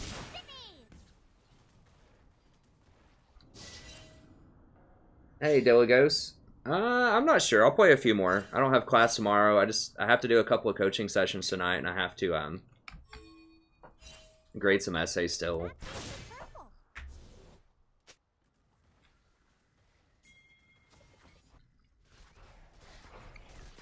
Yeah, Jax is actually a pretty good call. Jax might be really good. Hadn't thought about Jax, but yeah, he's the kind of person who'd be really good late game into a bunch of tanks. So I think stuff that has true damage and auto attacks is gonna be nice, or just has like just things that can get around armor that's not magic damage. Has been slain. Amumu's just so worthless, like past gold. He really is. Has been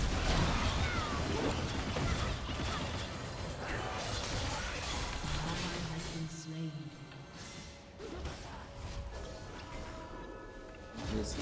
You just can't play Amumu. Has been slain.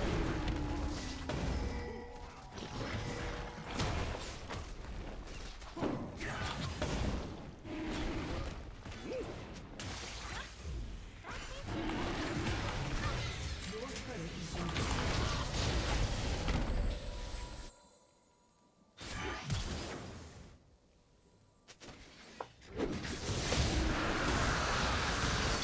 Okay, good. He got him there.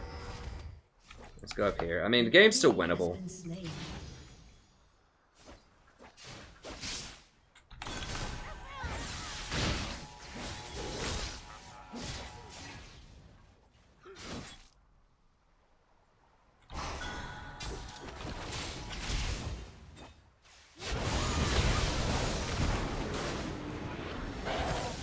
Never look a tulip in the eye.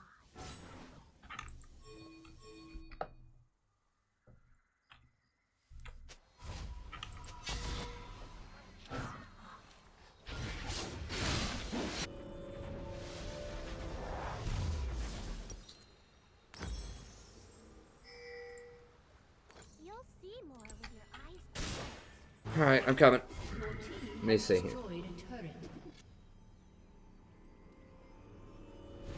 Hey, Deja Vu. Yeah, hyper carry is someone, typically, for 80 carry, it's someone that builds a lot of crit and has a lot of stuff in their kit that makes them do a lot of damage. So that's like Twitch, Draven. Your turret has been destroyed.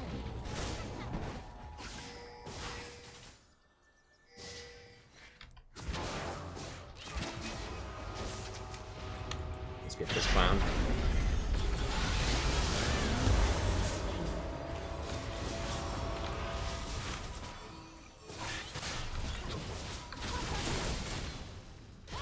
That's for the 80 carry role. There are other, like, Kassadin, Master Yi. I think Master Yi is going to be... He's already out of control, and he has a true damage component. Like, a lot of people are going to be building Thorn Mails.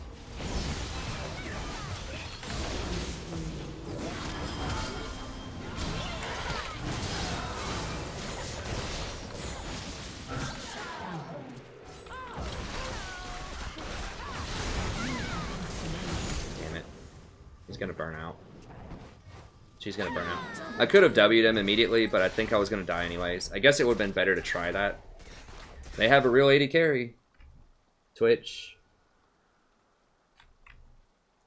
Fizz is their mid laner, Gragas is their...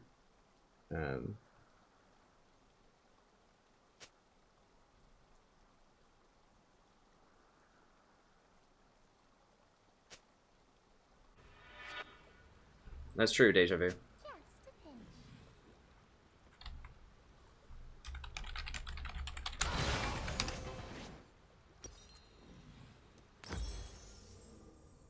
There are some champions that just scale better. Nosy doodah.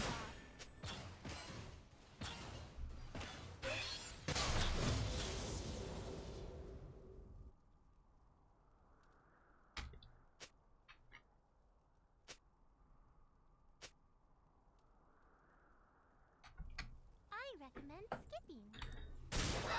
Twitch is such a terror.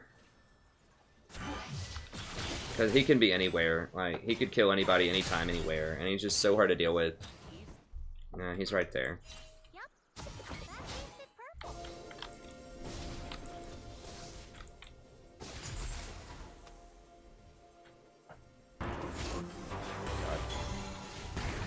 I gotta run, 'cause I don't know where Gragas is. Whoa. Dizzy.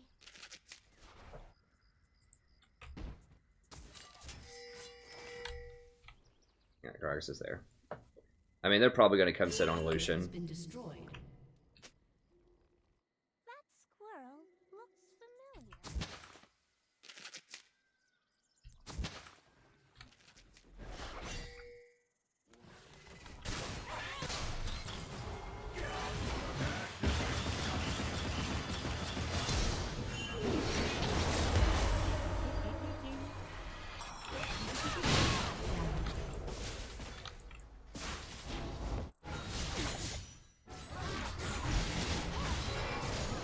An enemy has been slain. Fizz is gonna be a big problem.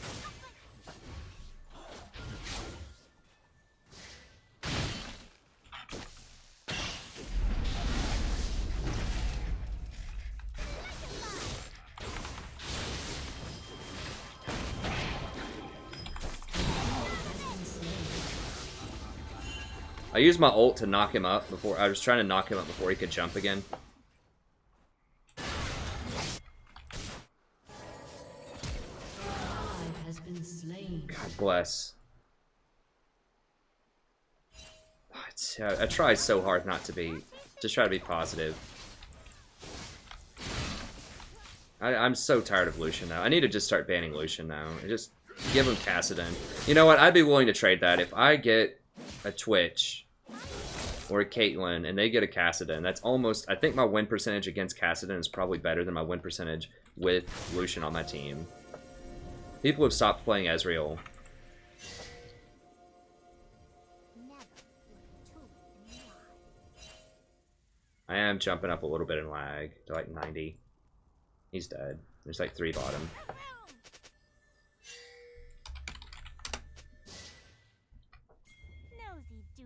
Like, legit. I didn't have a ban this game, but like, legit, I think I'm going to start banning Lucian.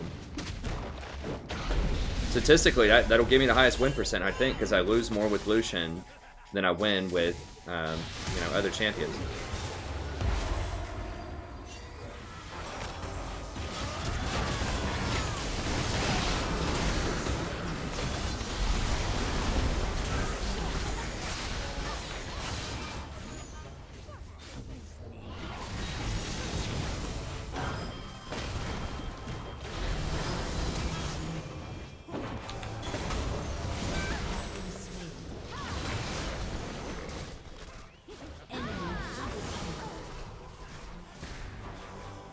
Well, I think people just aren't picking Ezreal right now.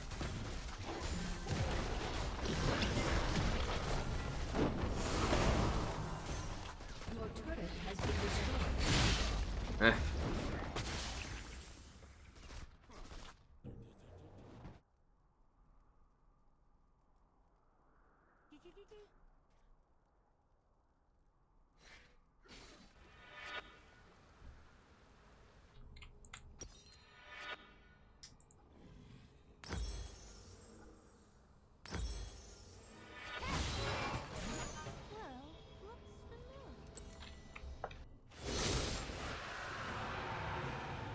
I mean, it's basically a running meme on this channel with, like, the 80 carries. But, I mean, you know, I don't want to seem like I'm complaining about them all the time. I have to figure out how to do it. I mean, I think banning Lucian's a start. I mean, could they mess up on other champions too? Will they? Sure, but at the same time, at least they'll scale better. I don't know. I think people have stopped playing Ezreal enough to where if I ban Lucian, they might actually play Caitlyn.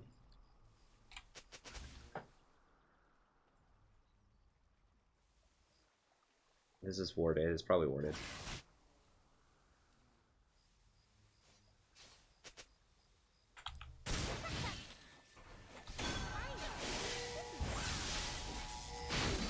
Go! Like, what? Alright.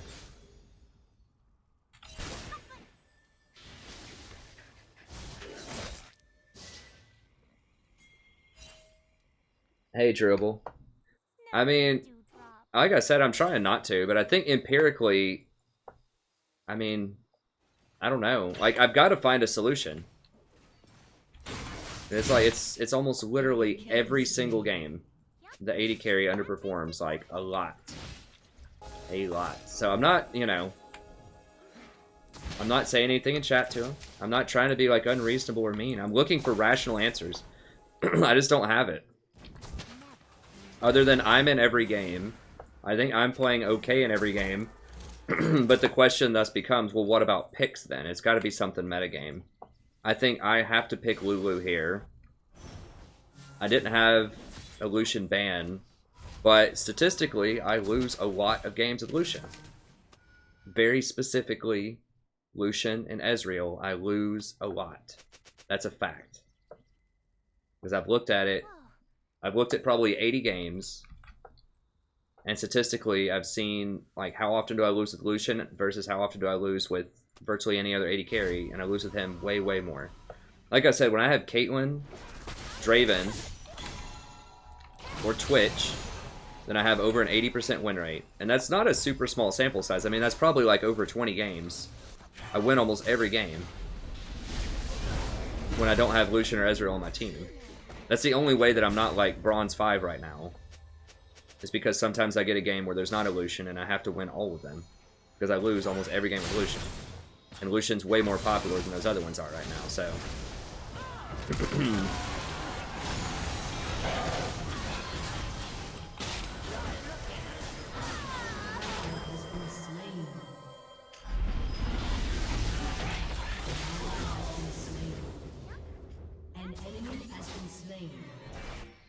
I mean, I'm not tilted or anything. That's just how it is. I'm trying to be rational and find an answer.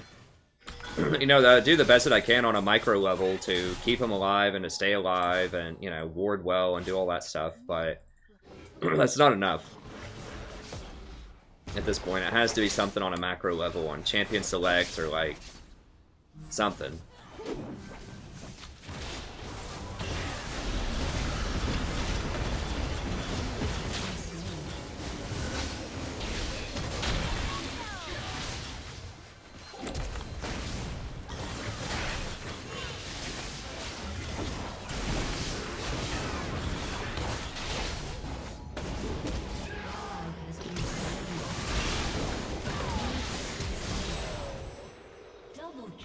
we got that one.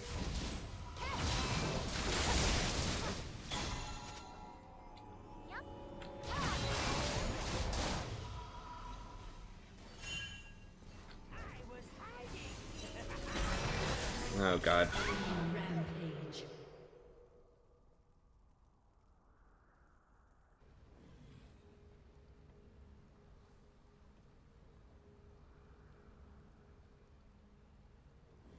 I would not play Vayne right now. I mean, maybe when tanks come back.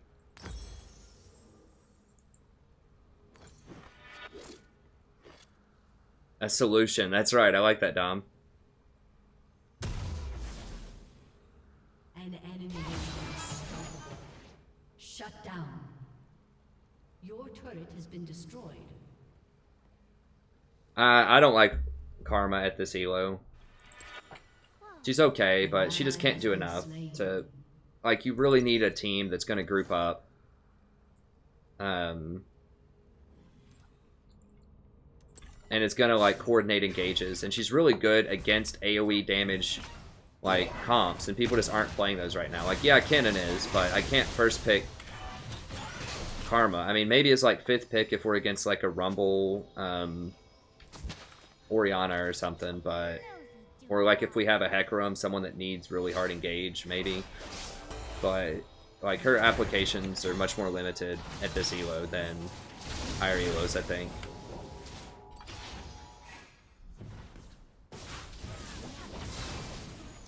Let me scroll up a little bit. I mean, with Zyra, I can win almost any lane with Zyra. Like, I can probably kill somebody once or twice. I can make sure that my AD carry is going to be up in CS. The problem is the mid game, though. That I can't convert in the mid game nearly as much with her. Go get him.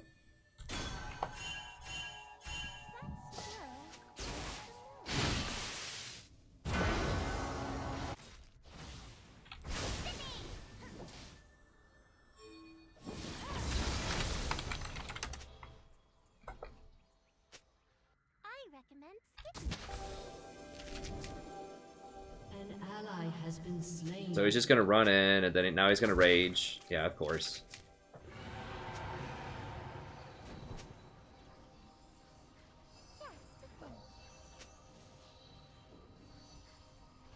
Like, we can't do that. Twitch is 10-1. Or 10-3.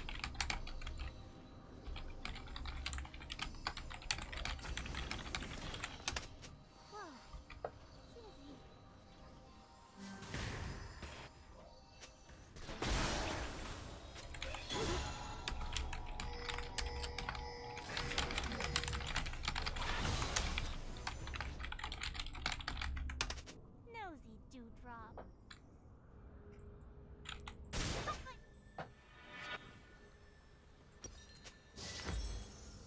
I'm just muting him.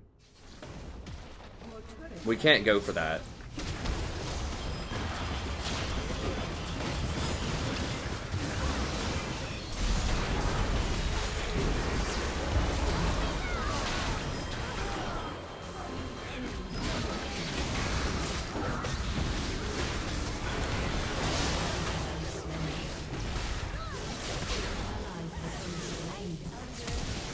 I'm dead. I don't even know how it flashed. It's just one of those games, every single lane lost really hard. Your inhibitor has been destroyed. But yeah, we had to give up Mountain Drake. Like, the only way we're gonna win is if we Has been destroyed. just catch them out of position at that point. And we just don't have a good team comp for that. Like, Ahri, yes, if it was like an Ahri that was consistently hitting charms and all that stuff, we would, you know, we would be able to do it, but...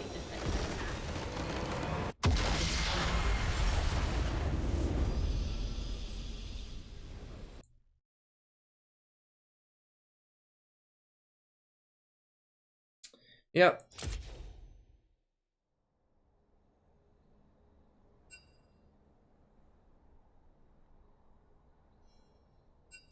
I mean, let me just see. Am I just like just out of it? Is it just selective memory? Let me look again. I mean, it might be a legit strategy, like I said, to ban Lucian. I mean, if the guy is causing me to lose 70% of the games, now cause, of course, I do stuff too. I could play better, all of that good stuff. But if the guy is in games in which I only win 30% of them, and that's a common factor in games that I lose, you know, that's empirical evidence. I mean, the last 3 times I've looked at the last 40 games, Lucian's been at about 40%. So let me see here. Where's my notebook? I just want to add it up and see in the most recent 40 because I haven't done it in a few days. Let me see if anything's changed. Okay, so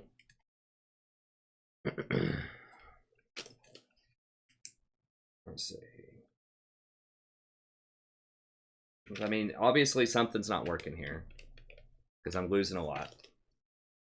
And I think I'm still playing okay in the games, but the games just feel like hopeless. And when that happens, it's got to be something with pick ban, I think. Something about compositions. Okay, so I don't think I've had an Ezreal in the last 40. So that's a good thing, but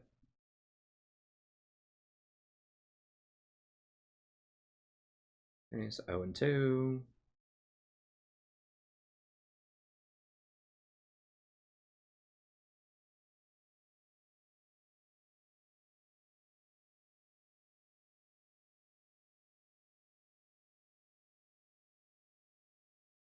I want to track Zyra also. I feel like I lose with Zyra a lot too. Even though she is really good, I always get to play the Ruined King Zyras, is what it seems like. Let me see if it's possible I should ban her also. 0-3.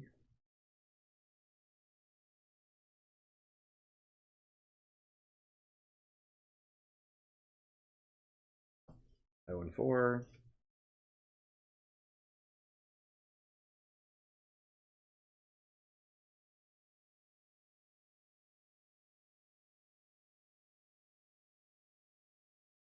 I did win that one.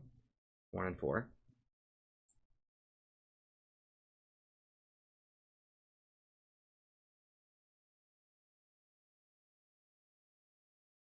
One and 1. 1-5.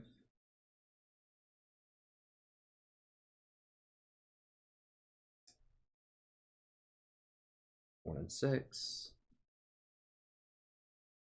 The Kog'Maw, I'm like 2 or 3-1. I'm okay. I do win with Zyra. I'm 2-1 with Zyra right now. I did win with Illusion there.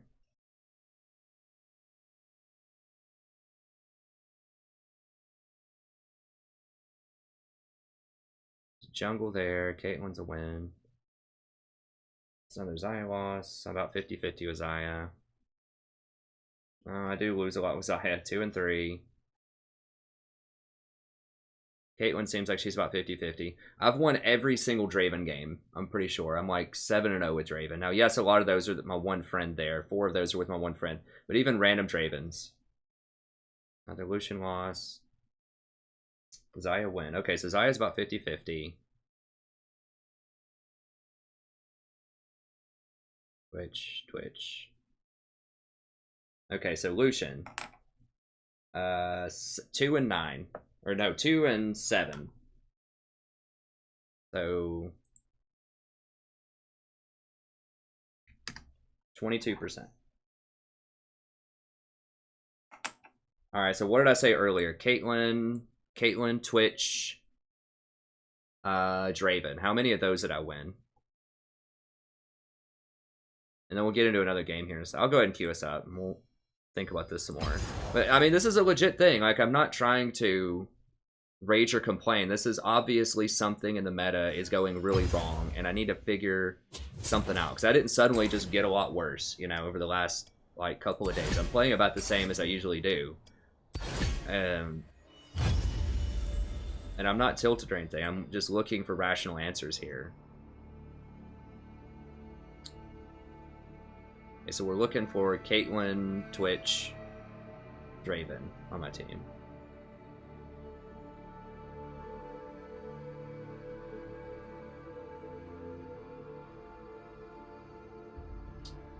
1, 2.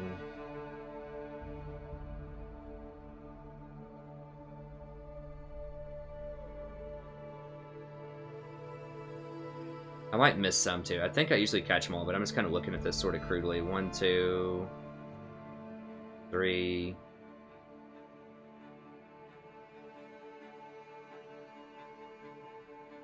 I lose a lot with Ash also, but I'm not going to count that up. I think my cog is positive, but not by a lot. It's like 2 and 1 or something like that. Okay, so 3 and 1.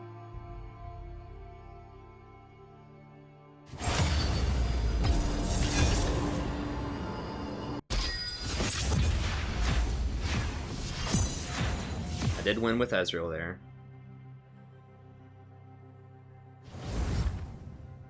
4 and 1.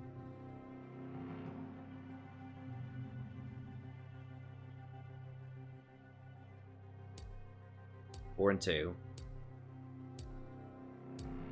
5 and 2.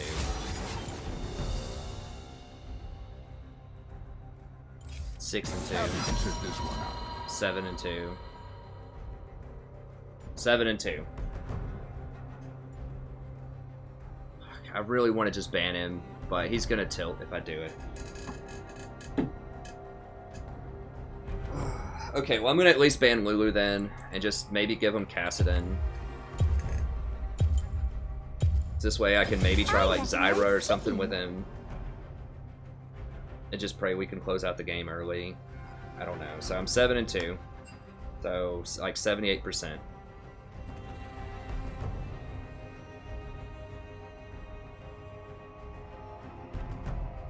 So I'm 22% with Lucian, and if I'm one of the 3 actual top 80 carries right now, then I'm 78%.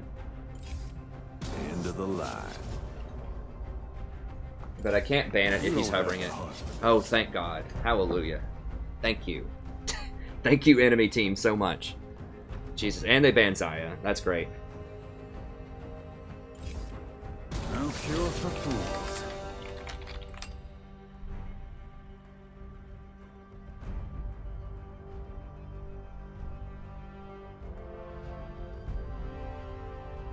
Wait, am I disconnected from chat? Has no one actually said anything in the last, like, 10 minutes or something? Oh, I just can't see it on here. I have to refresh my chat. The last thing that I see, sorry if I wasn't responding, the last thing I see is someone saying, Deja Vu saying, well, let's look away from Gosu. Not bad. So if someone was trying to talk to me. Holy, are you kidding me? God bless. Like, guys, can I...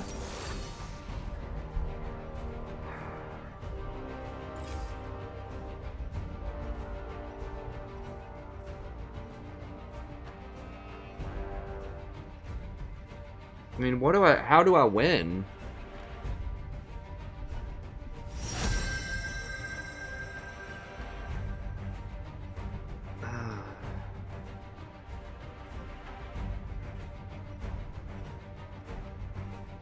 I mean, I need to pick Janna because Master Yi is just gonna be out of control if I don't pick Janna. I mean, I could try something like Nautilus, maybe.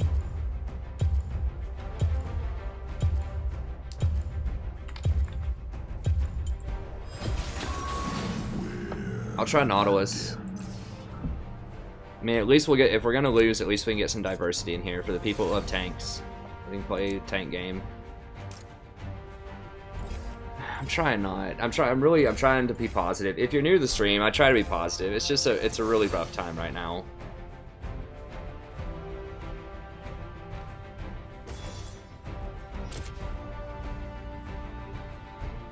I can't I've dodged twice. Well, no, I only dodged once. I really don't want to make people wait 30 minutes. I'll just lose, and then it's fine. We'll get the elo back another day. I don't want to make people have to wait 30 minutes. We'll put our best foot forward, and we'll do what we can, and then at least you guys can hopefully learn some stuff out of the game, even if we lose. Guys and gals. Inspire. Is he? Does he at least play Ezreal? I mean, there are good Ezreals out there. There are legends out there that are good Ezreals.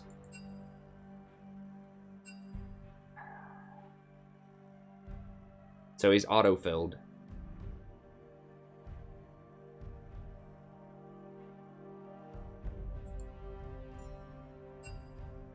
Let's go Astro Nautilus.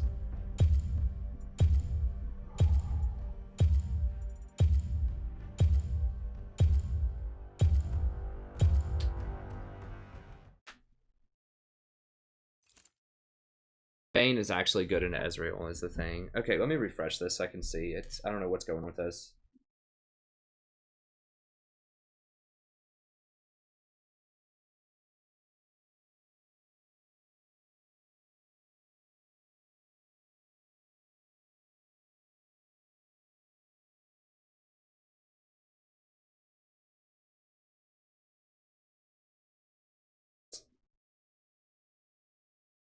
Okay, let's see. We'll play it. Thanks for the energy, guys.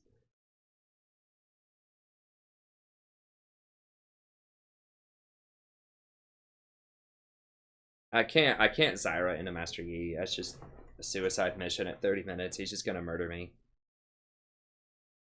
He's 67%. I mean, let's just ignore the fact that it's 3 games. Let's try to be positive.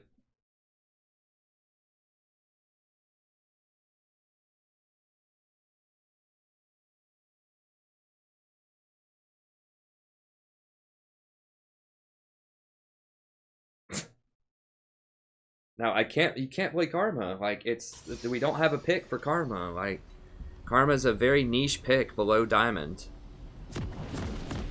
Like, they have to have AoE damage for me to feel comfortable. Now, I would... Okay, so I talk about... I'm not exasperated with you. I'm just... The game's just... It's fine. So, you don't upgrade your coin items. I just answer that question like 10 times every stream. And I talk about it in virtually every video that I publish. You don't upgrade your gold item right now. Now, that's going to change in 7.9, most likely, because it's in your best interest to rush redemption. The gold items are a scam. I talk about that in my itemization video. It's much, much better to be more combat effective early than it is to upgrade your gold item. And I do lots of math for you. Just look at the itemization video. In the description, there's a part that says, like, either the forward item or the gold item. I think it's at, like, 32 minutes or something. And just watch that little 10 to 15 minute clip. And I break it all down for you mathematically and explain it. Gold items are not worth it unless you need... I also talk about it in my... Just look in the description to this video. It's frequently asked questions. You'll see an FAQ Google Doc. Click on it. I think it's the 3rd question. I break it down mathematically why upgrading coin specifically is not a good investment. What it basically boils down to is if you just get one more kill or one more assist, if you just get one more kill or one more assist, that's worth 450 gold, and that's worth about 17 minutes of upgraded coin gold, in addition to giving you extra map advantage. So, unless you need the forward item, then you shouldn't do it. Now, pros need the forward item, and challenger players need the forward item. That's why they rush. Primarily, they'll typically rush Eye of the Watchers on everything, because that actually has AP on it, which is a good stat. Eye of the Watchers is the best forward item. I'm going to have to take some hits just to push this wave faster, because he's just not autoing the wave at all. They're going to hit level 2, and we're going to get pushed in.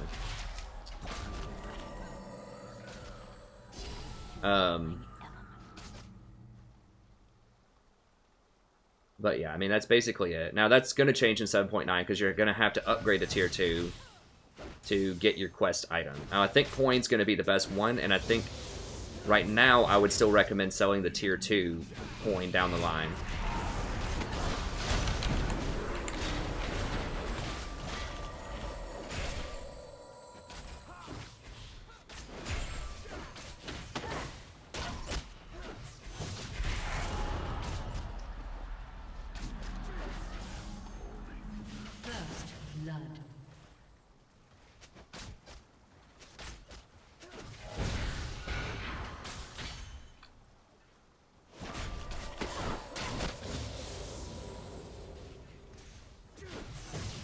Well, it's not just been the ADC. Like, every single lane has lost every single game. I don't think we've had a winning lane, except in the normal and the flex game that I played.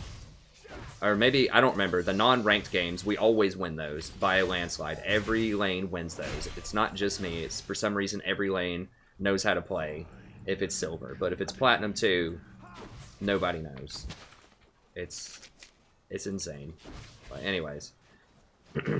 So that has to be unlucky. I mean, eventually we'll get a lane that can win a game, because even if the AD carry underperforms, if like mid lane's doing really well, we can play off of mid lane and, you know, convert some wins there. But already mid and top have died once in the first 4 minutes.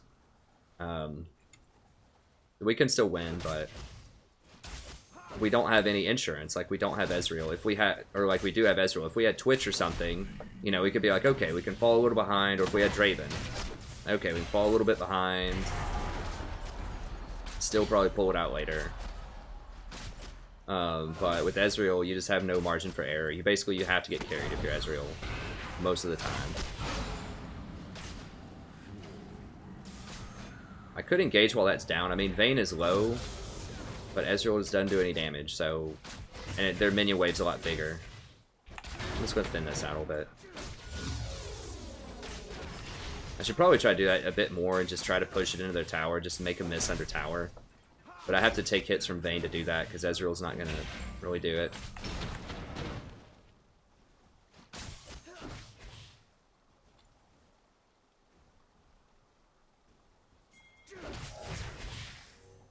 Okay, Vayne wants...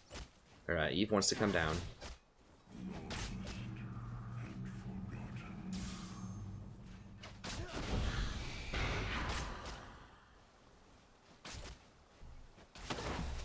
Put my phone over here.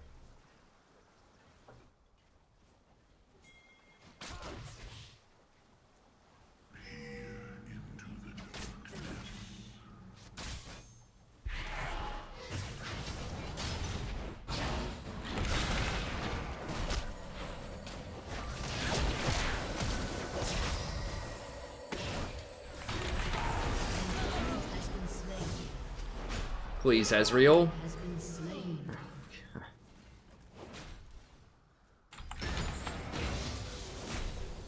She was 100% dead. All Ezreal had to do was not attack her so that he wouldn't aggro the minion wave.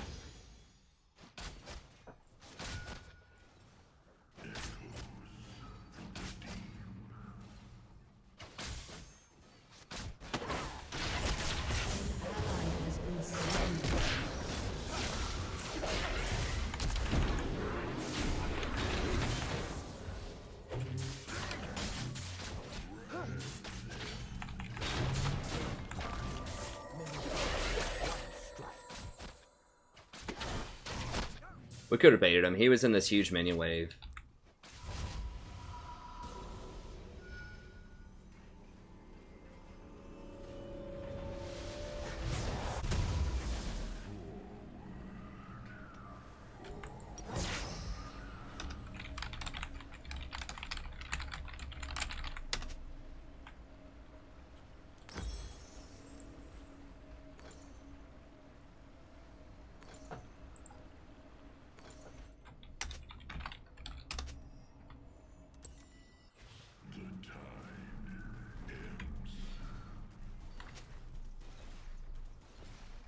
Yeah, you did, and you didn't need to.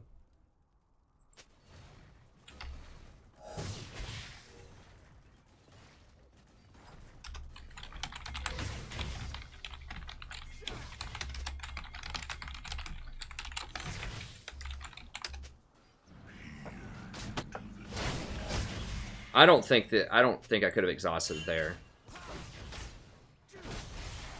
I personally don't think that was going to be a good decision.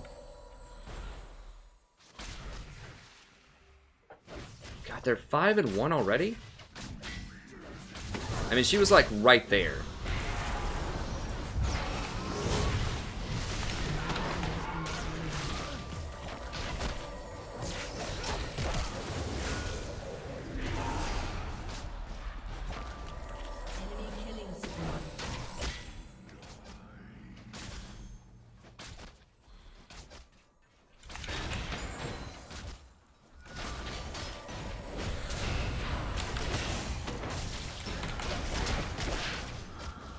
Oh my god, dude, this is like such a crazy tilter.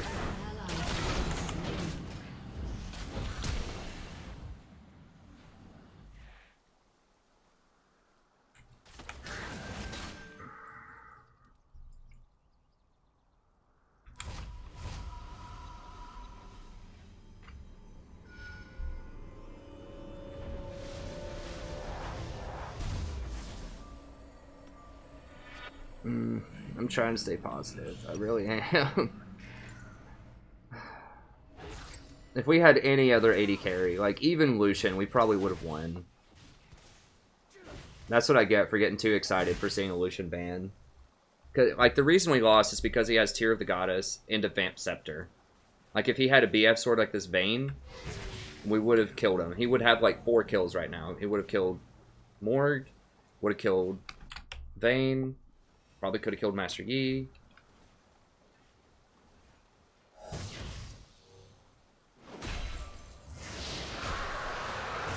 Hey, thanks, Vel'Koz. I mean, we need some bright side.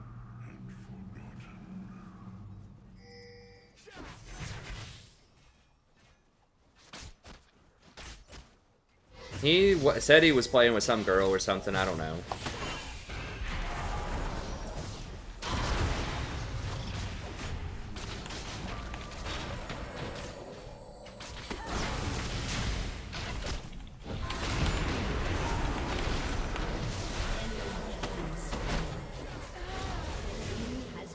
Okay, please, for the love of God. Okay.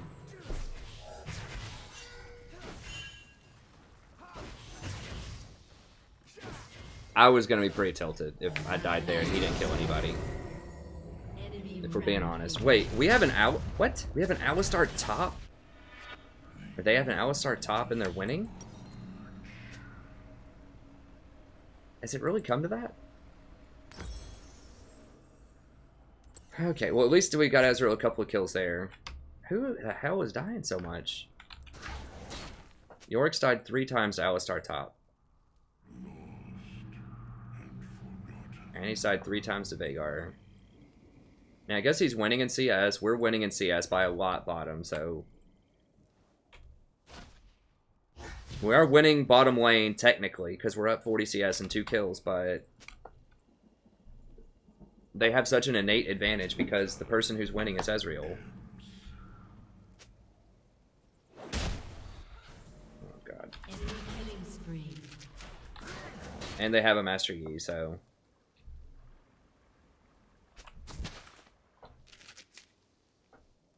Hey, thanks, Joseph. I'm gonna try to pep it up, guys. I really, you know, I really don't like being negative or down. It's just, it is hard when, you know, in the last 3 days we've fallen from Platinum 1 to Platinum 3 now.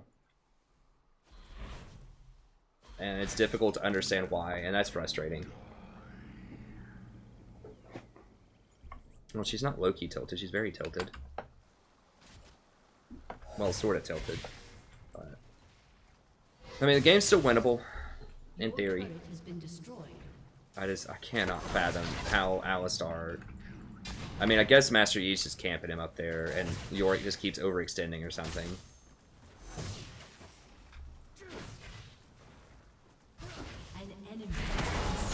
Really? They 2v1?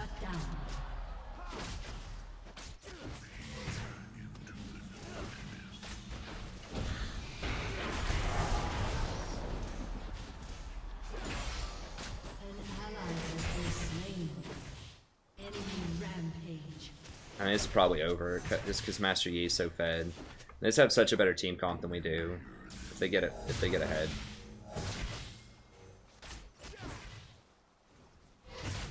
So we're kind of winning bottom, but mid and top are both just not losing. They're getting like absolutely run out of the gym. They're getting slaughtered.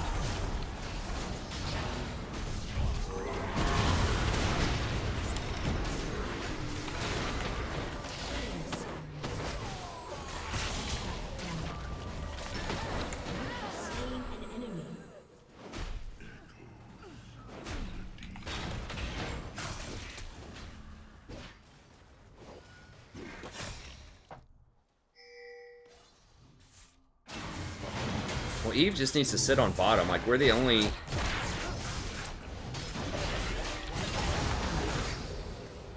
I mean, we're the only show in town. Like, we're the only chance for anyone to win.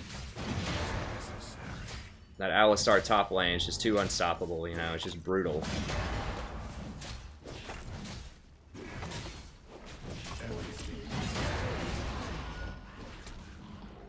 Oh, they already got drag. Yeah, they got tower drag. I'm back. I'm back.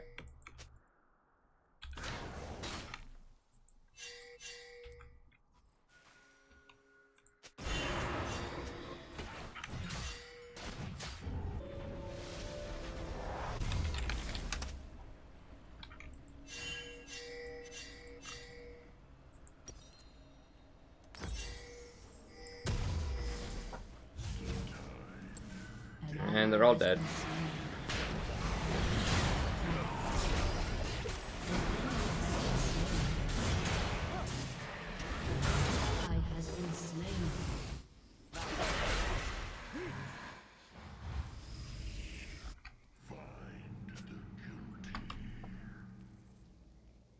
I guess Evelyn managed to get out.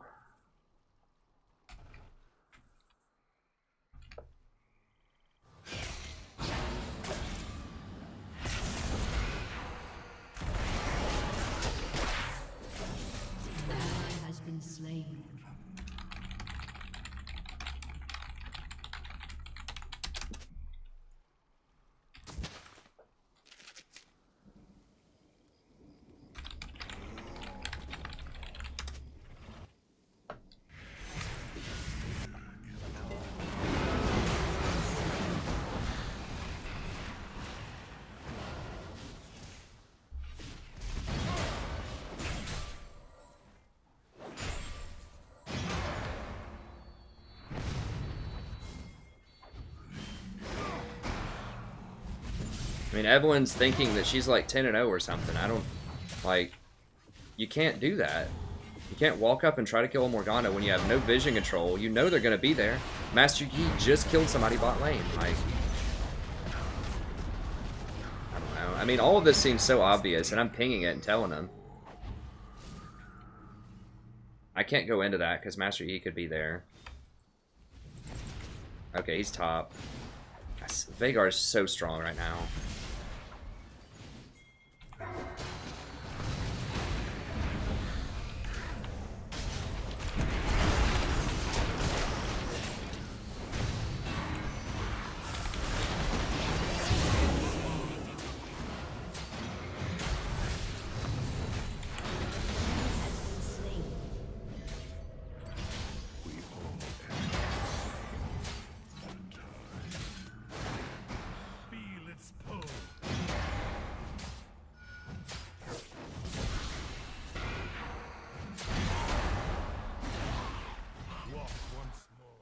How do we win? Like, we just don't have a win condition. It kind of was, like, Evelyn, sort of, if she gets really far ahead, but it's just not enough. No, Alistar is not a thing now. Yorick's just bad, I mean.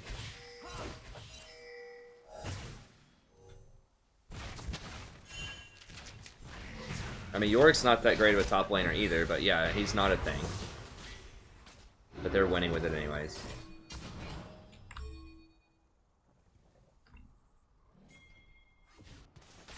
Yeah. Yeah, there's a lot of stuff that just shouldn't be happening.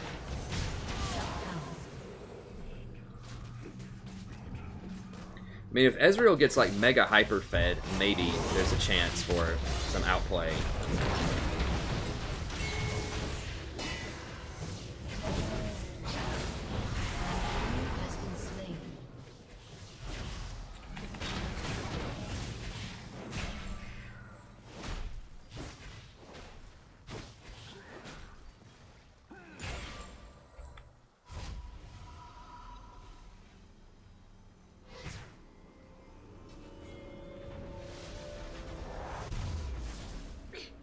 I know, Merrick. I mean, it is funny.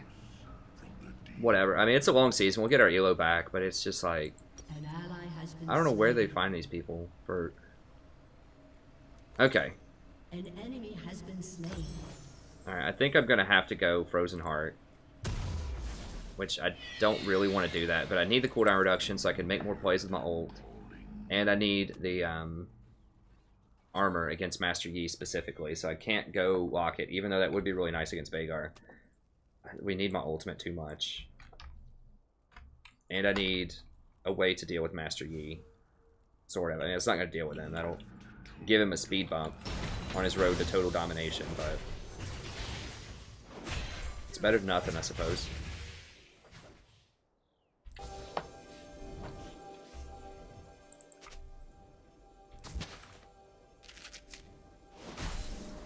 I do have to go ahead and get a ward on Baron because they're so far ahead that Master Yi could actually do it pretty soon. He doesn't have a lot of armor, but his lifesteal is so strong. I wouldn't say early. It's been happening all night, and for the past 2 or 3 streams. It's just been unbelievable. But like I said, at least we're getting some Nautilus action in there. I know we have people that like tanks, and so at least we get some tank footage in there. If we're going to lose, we're going to at least get a diversity of champions, so I can hopefully at least teach people how to play them a little bit.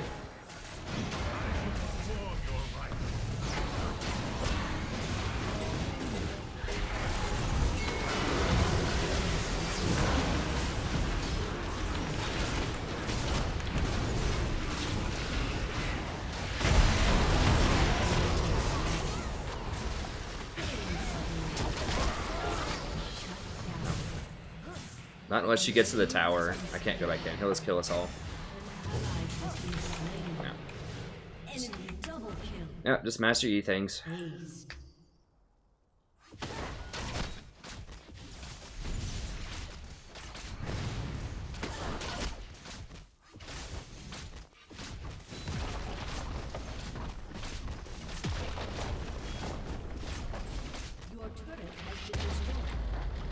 I mean, I could try just picking Blitz a lot.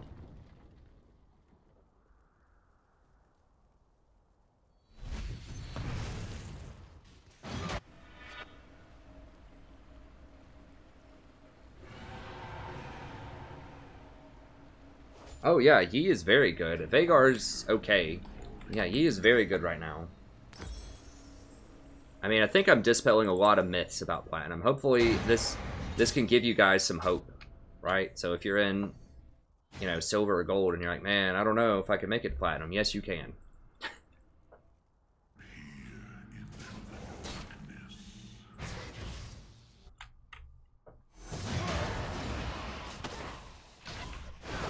I mean, we're still crushing this Vayne, but it doesn't matter because mid and top lane, well, first of all, because it's Ezreal, but then second of all, because mid and top lane are just so far, like, out of the game right now that...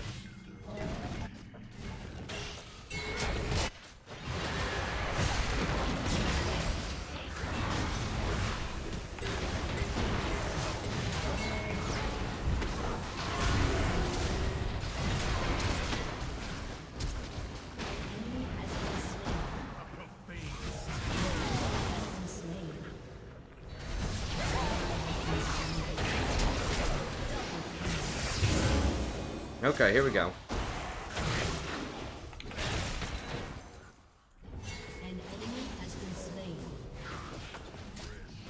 You know he wants to go for this Yorick right now. He might go up there and try to get top tower. Yeah, that's where he's going. Or he's trying to push mid wave. Like, we have enough of a wave.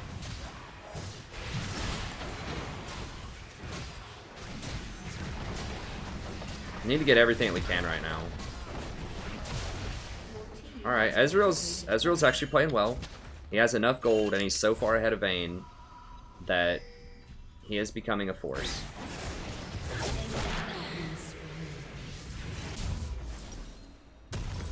Oh, no, no, no, no. Oops. This. There we go. Actually, let me undo that. I want Ninja Tabi. It's probably the best defense.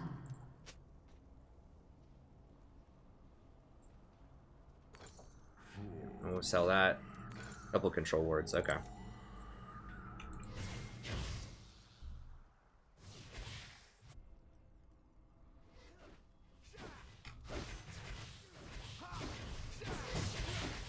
Like, he finally has his Triforce.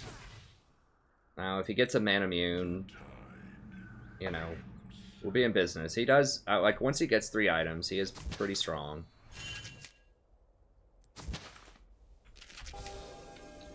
I see that ward. I'm just not sure if I can clear it. Okay.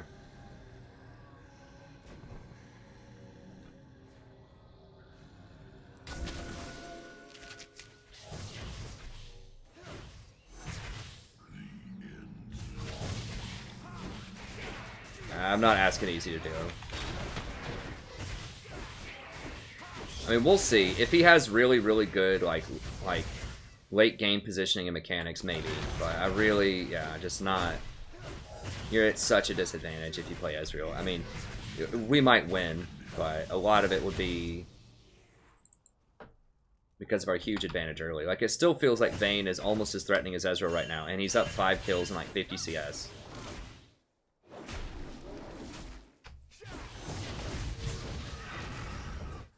Like, as soon as Vayne gets that Infinity Edge, like, she's probably going to solo this guy right now, even though she's like 1 in 5 or 1 in 4.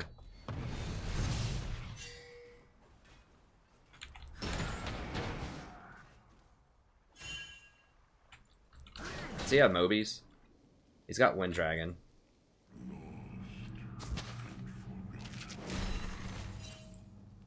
He doesn't have Moby. He has Sork Boots. They're all dead. An ally has been slain.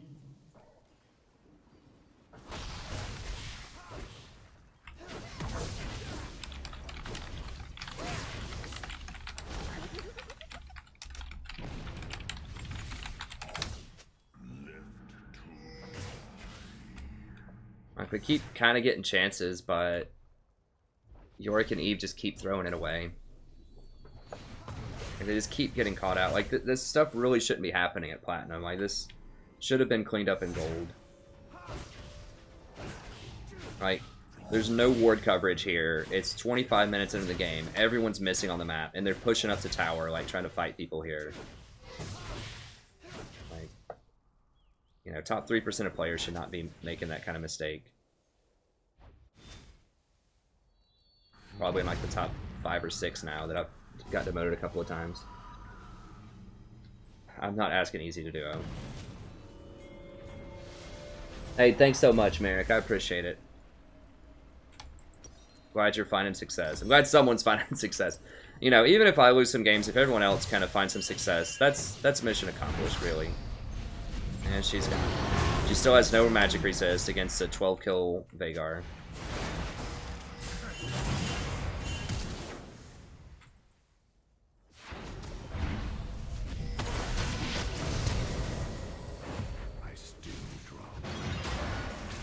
Okay, well, he at least has a QSS. That saved his life. Not just because he got rid of the stun, but because it reduced some of the damage.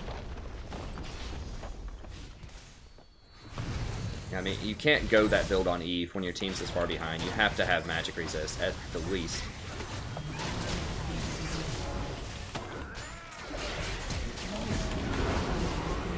Whoa, my ult got canceled? What? I was in the cast animation. She went out of vision, and my ult got canceled. I tried to ult the Eve. And this is just a huge macro fail. Like, we could have won this, maybe. Oh, like, Yorick gave up too many free kills. Evelyn is itemizing like she's 10 and 4 instead of 4 and 10. It's just tough. It was a pretty good I mean, Nautilus felt pretty good. I landed some good hooks. I felt like I was really impactful.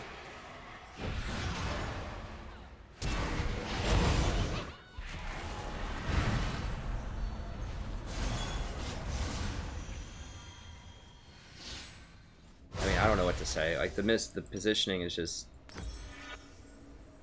It's difficult to overcome. We're not going to do it this game, probably. Oh, no. Oops. Go back, go back. What's going on? Okay, there we go. Chat. Yeah, but I can't get those items. These are up portal and a banner. I'm too far behind. Like, we need redemption so we can actually have a prayer of winning a fight. And I mean, Locket would be nice too, but I kind of need Frozen Heart for Master Yi. and because I need the CDR, just so I could, because right now one of our only playmaking opportunities is any flash tippers or my ulti. So one of those has to be up for us to do anything, really.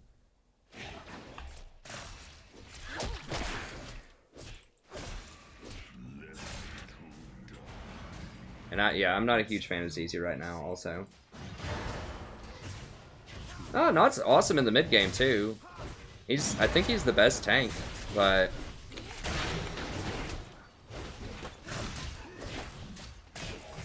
he has so much crowd control. It's not a tank meta right now, but she's zoning while they do Baron. Well, we have a ward on Baron actually. One more grave.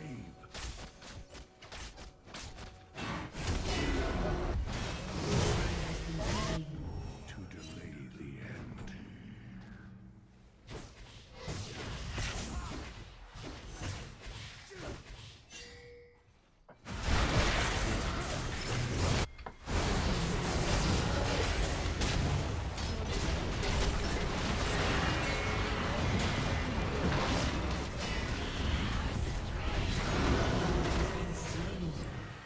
Enemy rampage. Yeah. I mean, Nautilus is a really, really good tank. It's just the problem is tanks aren't very good right now. But I figured we needed some engage. And honestly, like I said, I thought we were probably going to lose it anyways. And I know we have tank lovers on the channel. And I just wanted to play a tank game. Might as well. If we're going to lose it, we might as well give the people what they want, right? Some of the people. Everybody has their thing. Like, some people want me to play AP support all the time. Some want utility. Some want tanks. Some want Scion.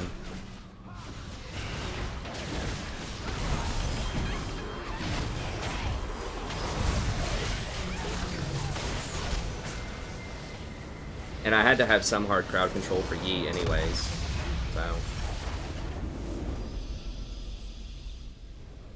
Well, I mean, my options there are basically Janna or Nautilus, because I have to have a lot of crowd control for Yi, because we just didn't have any hardly.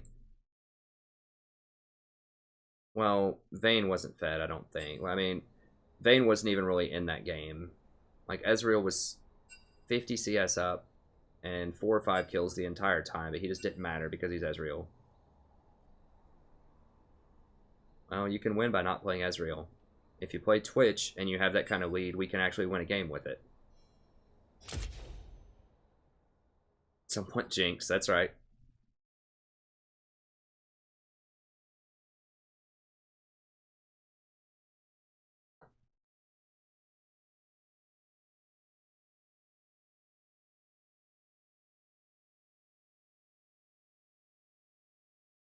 I think he logged off.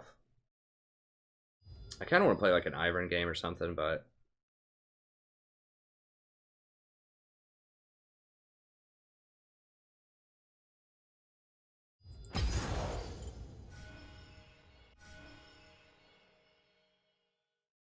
I mean, I do want to always ban Yi, but there's so many things you need to ban right now. We'll keep going. Eventually, we have to run into some, like, some good things. I mean, maybe I do need to just, if we get Lucian, just play Blitzcrank. And just hope we can snowball it. Okay, what's wrong with Ezreal? Where do I start? Okay, so first of all... Okay, so he's good in pro play, and he's awful in solo queue, pre-Diamond. So what's wrong with Ezreal? First of all, his itemization is awful for the early game. I mean, I'm sorry if people like Ezreal out there, but, like, you have to get tier first. Like, he's gonna lose the lane, 100%. He's gonna lose the lane. Unless something, like, catastrophic happens. Like, your jungler comes down, you get a double kill, Ezreal gets both of them, and then, like, the enemy ADC is in, like, a lightning storm, like, and his computer shuts off, and you get 10 free minutes to farm under tower or something. I mean, like, it's not even enough to get 2 kills early, as we saw down there. I mean, he was up, like, 5-1 on that Vayne, or 1-4. He was up like 50 CS or 60 CS most of the game and numerous kills. I mean, he was probably up like 2,000 gold on that Vayne almost the entire game. But the problem is he gets Tear of the Goddess. That has no combat stats. It's just mana while it's charging.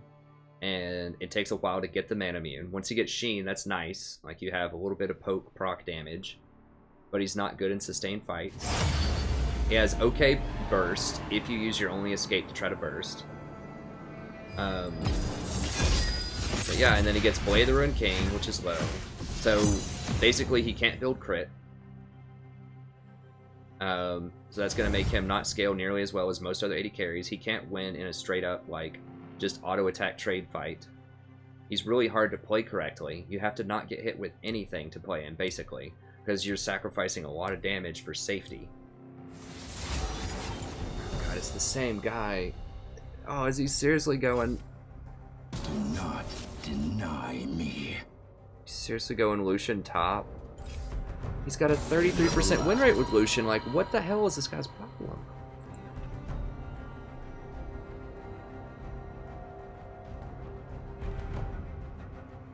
He's got a 61% win rate with Riven.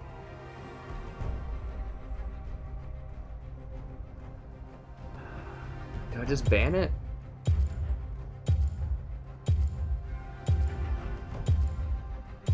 Oh, I guess I'm just gonna ban Lulu. I recommend skipping. But yeah, so he doesn't do any damage early. He scales, or he falls off late. He's really hard to play correctly. He has a moment in the mid game if you get really far ahead when you get Mana Immune and Triforce where he's really strong. He can be if you're really good with him, but it's like the skill cap is so high to play him at an optimal level, and if you're just an okay Ezreal player, it's just garbage. And it's like, you could play other things. Like, you could play Twitch, you could play Draven, you could play a lot of champions that are better than Ezreal. So people play him in pro play because they have the skill to hit those Qs sometimes. I mean, like, mostly Koreans play him. Some Americans will play him sometimes, but you have to hit those Qs, and they really value safety very highly. But that's the problem.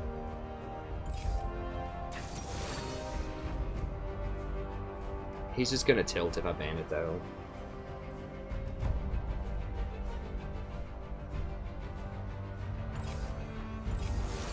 Well, they picked Ezreal.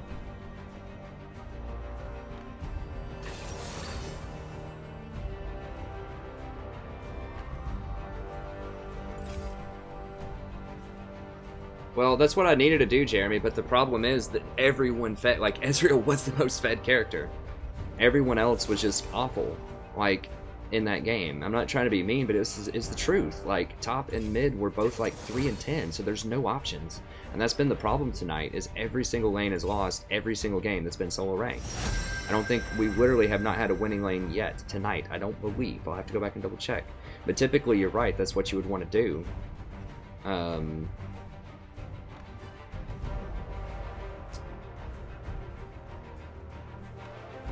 Fizz is such a nightmare.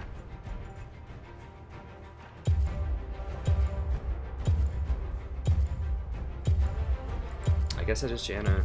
Just pray for the best. I mean, Vayne at least does scale. Vayne is good into Ezreal.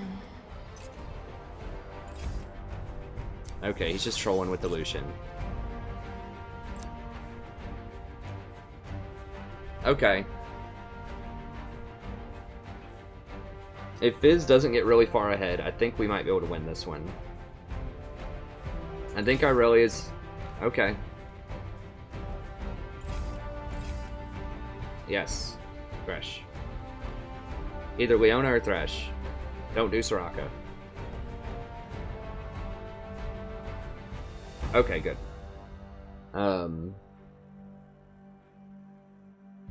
Okay, I think we can win this. If I can keep Vayne up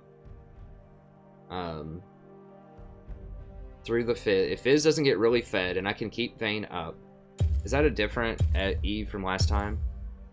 I don't know, it doesn't matter, we'll play it. Let me switch it over to Star Guardian, see if that does anything. I mean, we're getting superstitious at this point. Like, please, maybe the skin will bring me some luck. Our comp is better than theirs. Yeah, I know, Jay. It's fine. It happens. I appreciate it. It happened. I'm not that tilted about it. I mean, I'm sad about it, of course. Who's not He's not going to be sad about, you know, losing a lot of games, but it's fine. We'll get back. I can't Nautilus here. Fizz can outplay Nautilus really well. Ezreal's pretty good in a Nautilus because he can E and make it more difficult to capitalize on your R.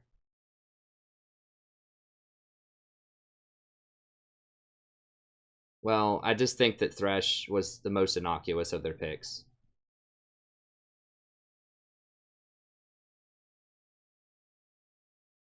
No, you always want redemption on Janna at patch 7.8.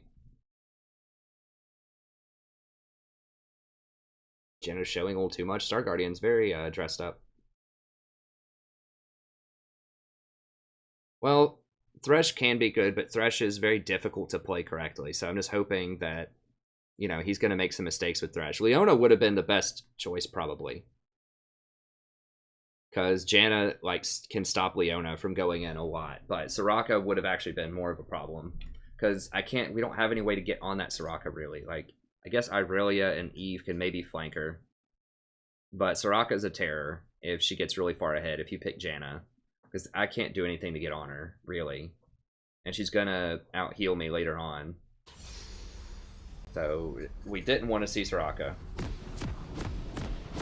Yeah, basically, I tried, Danny. I mean, I'd be lying if I said it didn't affect my mood at all. Of course, I'm a little sad, and every now and then I'm a little, you know, bummed. But I think, considering losing the 2 divisions, I think I've taken it relatively well. I mean, I'm no stranger to this rodeo. It's, you know, it happens all the time. It's very rarely a straight line up. Summoner's Rift.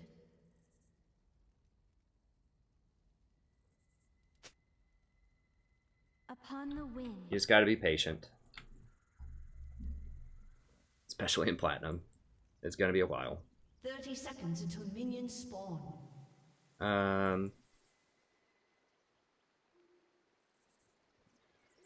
Okay, so placements, basically, if you've never done placements before, you play, I think it's 10 games. They might only do 5 this season. They used to do 10. In harmony. And they put you against, if you win, they put you against harder people. If you lose, they put you against easier people. And eventually, it's like a computer, it's like an adaptive test if you've ever taken the GRE or anything like that. With ease. Which I guess a lot of people probably haven't, but it adapts to your skill level and then places you. So most likely, if you've never played before and you go like 5 and 5, it's probably going to place you in either high bronze or low silver. Swiftly. So don't be upset if you start off in bronze or silver. That's where most people are, and it's fine to be in those elos.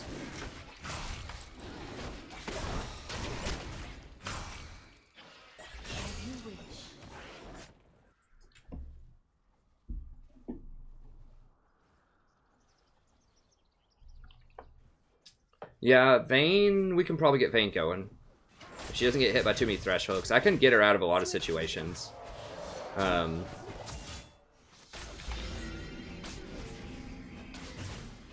SAT is not easy.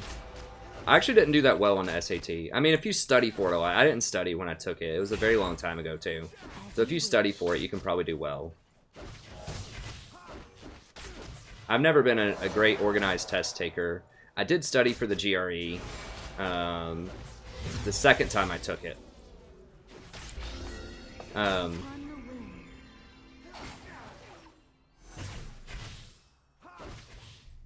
The second time I took it, I did very well. I scored like the top 94th percentile in English.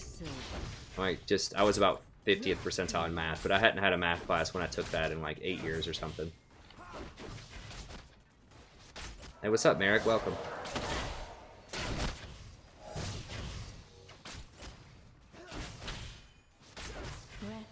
I might start, if I get a Lucian on my team in the future, I might just start trying to run Blitzcrank. Like, I've got to do something aggressive, I think, because we're just going to lose late. Yeah, Vayne, we should be able to win, I think. I mean, I like our comp here. I don't like Vayne in the current meta. She might be better in the next patch, but anything's good against Ezreal, basically. Like, Ezreal is by far the worst. of the common AD carry picks. Like, I legit might like an Urgot on my team better, because then it would at least be an element of surprise. Like, does this guy know something I don't know? You know, kind of thing. An ally has been slain. Double kill. Ezreal is usually people that get auto-filled to AD carry and don't know how to play it, and they just think he's really safe and they just want to play safe. When really that should be Caitlyn, because Caitlyn's actually good and she's safe. I think there's just a lot of misinformation, and people see pro players play Ezreal sometimes, and he's fun. I mean, I like playing Ezreal. He's fun, but he's kind of like the Lee Sin of AD carries. But Lee Sins have actually been really good lately, actually, when I see him, because there's just not as many random people that play Lee Sin anymore after all of his nerfs. It's like just the good people that play him, it seems. So I think Lee Sin has actually become a lot better.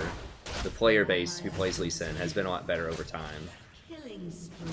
Okay, Eve's on a killing spree. I like that.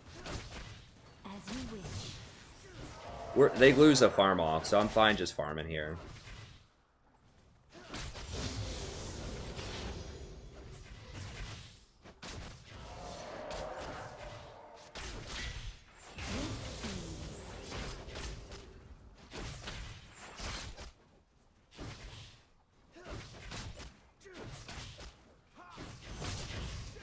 Well, Lucian's very different than, I mean, they are sort of both kind of safe, but Lucian's very close range. Like, he does have a dash, but, I mean, Ezreal's effective range to hit people is like, I don't know, like 1200 or something with his Q. It's really far back, whereas Lucian's is 500. The Lucian is very, very dangerous. That's part of why we see Lucian lose a lot in my games, is because he has very low range and he has to get into dangerous areas. He has to get into range of all of these casters and their spells. He only has 500 range.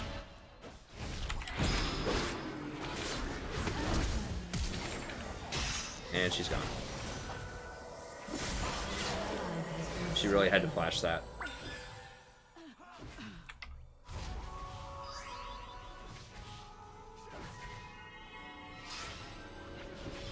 I gotta stay for the experience.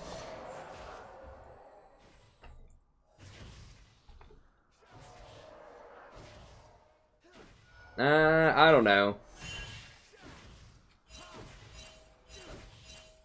As you wish. Math is kind of important. It depends. It depends on the kind of math, too. I think probability and statistics is extremely important. I think everyone should take that. Especially for learning how to interpret statistics and sample sizes. Because everyone just sees any stat and just thinks it's gospel. And not just in League, it's like anything. My students do that all the time with their research. They're like, oh, I found this stat online. I'm like, what's the sample size? Who created that? What's the ethos of that source? Like, I don't know. I found it on some website. I'm like, so I think everybody, like, I think stats and probability is really important. What? Why is this guy tripping? As you wish. Oh my god.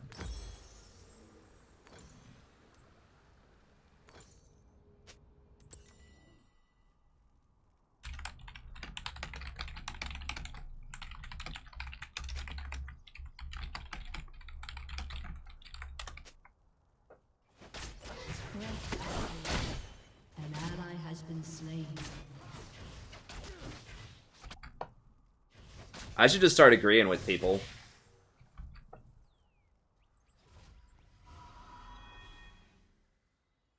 In harmony. So I'm trying to help her push in so that I can back without her dying 1v2.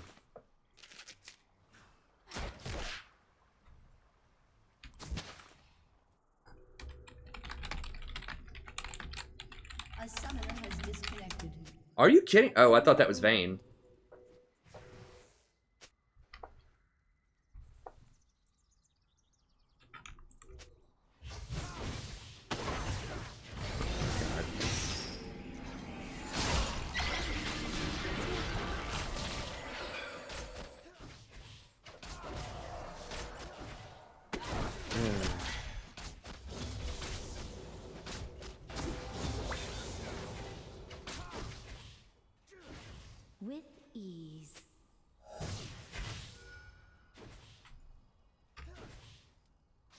Buddy, you're losing your A lane. summoner has reconnected.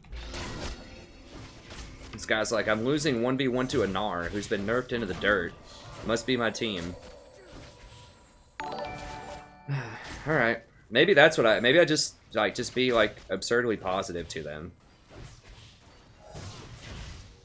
Maybe that'll help. I mean, we haven't been losing because people have been freaking out though. We've just been getting outplayed, but I guess it never hurts.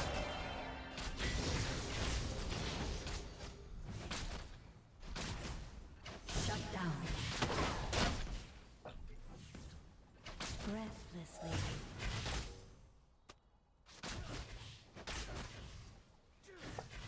I know, guy. Like, I don't know why people are like, where are you? Like, is it so alien what I'm doing? Is there seriously no other supports when they get Sightstone go ward the river? Is that they're just not used to seeing it? Is that the thing? An enemy has been slain. Okay, we got some good news. It's certainly people go ward river, like, when they get Sightstone. Swiftly. At this level of play.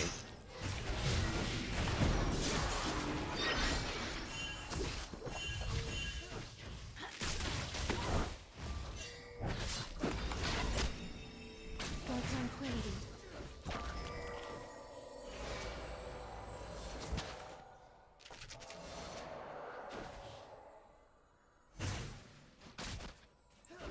Enemy rampage. Wow, Ezreal went BF sword? What? Ease. How do they always get smart players? An Yeah. enemy has been slain.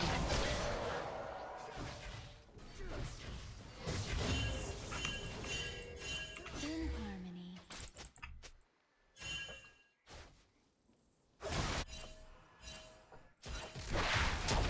Shut down. An ally has been slain.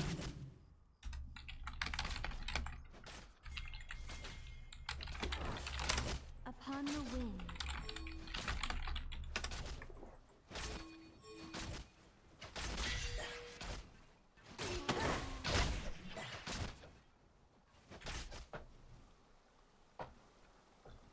Swiftly.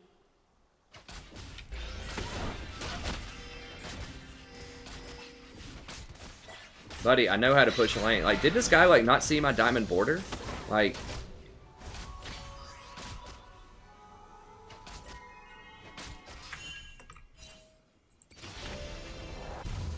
As you wish. what is this guy sighing about?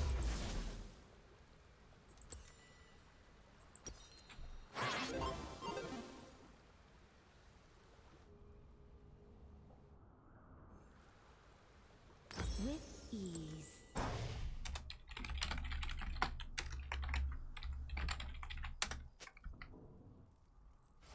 I'm trying not to be too much of a smartass to him. An ally has been slain. Just, it's so hard. Like, it's so hard. But, I mean, it is funny.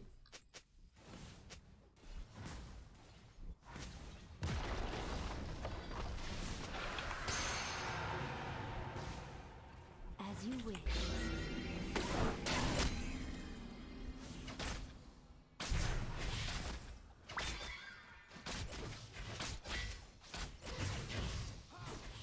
Your turret has been destroyed. Upon the wind.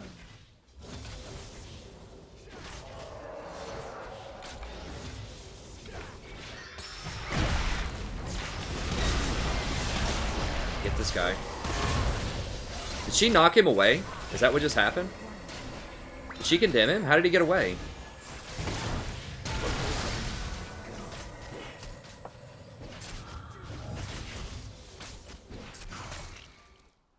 It looks like she condemned him. With ease. How did he get away? Either he flashed or she condemned him. I'm not sure which. Ally has been Oh, God. slain. In harmony. So she backs in the middle of the lane and gets caught.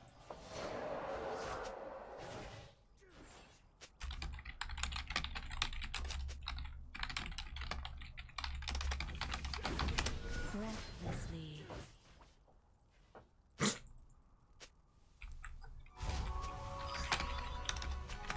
Enemy killing spree. Your turret has been destroyed. Swiftly.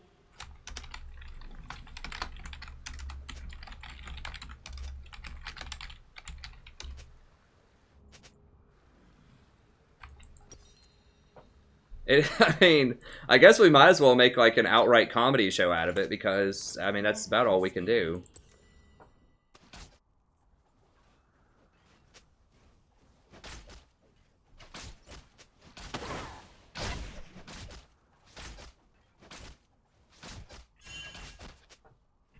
Swiftly.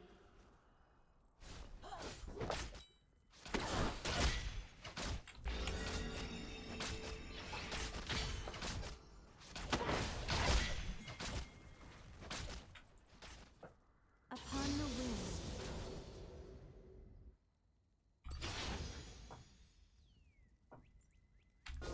I mean, we might as well just play along in some of these games just to have a good chuckle about it. I mean, I don't know, like, I guess as long as we're having a chuckle and people were kind of maybe learning some stuff, learning like what not to do, you know, that's mission successful. We have to redefine success tonight because it's not gaining elo, so we got to find some way to like make it successful. And that's just having fun, having a good time. We might as well. Why not?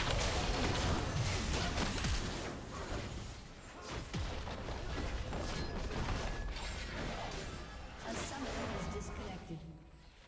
Your turret has been destroyed.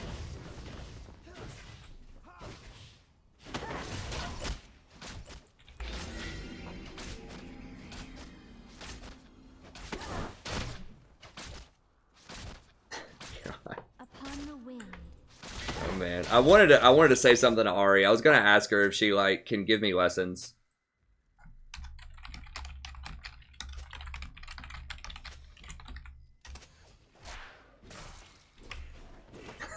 Swiftly.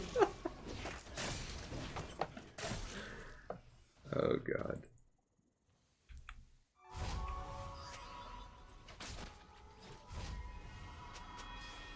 Your turret has been destroyed.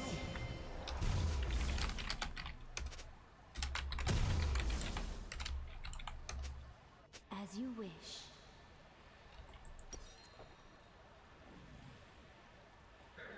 All right.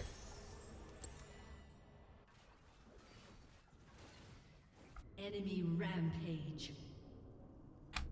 Oh, you're probably not wrong, Black Adam. I mean, I don't know. Like I said, we might as well turn it into something fun, I think, and just kind of laugh about it. If you don't laugh, you're gonna cry. I mean, that's, well, I don't really cry, but if you don't laugh, you're gonna get frustrated. So you might, you know, we might as well turn it into something fun. It can still be educational and fun. We'll at least have a chuckle about it.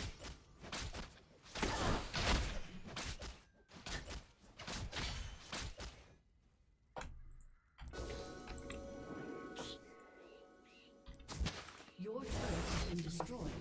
With ease.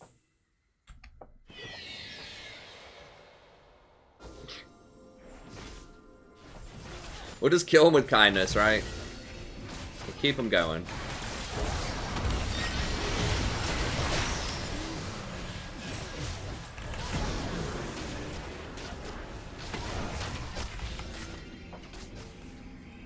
Infinity Edge Ezreal. Hey, you know what? I approve of that message, though. At least he's doing something. Upon the Why can't I ever get that on my team? I'd love Infinity Edge Ezreal.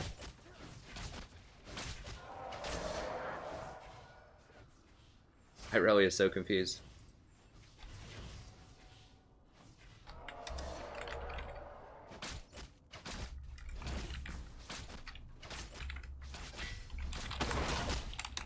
As you wish. I want to say like witnessing greatness or something like that, but that's too over the top. I want to say I'm just here witnessing greatness. I can't do it. They're gonna know that's too sarcastic. It's a thin line to walk, you know, because you don't want them to like think that you're trolling them too much.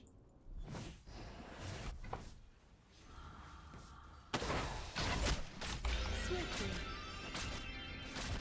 An ally has been slain.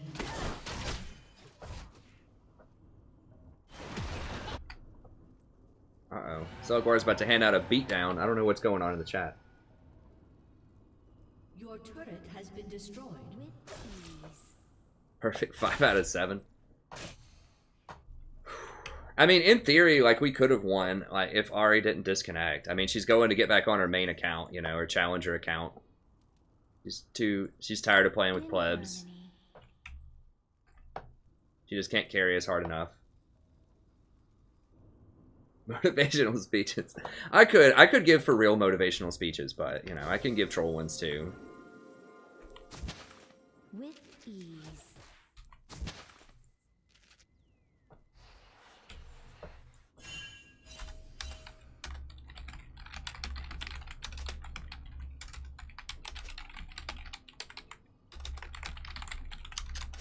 Breathlessly.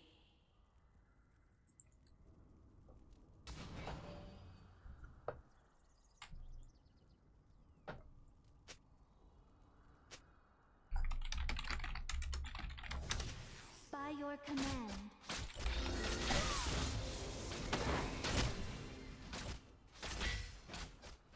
No, dude, this Ari could, man. Like, you know, he didn't want to say anything because he didn't want to embarrass us, but I really think that was a Bjergsen Smurf, honestly. I think Ari was a Bjergsen Smurf.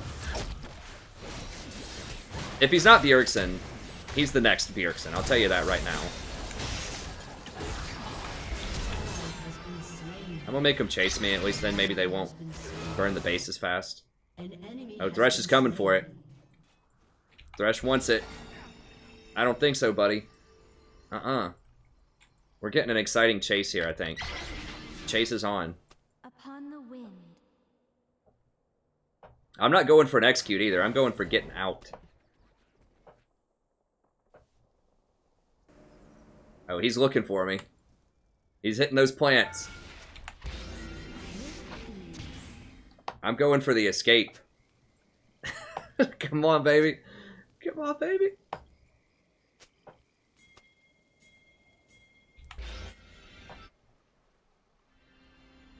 Breathlessly. Mission accomplished. Thresh can't touch it. Ally has been slain.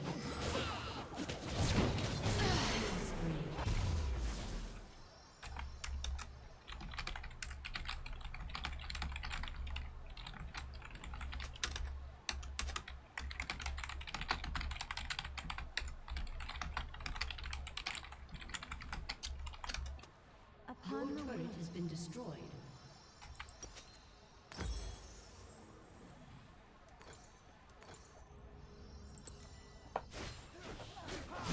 Inhibitor has been destroyed. As you wish.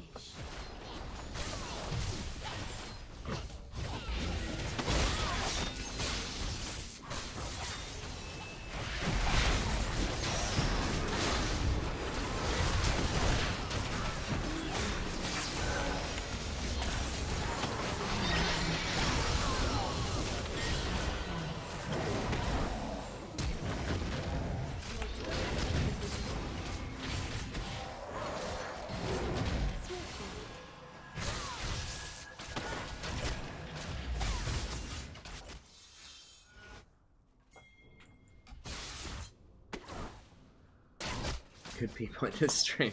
Yeah, we have a great community here. You know, I'm sorry if you're new to the stream. I just can't win tonight. But dang it, we're gonna have some fun, even if we're gonna lose. About all we can do. I mean, there's not a lot of educational stuff about, you know, going 0-6 mid lane and like AFKing. I think we did okay in our lane, sort of, kinda. I mean, it's just a farm off. Like, and theoretically we outscale, but, you know, when top and mid just get completely trashed. I mean, top did okay. Top did okay, sort of. I mean, he lost, but...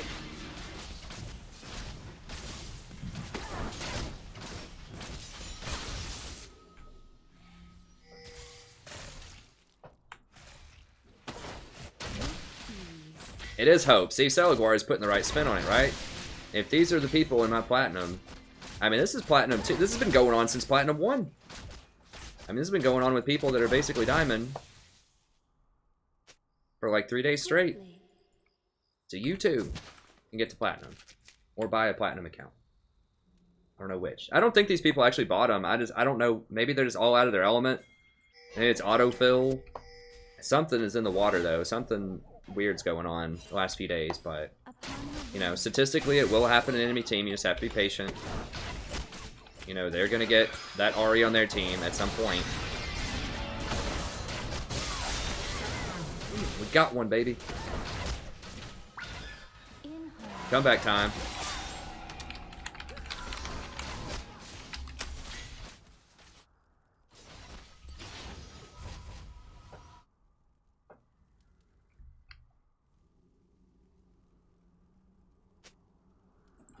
Swiftly.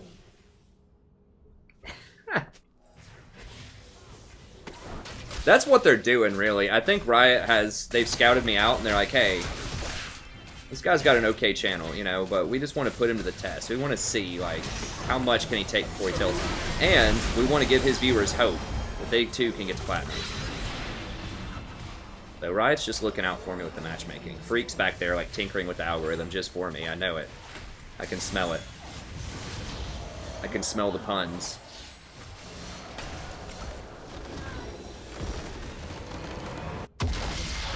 I mean, who knows? People wanted to see me do a, like, can you carry in bronze? I mean, maybe Riot heard me and they're like, well, let's make sure it gets to bronze. Let's have him go 0 and 100. Maybe we'll get him down there.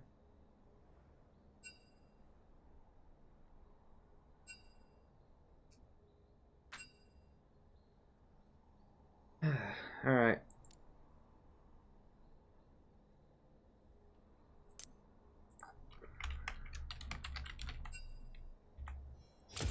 I'm going to report this guy for name. I do have an uncle who's mentally handicapped. And one of my mom's friends growing up had a daughter that was mentally handicapped, so that's not cool.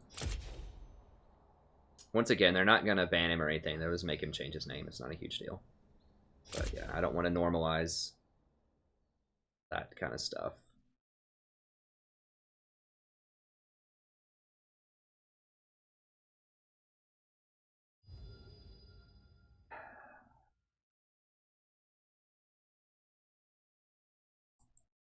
We'll do some more solo. We'll do some more solo. Let me see what we got going on here. Hey, thanks, Trabalhos, Elias, Trex, Shane. Thank you all so much. Lewis, thank you so much for the subs, even in the darkest of times here. It's not really that dark. I mean, it's kind of sad, but it's fine. We'll get back in there. We just gotta keep going. You just gotta put your time in. You gotta get past the gatekeepers. Hey, thanks, A Wong.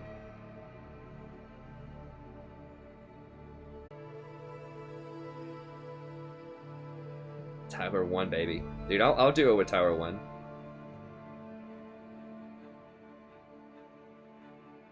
I have no idea, Danny. I mean, we can look. I try not to obsess too much about it, but it is startling. Okay, so I'm going to assume it's a lot of autofill and or people with very few games. So let's see. So this guy that we had before, when he played Ezreal, I mean, he did okay as Ezreal. His problem was he was just playing Ezreal. Yeah, I mean, he just has very few games. He has under 200 games. And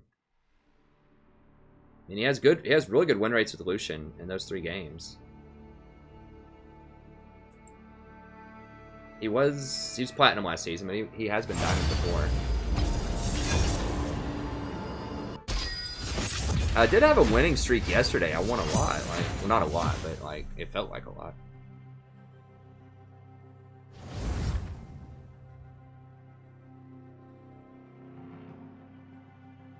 The problem is if I ban Lucian, I could also get a Zyra on my team that really underperforms. I think I still have to ban, or I could get Ezreal. I banned Lucian that one game and they played Ezreal. Or no, the enemy banned Lucian and they played Ezreal, so... You know, the kind of person who's going to play Lucian is probably going to play Ezreal. Actually, I mean... Sharpening my feathers.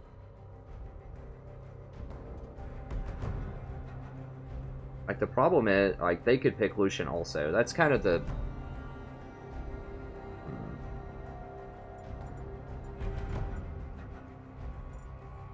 I'm just gonna ban. I'm gonna try it out. I need to switch something up. I'm gonna try banning Lucian.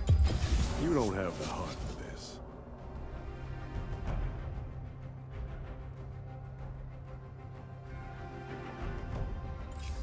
Seriously?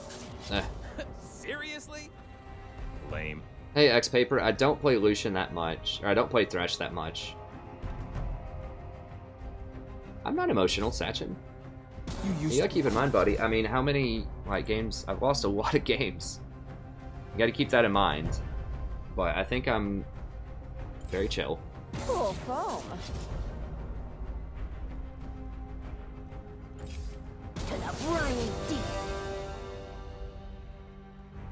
But I really think that I'm about as chill as you could possibly be, given the situation over the last few days. So I don't think it's affecting my game decision at all.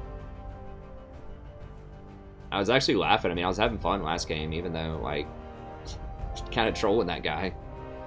Even though we were losing.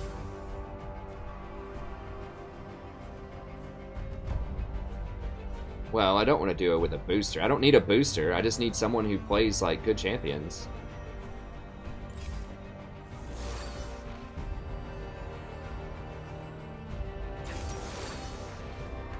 I agree, Taylor.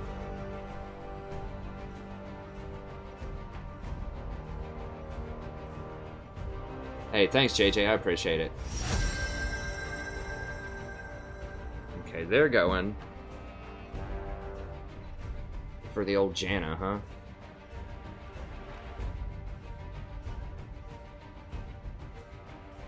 I mean, I do have an option of going Lulu.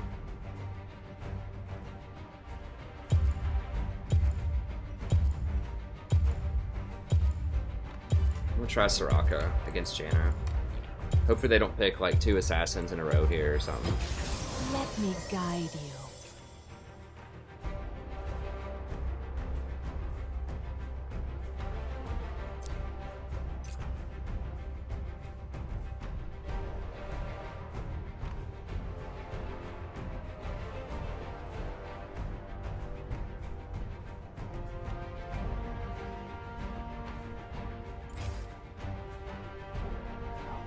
No. Okay. That's still really bad. Vayne into Caitlyn is a nightmare, but at least I've got heals.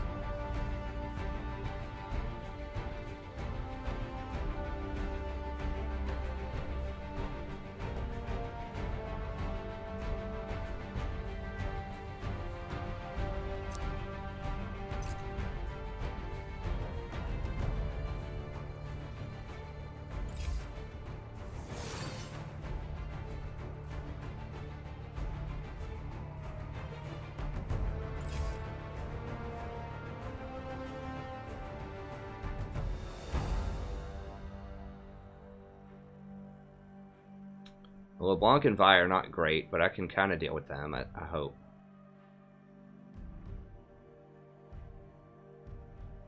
I don't need magic resist. I mean, I could go for ability power.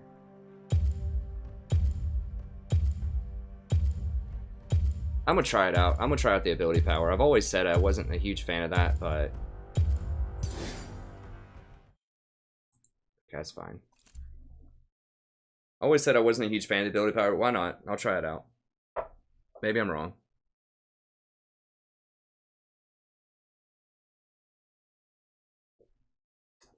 This should give us some more ability power early.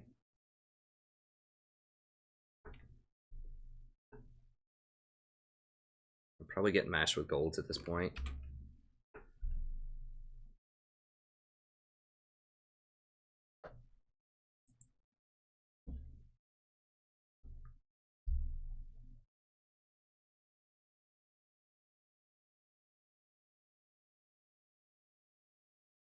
Hey, what's up, Gabriel?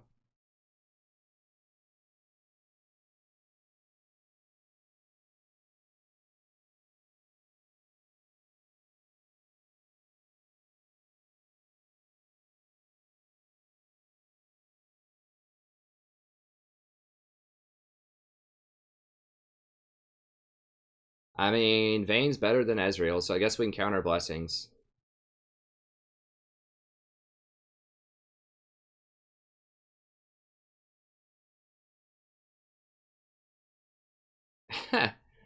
Thanks, Muhammad. I try not to be too negative. I was just having some fun with that vein.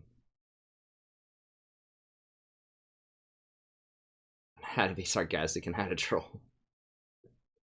I think there's a tactful way that you can be amusing without being too negative.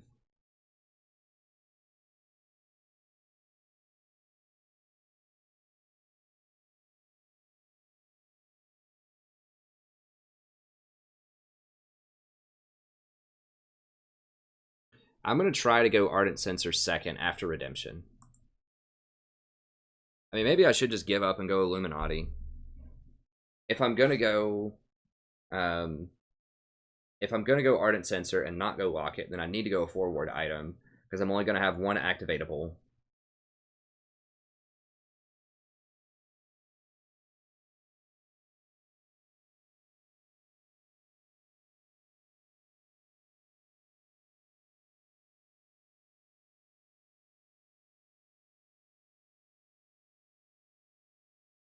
And maybe I should just rush the forward faster and just see. I don't know. I still feel like rushing Redemption. It just makes the most sense to get that item so fast. I mean, I could try Talisman.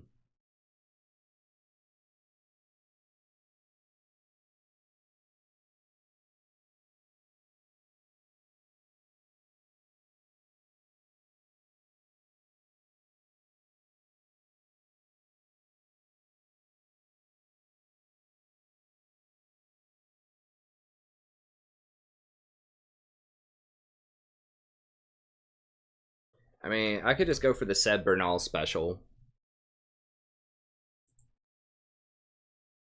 I really feel like I need a Sightstone, though, but...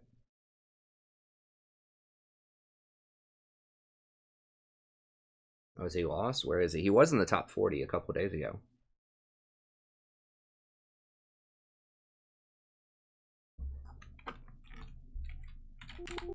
No, he has weird characters, though. It's really hard to keep track of him. Wait, who are these people? What?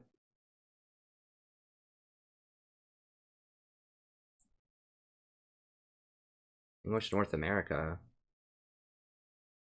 I don't recognize any of them, hardly. What? Who are these people?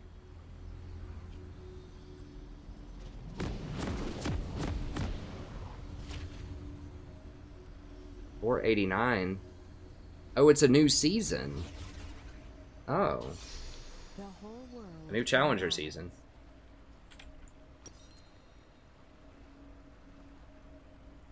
I'm wondering if I should...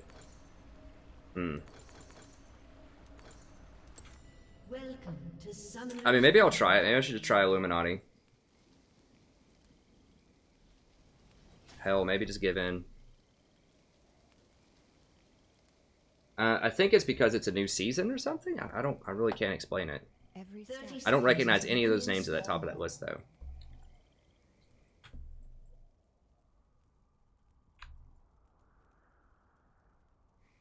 I mean, I could go Talisman, but then I'd have to get Ruby Sightstone. If I'm going Ardent Censor, it just feels like so much regeneration, though.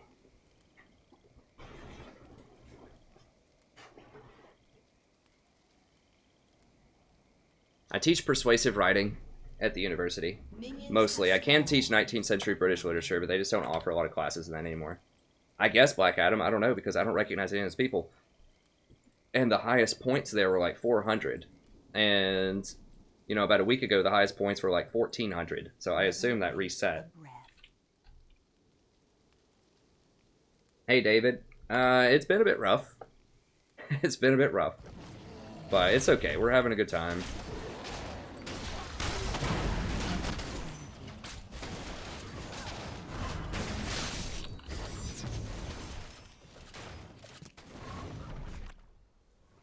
I mean, I'm thinking maybe I should have just rushed. To heal and protect. If I'm going to go for a forward item, I should just go Eye of the Watchers.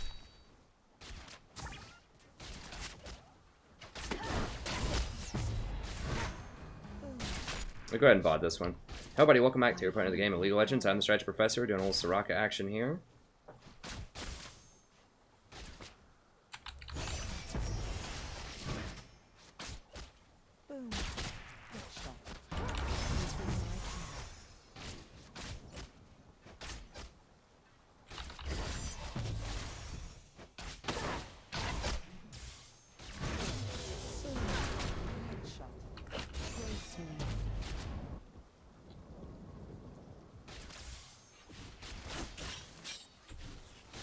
Well, their points reset because the highest right now is 400 points, and it used to be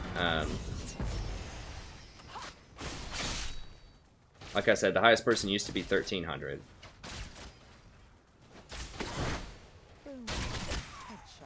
So I don't know what's up with that, but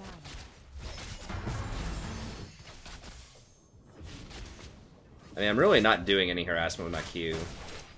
Janna keeps shielding it. It is keeping Caitlyn hitting me, though, instead of the Vayne, which is helpful, I suppose.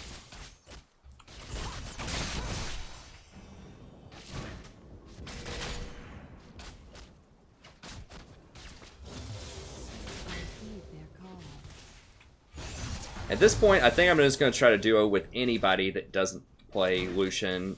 Like, anyone that just plays a good AD carry, I'm just going to try to duo with them. I don't even care how they perform. It's good enough.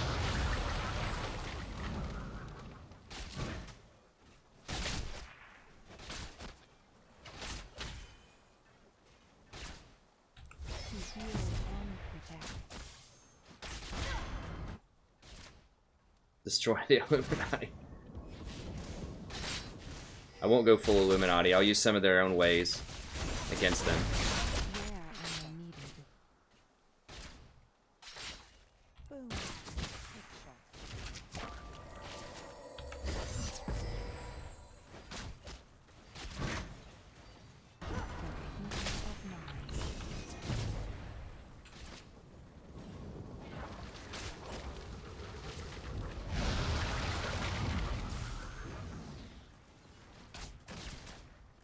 Every step, a new journey.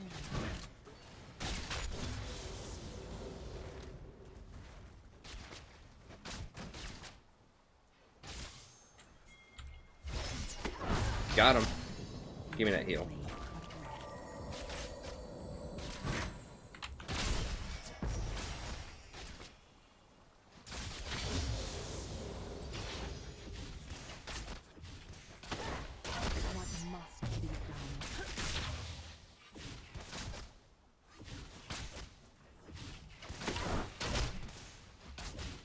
She's kind of keeping up in CS, which is okay.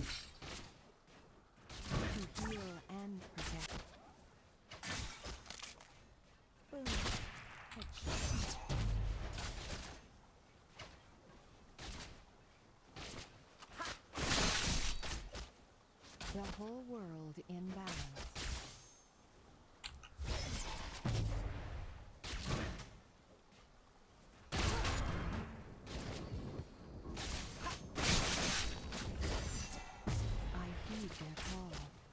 If they want to hit me, that's fine. As long as Caitlyn isn't hitting the Vayne and she just like keeps backing up. Like these star things don't really do anything. Like basically I'm just using some mana, like because of all of her shields and the fact that she has warlords. She has to keep running back, which means that Vayne just gets to farm. Which is okay. I mean, Caitlyn still is probably going to outscale Vayne, but at least we're not going to fall as far behind. Soraka at least guarantees, for the most part, that your lane is going to be, you know, sort of kind of okay. I'm going to go ahead and just start leveling my W, because the Q really doesn't matter here.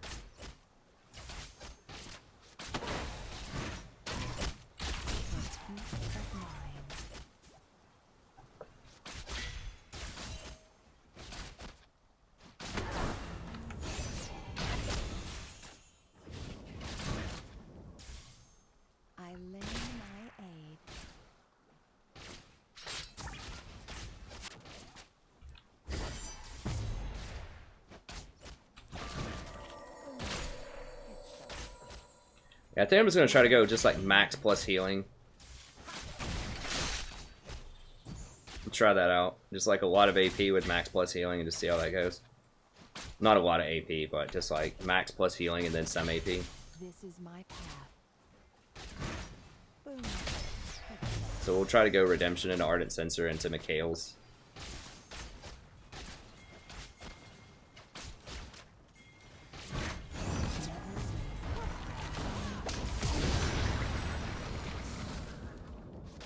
And she flashed.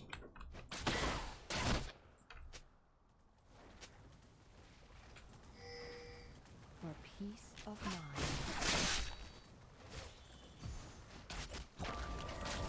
Well, I mean, I could have done Zyra, but I didn't know enough about their comp, and both LeBlanc and Ahri are really good into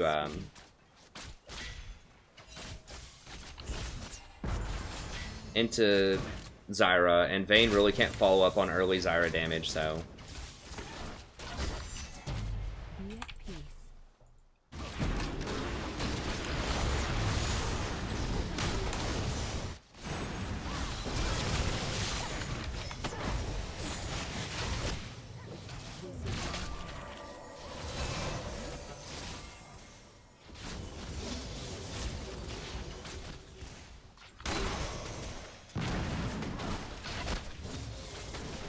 I lend my aid.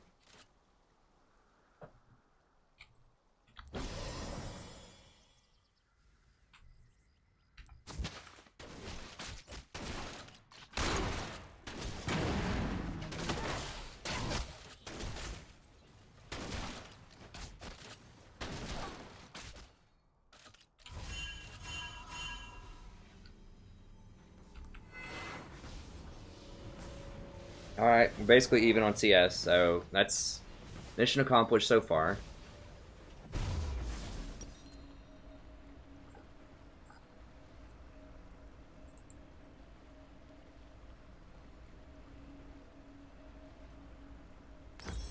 Alright, I'm gonna go full Illuminati.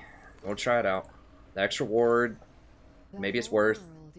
The fact, once again, the fact that I'm not going to get Locket here means I don't need...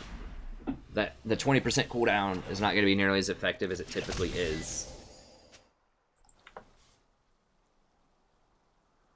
This extra regen will help out in lane early on. Never waste a We'll try it.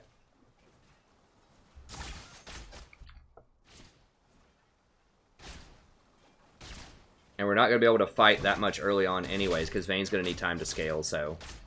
maybe it makes sense here to get the 4 wards and just try to give more intel to the Graves.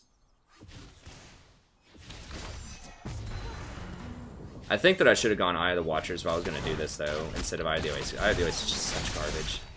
But... I feel like I'm priced in, because I need a 4-ward item. Ruby Sidestone's not going to make sense unless I have a bunch of activatables, like Redemption and Locket.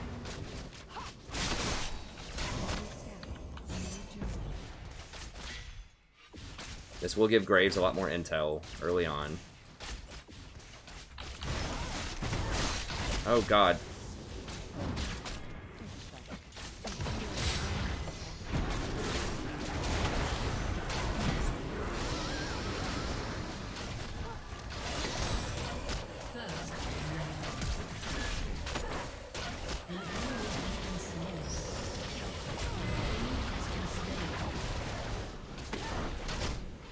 I could have healed top, maybe. I was too busy watching this. I need to have better map vision.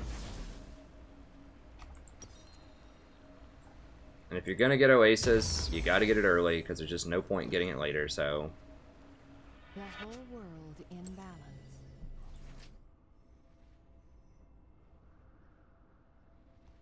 So we're going Illuminati.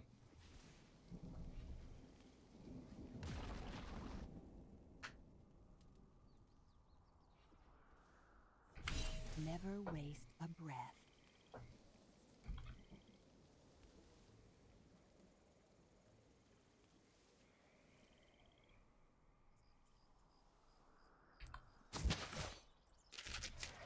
Gracefully.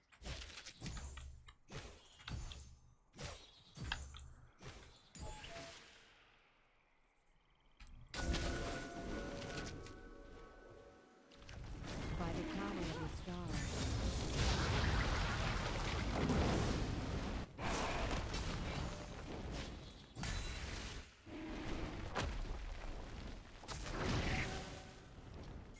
Where am I needed? It's trying to shut out their vision. I'm Illuminati and your joke offends me. I like that. No.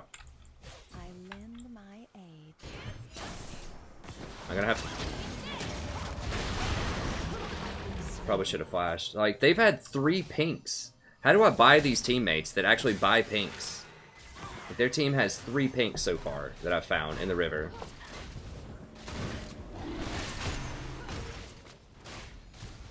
I'm not gonna max Q in this lane. Like, Q is better for laning, but not for team fighting. And we just don't have... We're not gonna be able to fight him in lane. Unless... I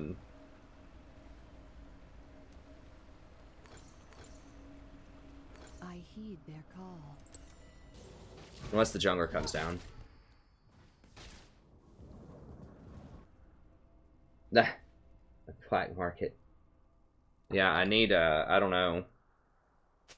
Like, how the hell do they have 3 people on their team that all buy control wards on their first back? What?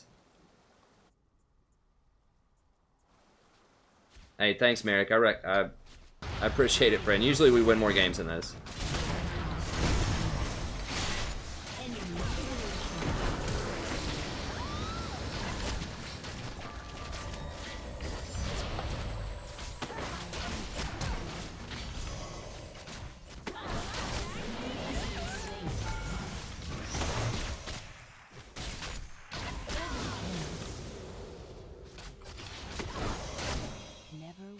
All right.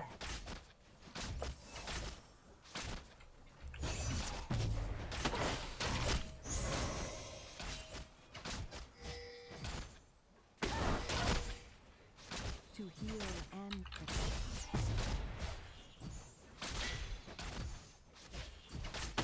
I'm not gonna go ward because that Vi could be there.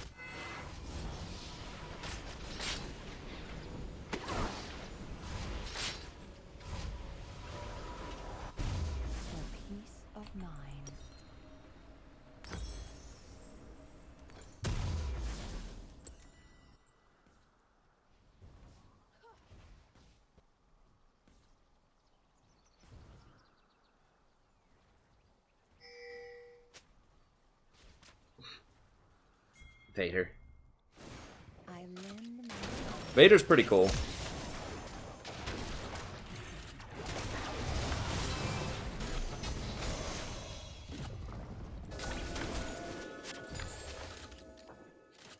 Every step, a new journey.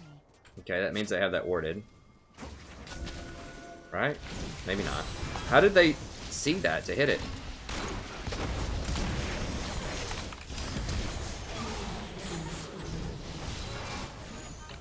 No way. I'm not gonna get her.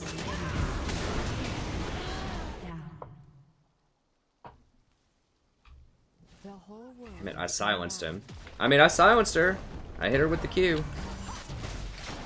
I gotta run. If she hits me with anything, I'm dead. So Vayne goes in 1v2 while I'm trying to fight with Graves. TF just died somehow randomly. Your turret has been destroyed. Where am I needed? I don't know how she saw this to attack it, unless maybe this is warded. Something in here is warded because she attacked this without vision over the wall. Or she has to have vision to see it. I get 2 towers now. Gracefully. I mean, that's right, David Eric, but that's... I think the win some is generous at this point. I think you lose some and you lose some more is probably a more apt saying at this point. But we will get back to the winning ways eventually. Damn it, it's just outside my reach. I really can't go clear that. TF doesn't have ult, so he can't help if Vi shows up. How's top lane doing? He's losing. If he's even, he's losing.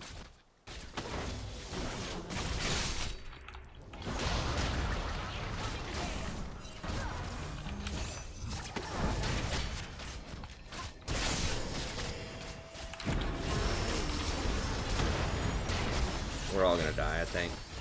Maybe not if I stick with her. Yeah, we're all dead. Maybe. Enemy rampage. Oh god.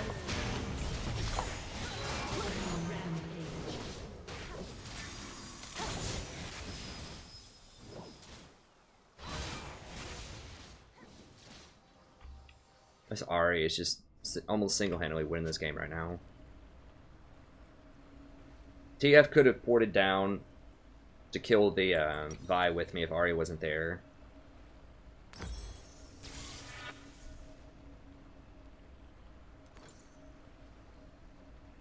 An enemy is unstoppable. Never waste a breath.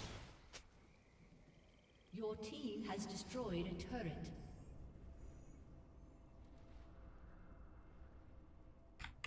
I mean, Vayne's doing alright, but everyone else is just getting massacred. It might be enough if I can keep her up and just stay away from Ahri.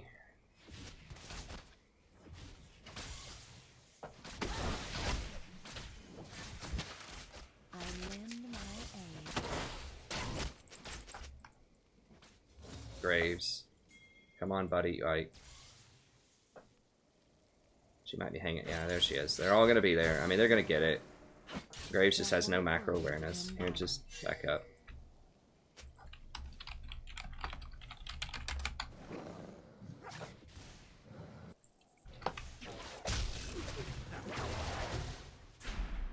I heed their call. I mean, they got it.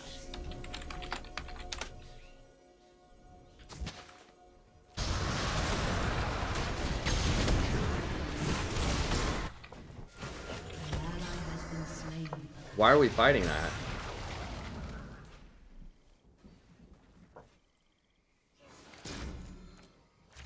Alright, Graves was not there. We just engaged in a 4v5 after they got the dragon.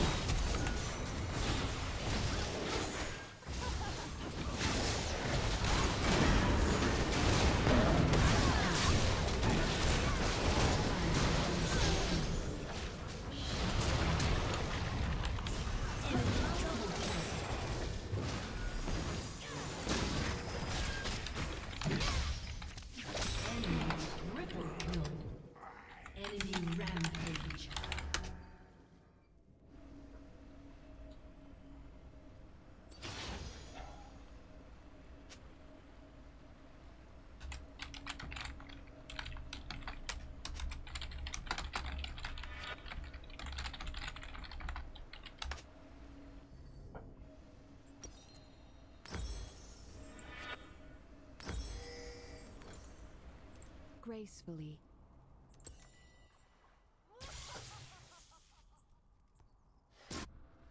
No, he ulted two people.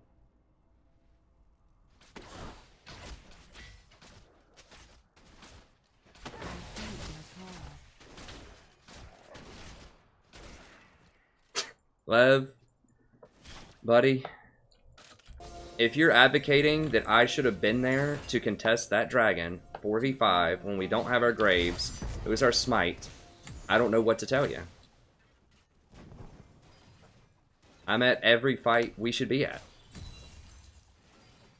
The only time when I'm not at fights is when we shouldn't be at them. A new journey. And I'm not going to follow them into that. Like, you have to let your teammates die if they're doing ridiculous stuff. Like, you ping them, you tell them, but especially if you're playing Soraka. Like, I have no escapes. If the fight goes poorly, I'm going to die. Where am I? Like it did in the jungle there.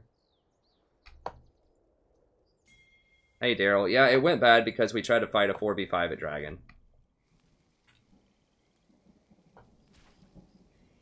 And they got, like, yeah, it was either a full ace or 4 kills plus the dragon instead of just the dragon.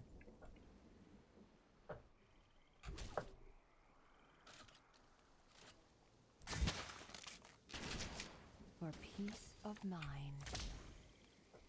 I mean, yeah, in theory it sounds good to be at fights, but I'm consistently at fights throughout most of my game. Your turret has been destroyed. Dude. No. An ally has been slain. An ally has been slain. An enemy has been slain. I mean, you can think that if you want, that's fine, but I mean, I don't know what to tell you if you think that I should go along with them going into a 4v5 in that dragon pit. I shouldn't have gone over there to begin with. I should have just let 2 of them die instead of all 4 of them die, because there's no way we're beating them in that.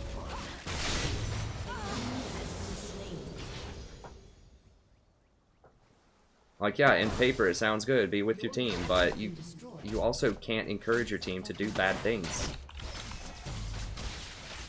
not that bad. And I mean, you're saying that like I'm never with my team. Like, that's my big problem. That's why I'm losing, because I'm never with my team. I'm almost always with my team. But you can't let them do that. So yeah, I mean, I agree with you in theory that yes, it is good to be with your team, but at the same time, you can't enable them to make really bad decisions. You know, if that Olaf decides to run in 1v5, you gotta let him do it. I shouldn't have even been down here with her. We might be able to do it if only 3 or 4 of them show up. They're all in the way, though. We need to leave.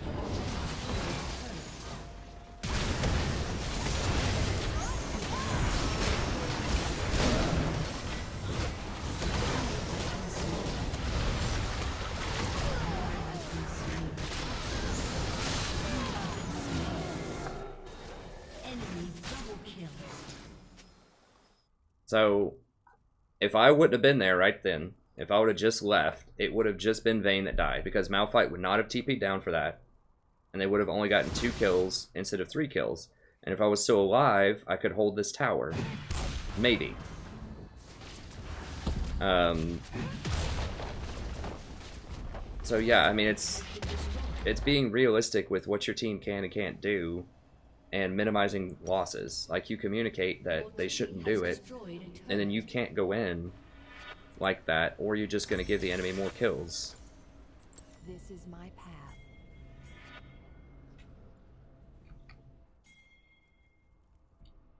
An ally has been I'm pretty sure I pinged back like 3 times. I pinged back and I said, we have no graves, and left. I mean, I don't know how I can be more clear than that. I think I even said, don't. We have no graves. Give dragon. A dragon, you can't force a 4v5 just because that's the right thing to do. Like, you have to do what your team is allowing you to do. And if Graves doesn't want to contest objectives, we can't contest objectives. You just have to let it go. Like, because if you just force it, it's just going to make it worse. Like, you can tell him, hey, come here. I'm pretty sure I pinged Infernal. I probably should have pinged it sooner. But I think Graves just... I'm assuming he just never jungles or something. His jungle sense is just really far off, but it doesn't matter. Like, you have to do what your team allows you to do. I heed their call.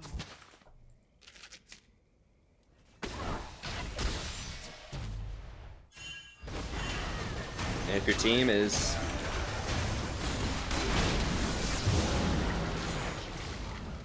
If your jungler's just never there to contest objectives, you just have to let him go. Unless you're really, really far ahead. Like, if we had 22 kills and they had 11, then yeah, maybe we could 4v5 it, but... Hey, thanks, Kaya. So, I mean, yeah, on paper, what you're saying is true. You want to be with your team generally. But, you know, I think that you just have to be realistic about what's possible also.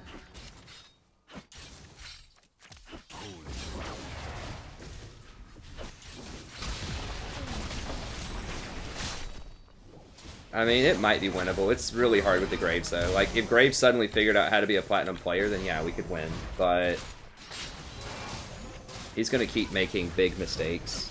I mean, we're going to try. I'm not going to give up.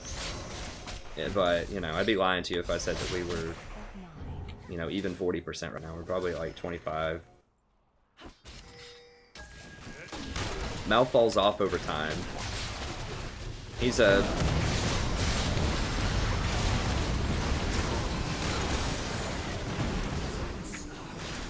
Like, all of those, like, press R champions, typically, those AoE press R champions, like the Amumu, the Malphite, all of that, they're strongest when they hit 6. They fall off later because they don't do any damage. They don't have any persistent damage. They're just spike damage, sorta, kinda. An enemy is legendary. No, like, you don't understand, man. Like, if you're there, you're giving extra kills and map pressure, because we don't win. Like, there's no chance there. We lose a lot. And they shouldn't be doing it. Oh, but like, If I don't go there, I shouldn't have even gone down to begin with. If I don't go there, Vayne tries to go in and dies herself, and then everyone else run. If you go back and watch the replay, people wanted to run. And then when I showed up and started healing, in a sense, it baited them to keep trying, even though it was a 4v5 again at that point, once Graves showed up. If I wasn't there, period, they would have just left. So in a sense, I'm enabling them, I'm baiting them, is what people would say, into doing a fight that we're going to lose, and it makes it worse. It's worse, or it's better to lose just one person and give up that dragon than to lose an entire team, give up the dragon, and a tier 2 tower. So yeah, sometimes you have to follow your team into things that you don't like. But at the same time, other times you just have to let people that are making mistakes make the mistakes. Especially, like I said, because I'm Soraka, so I have no escapes. If I'm Janna, I can run in and maybe poke my head in and see if I can extract and save people. Well, Soraka doesn't do that. She heals people who stand and fight. She can't really run or help people run very easily. So if people take bad fights... If people take bad fights, you're gonna die. Well, I don't think Lev is saying that we could have actually won it. She's saying that on principle, from what I understand, you should always be with your team, even if they're going to lose really badly in a fight, because it gives you a higher probability, and I disagree with that. Because I'm saying that limiting your losses is also a very viable strategy that people should definitely keep in mind. So I don't think she's saying we could actually get that Drake, at least I hope not. Give her the benefit of the doubt there. But rather that I should have been there anyways, even if we're going to lose it. The whole world in balance. Such a huge crit. Is Vayne going up for this? She's about to get murdered. Yeah, I think I have the Oasis. I tried it. I mean, I'm desperate. I'm not gonna lie. I just want to win some games. So I figure, okay, I'll try the mainstream thing. It's bad. Like, I know it's bad. But I figured I'd just try it. I lend my aid.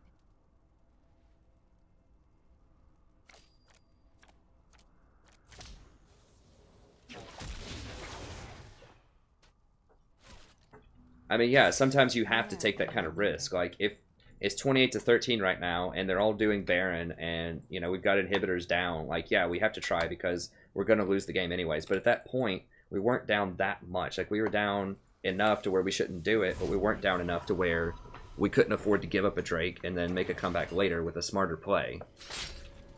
So, like, we could have given up Drake and, you know, maybe caught someone out in the jungle. You know, maybe we catch the Vi in the jungle or something. I don't know. But I feel like that wasn't where we should put the game on the line. And I feel like because we gave him 4 kills, a Drake, and a tower, that was basically the game. To heal and protect. Well, I mean, I've talked about Eye of the Oasis a lot. Just look at my frequently asked questions. It's a scam. You should go Redemption Locket, Ruby Sightstone. I was just trying out something else because I've just been losing like an astronomical amount of games lately, and I'm just willing to try anything at this point.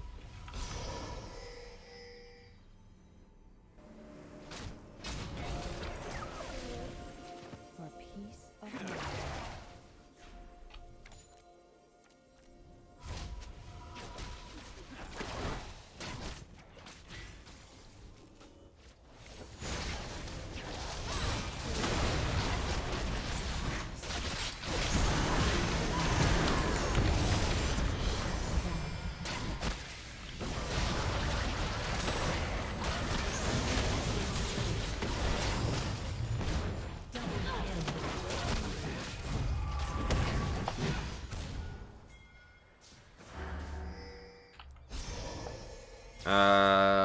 Your inhibitor has been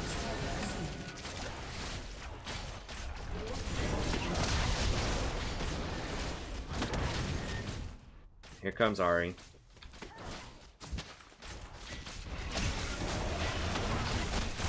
And I'm dead. They just have too many assassins. They're all going to get carved up. But this is one where you kind of have to at least try it, just because Luff's probably going to steal it. Oh, we got it. Okay. But that's a situation where you kind of got to at least try, because we're just so far behind at this point.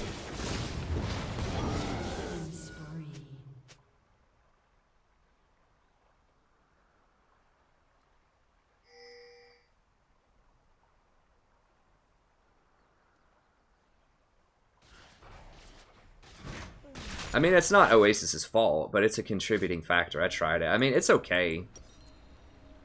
But...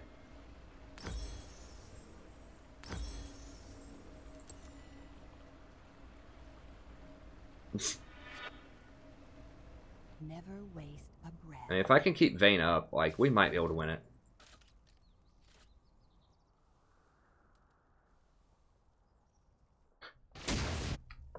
I didn't even notice anything with your language guy. I'm sure it's fine. Every step, a new journey.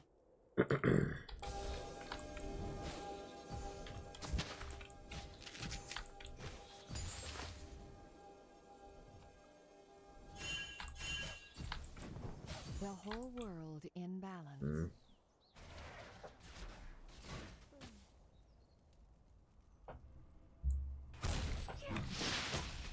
Vayne really needs Infinity Edge though. Like, we need those crits. Gracefully. I mean, she's got 2 crit items, but she doesn't have the crit item. Like, she really needed Infinity Edge earlier. That's it.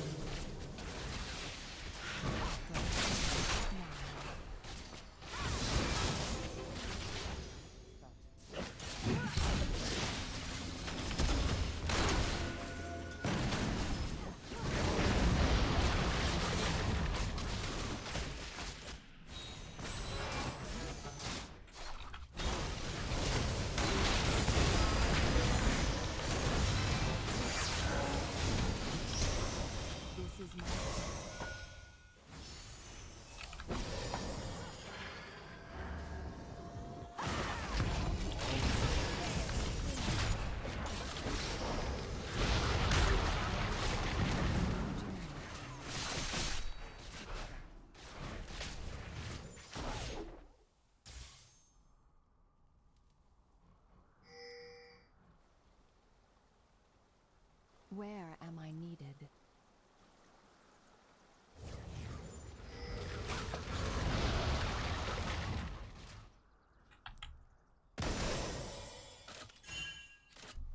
I mean, maybe. I don't know. Maybe Eye of the Oasis could be good. Like, I am healing a lot, and, like, the regeneration is pretty nice.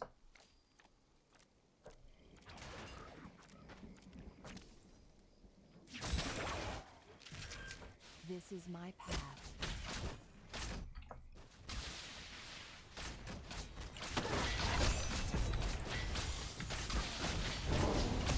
I mean, if we just win a couple more fights, we might be able to pull it off.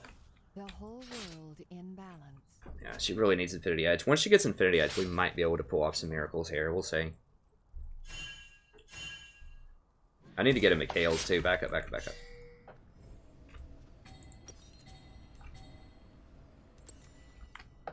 I lend my aid. At 20% healing.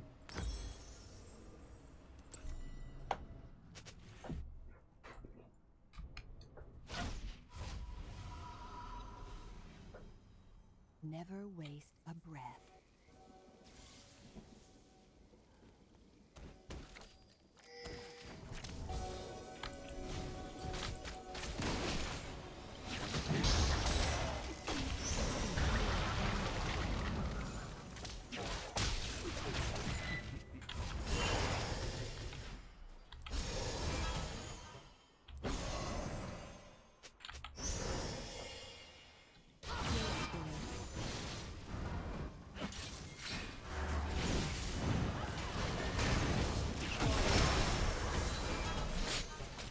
Why is he split up? Why is everybody split up? God.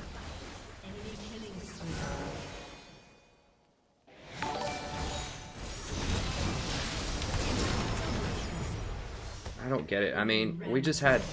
I really don't want to just blame teammates. It's just... It's sad. I mean, the dude's 1 in 10, and he's splitting up, like, so I can't heal him. Bane, like, we actually had an okay AD carry for once. So that's good.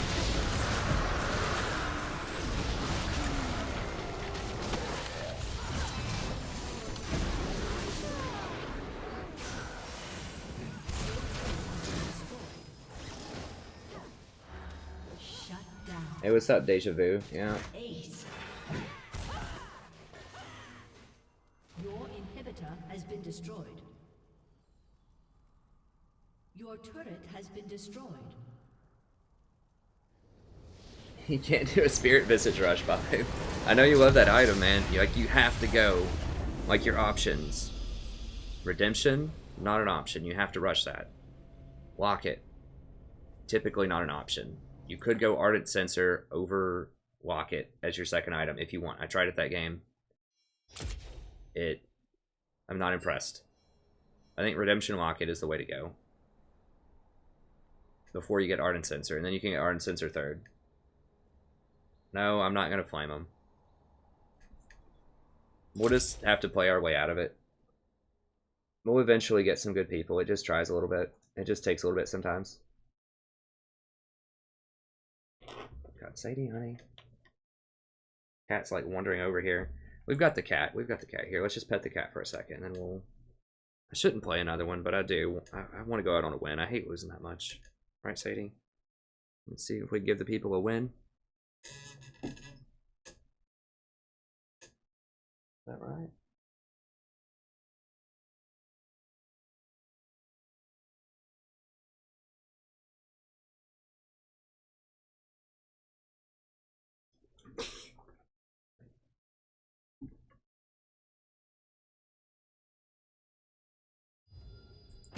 Okay, here we go.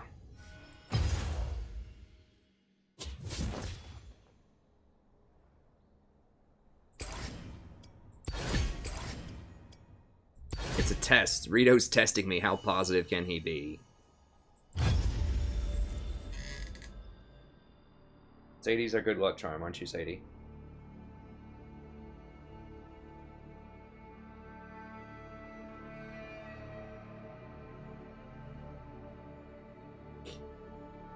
Oh, she likes it, just not for too long. Cats generally don't like being on their back too much.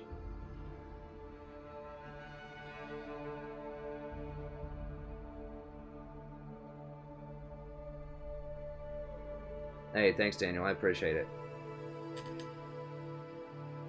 And thanks, everybody, for sticking with me. I don't even know what's the viewership at tonight. I couldn't blame people if they abandoned ship on me. It is a little bit lower, but that's understandable. But I appreciate everyone sticking with me. I guess we'll find out, Danny. It's like a soap opera here.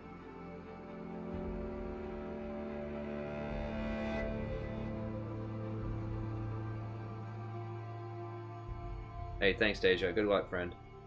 It's gonna be better than my luck, I'll promise you that. It almost literally cannot be worse. I don't know, I mean... I said maybe I could try out some Blitz or something if I get Lucian.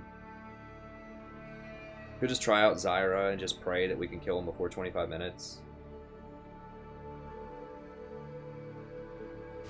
At least then we'd have an early game. It's like every time we get an early game, then we get outscaled late. Every time we get a late game, we get beaten up early.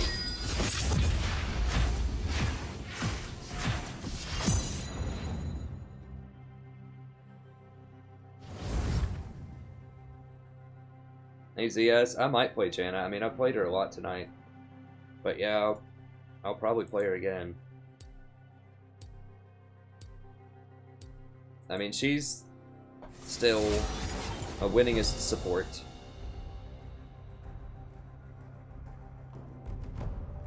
Even though it's no longer 58, it's 57, but it's still pretty good. I mean, she's the only one that I'm like 50% with right now. Over the last 20. I mean, it's been all week. It's just been nasty. I recommend skipping.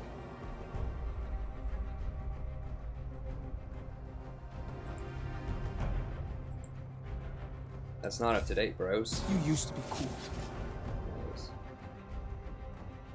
Someone ban Ezreal?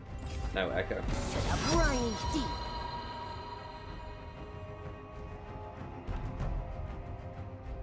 Do I just ban Lucian and give him Cassidon? If she's going Annie, I have to ban Cassidon.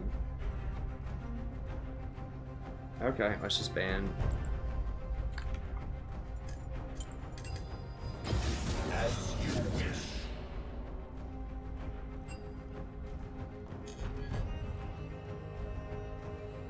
Hey, thanks, Fong. Appreciate it. Maybe, Mimsy, we'll see. Thanks, Lazy Owl. I probably should have, but honestly, I don't think I'm tilted that much. We have like 20 LP and Platinum 3 at this point, but I don't think I'm playing poor. I think I'm playing fine. I don't think I'm that tilted. I mean, like I said, I'm a little disappointed, but I don't think it's affecting my play. I'm not particularly mad or anything.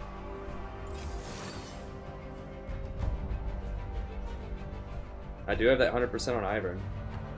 I mean, at times like this, I do want to switch and just play Ivern jungle every game. Well, he's banned a lot at this elo, but, you know, I'm not giving up. It can be done with support. I just have to figure out how to win with Lucian, and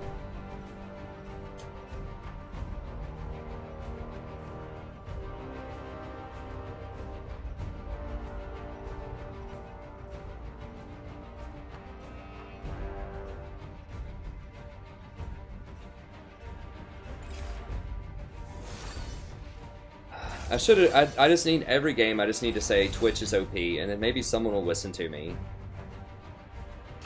I don't get why people don't like winning. Well, they have Alistar, and Alistar is really good against Blitzcrank.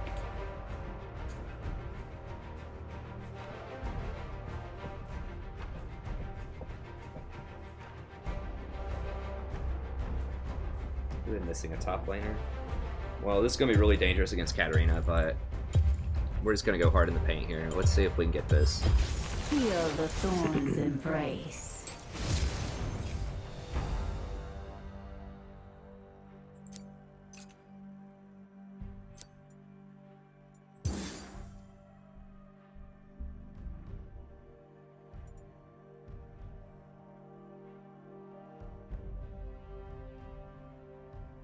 I can't do Rakan. I mean, maybe I just need to go Zyra. Like, we need to close out the game early. They don't have utility support, though.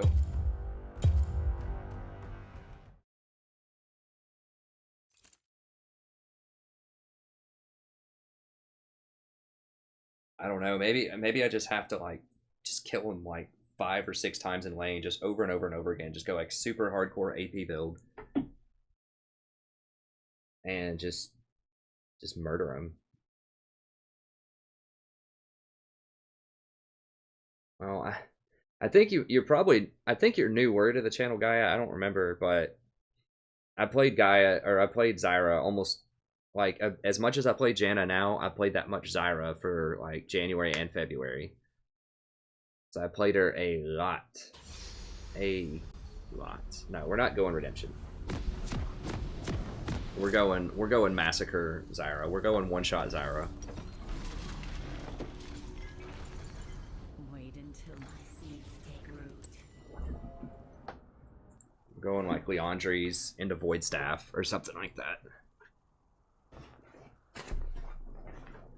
That's right, Gaia. Murder him with kindness. A promise. Okay. Welcome to Summoner. I mean, maybe I need to do that. That's what I had to do earlier on in the season. I didn't think AP supports were favored, but then I just had to play Zyra because I just kept getting bad teammates over and over and over again. And it's like, well, Things aren't always what they seem. if you play Zyra well, you should, like, never lose your lane. Yeah, it's going to be Zyra carry with Lucian support. Okay, hopefully. You have to close out games, so I'm going to have to shot call and make it tight. And we're just going to have to close it out.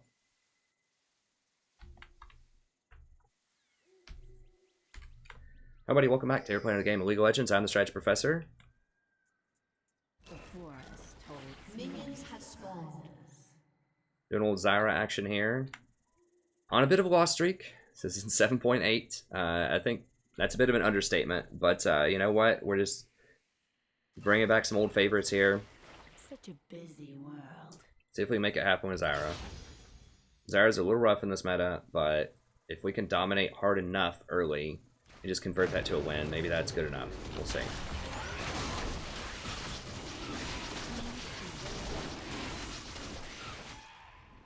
There's your leash. Alright. Okay, so we just want to push this.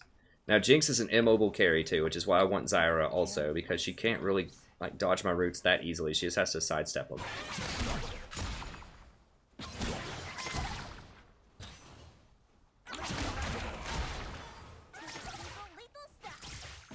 Venture off the beaten path.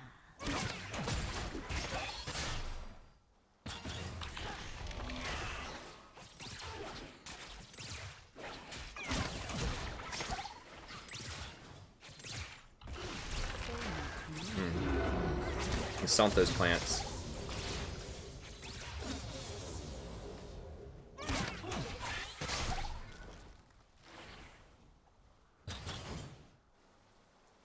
A promising garden.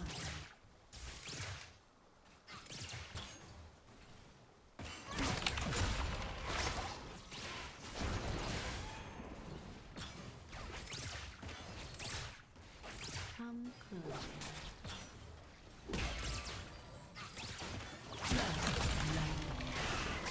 Enemy double kill.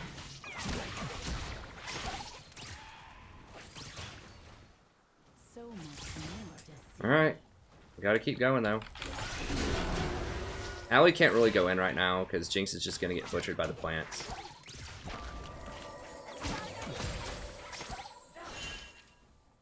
None will escape my wrath.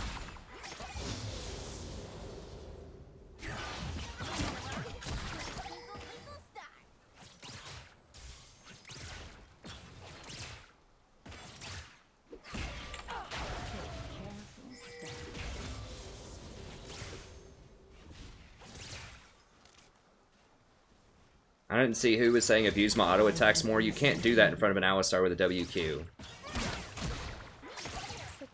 Like, you've got to just weave in and out. Like, we're also in the danger zone right now. If he flash Qs and then headbutts back, that's a free kill. So you have to respect Alistar's engage range. So I've just got to just, you know, basically plant and run. Because if he WQs when my plant's down, I'm in huge trouble. So you can't walk up and abuse those auto attacks. And it's not worth auto attacking Alistar that much. Like, you can hit him some, but if he turns around and wants to fight you, it's a big problem.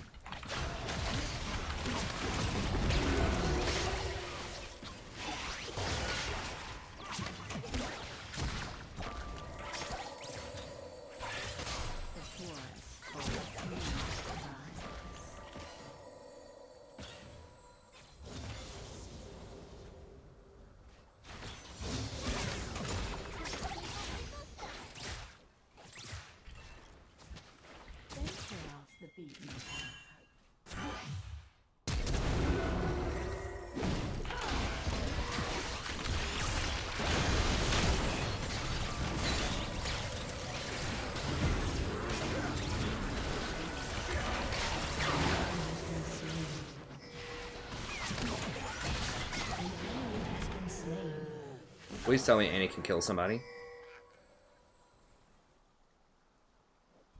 A promising garden.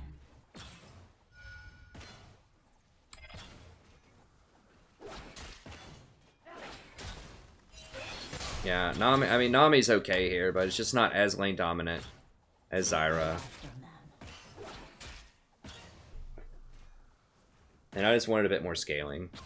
Frankly, I just don't win with Nami that much this season. I mean, I win lane, but lose game, typically, a lot later on.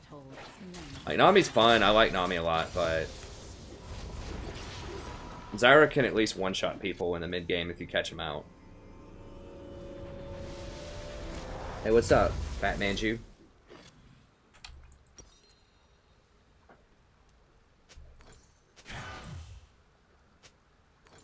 Venture off the beaten path.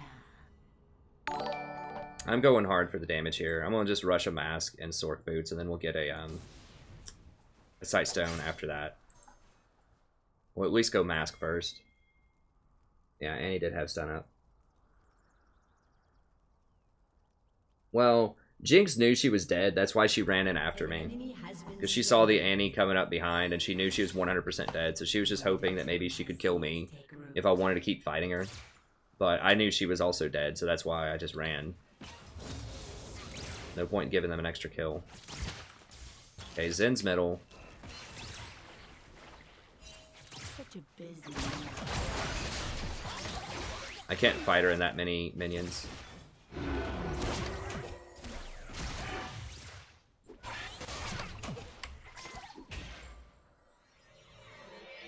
Take careful steps.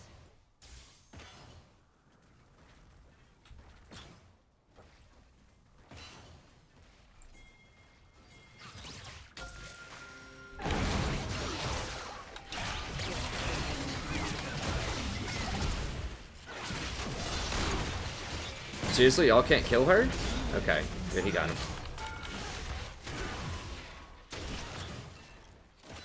Can't go any more than that. Things aren't always. An ally has been slain.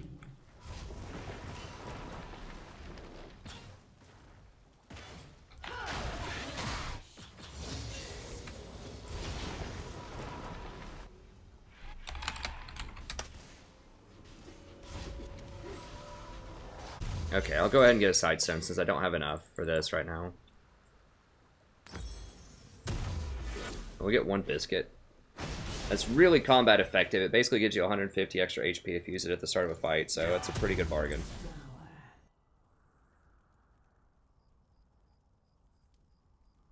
Hey, what's up, Abel? What's up, Batman Jin?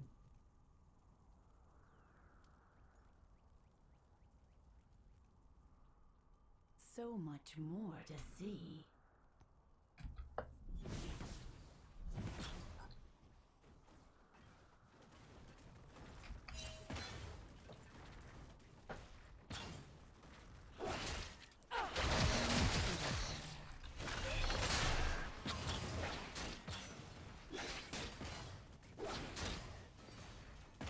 Are we up CS? A little bit. How'd she get a kill? Oh, she killed somebody in that last fight.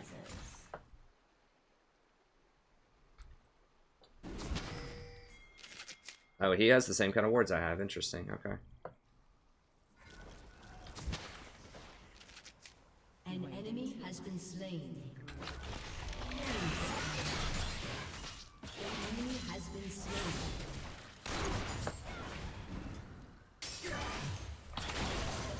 Rampage.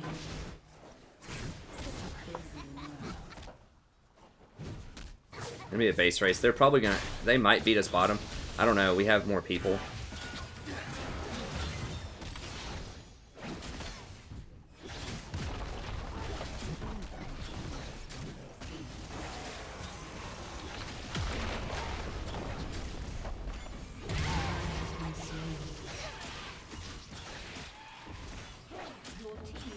Actually, we got it. We got it.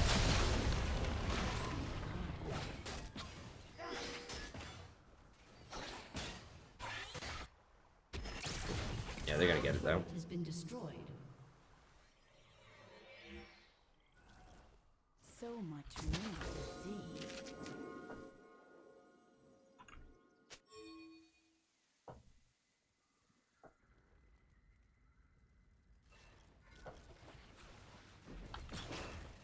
Just a harmless flower.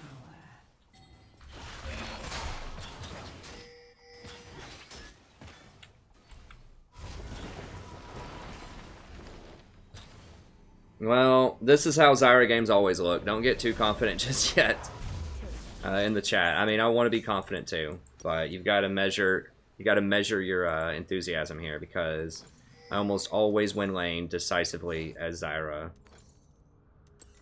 And the mid game is just, can we close it out? That's the question.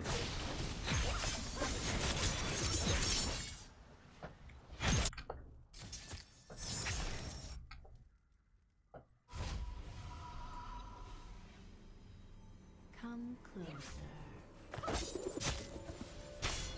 Not enough not enough AP champions get Abyssal Scepter right now. Wait until They're probably doing Dragon. No? Okay. Gotta be a little careful. Zen might creep up. I do have my flash.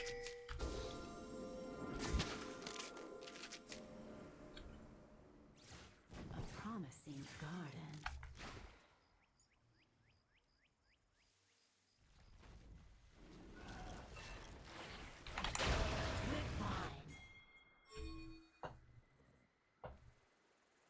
Such a busy world.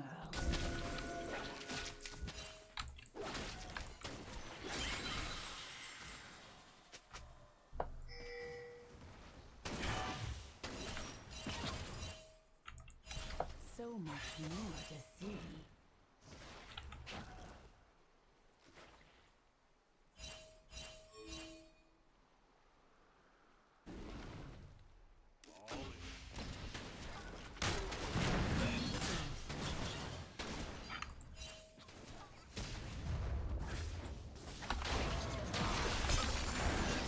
I don't have enough to kill her. I'm just trying to poke her out so she can't contest this.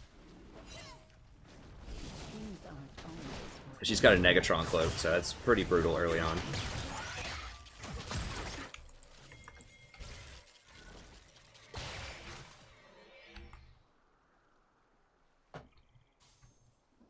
An ally has been slain.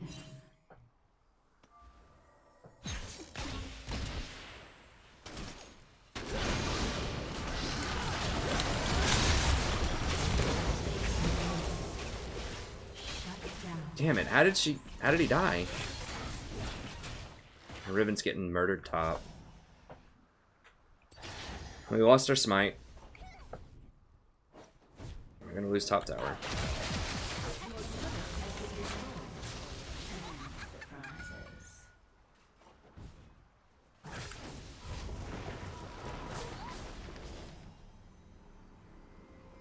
Hey, Pater. Yeah, I mean, the nerf didn't really matter on the plants, I don't think. If you just hit the Q on people, which is not hard to hit, then it doesn't really make that much of a difference. I'm just going to get one more Amp Tome here. We'll turn it into something else here in a little bit. Itemization is always kind of awkward with Zyra if you don't get a lot of gold when you back. Huh. They didn't ban Janna. It's not a, it's a 700 range, 600 or 700 range. I mean, Zyra's spells are pretty dang close. Abyssal's great on her.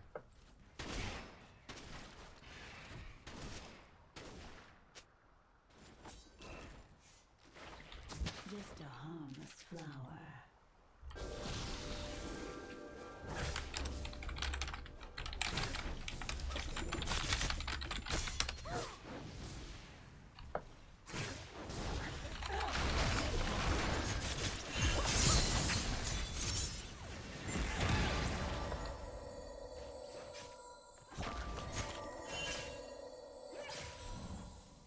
The forest holds many surprises.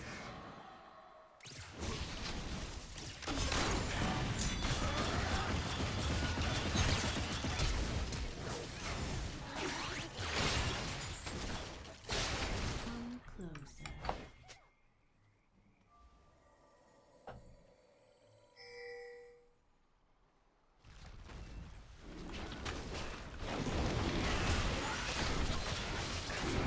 Katarina's all of their team fight, so if we take her out, then we get the dragon.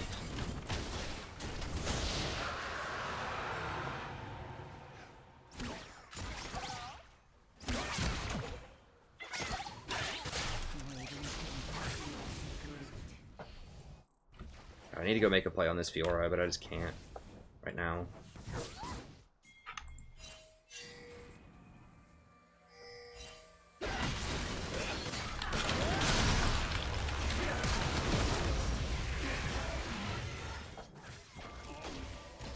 Damn, that circular thing, like, knocked me back and messed up my combo big time. Everybody's just like... A promising. Okay, she got him.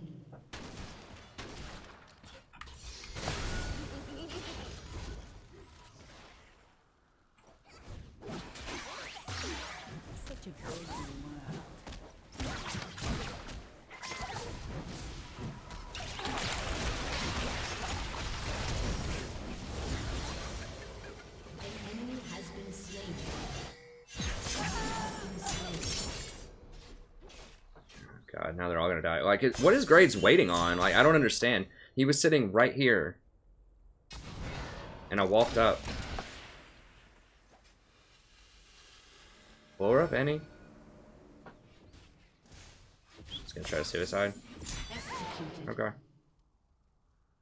I thought Graves wanted to go. I mean, I guess I should have pinged it like 3 or 4 times. He's standing right there. Venture off the beaten path. That's alright, though.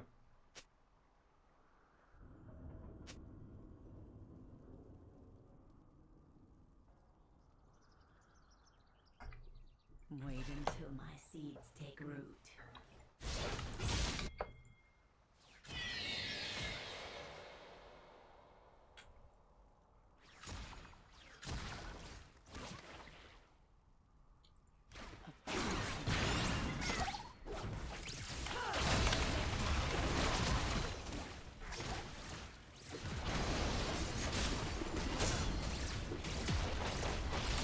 Is Graves seriously getting the Raptors while they're just taking mid-tower?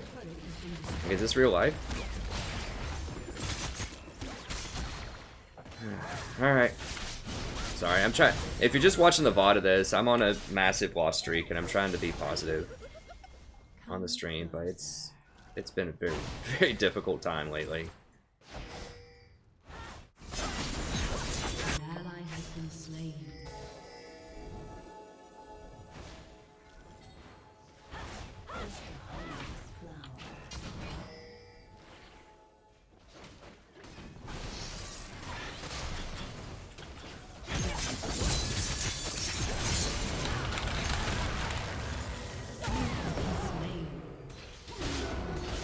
I mean, did Lucian get a good view or what? I don't even think he auto-attacked her once.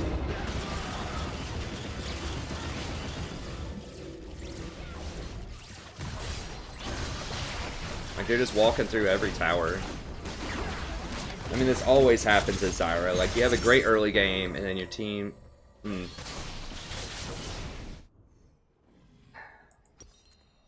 We can still win, we can still win. Okay, how do we win, though?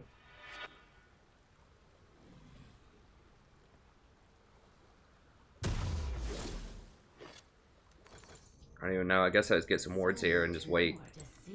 I need to get Eye of the Watchers probably next. Yeah, you don't want to celebrate early when I play Zyra. This is almost the script. Take careful steps. I didn't realize starting was so messy.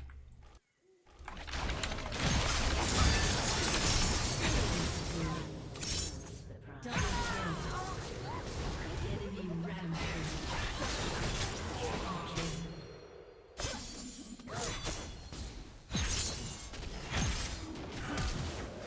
What the f- Oh gosh. Okay, come on, Graves. You counter jungle the red, now come on.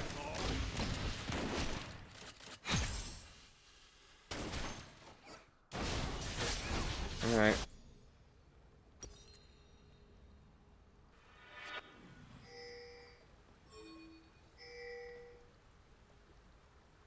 Alright, I'm gonna have to sell this, and we're gonna have to get Abyssal. I can't die to her anymore.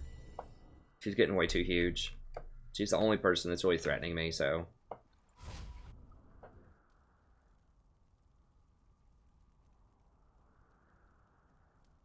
Nice, congrats, David. Venture off the beaten.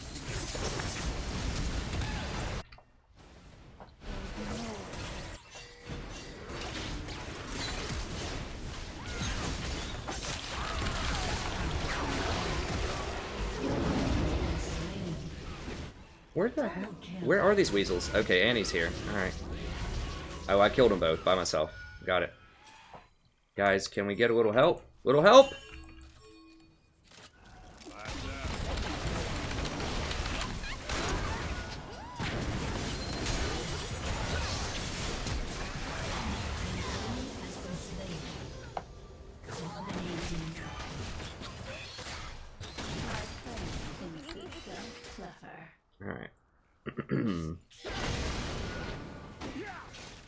I should be dead, right?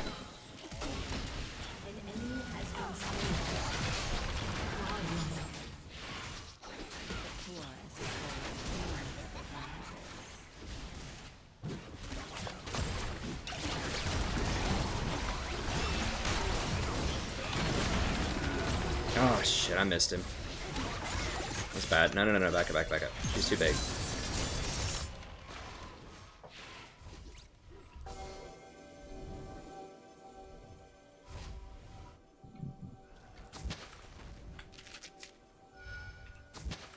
Take careful steps. Your team has destroyed a turret.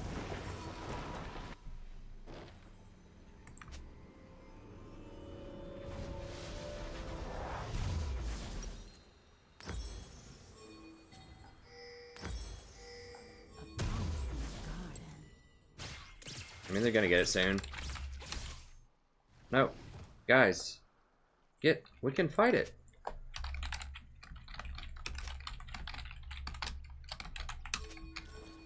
So much more to see.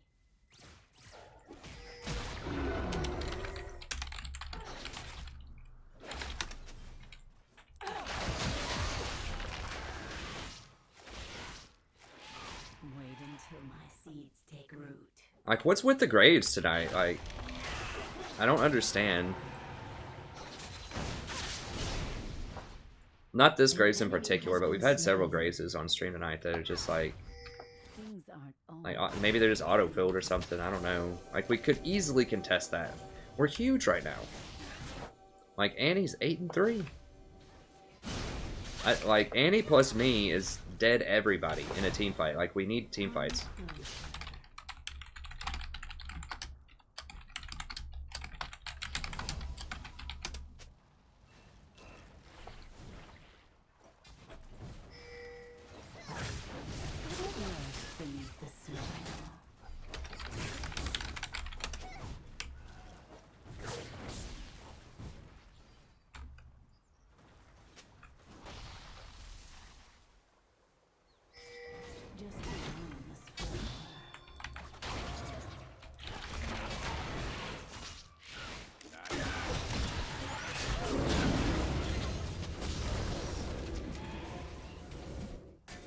We got his ult. He's got to watch out for that cat flank. Okay, she's over there.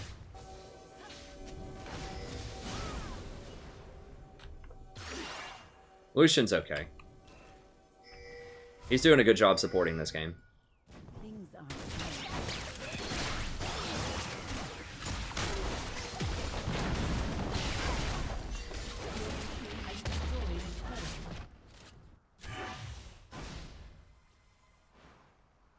Such a busy world.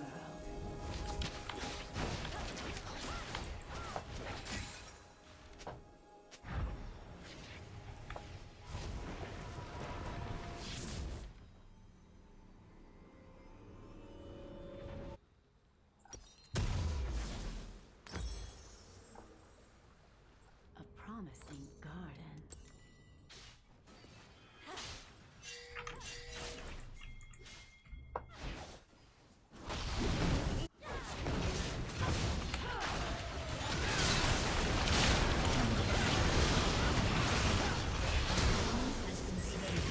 I should have ulted him immediately.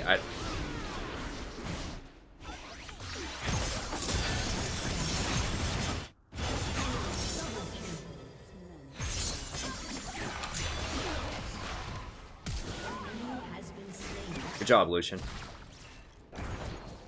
Graves is up there like splitting. Ah, God. He better have like 500 CS. He's got 134. Okay. Venture off the beaten path.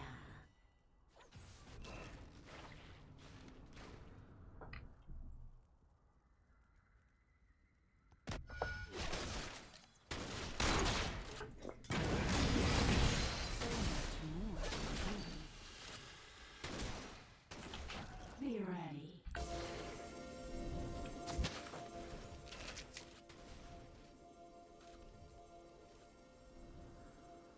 Take careful steps.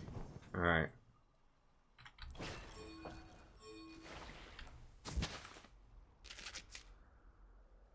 This is why you level up seeds, because then you don't have to waste wards to bring them forward.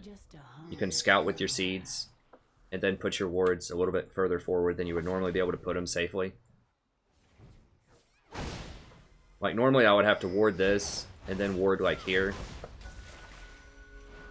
Venture off the beat. Has been slain.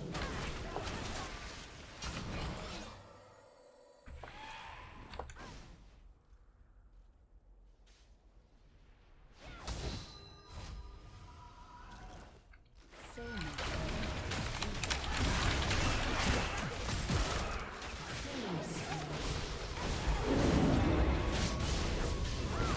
Got him. What? Why aren't we killing him? Okay.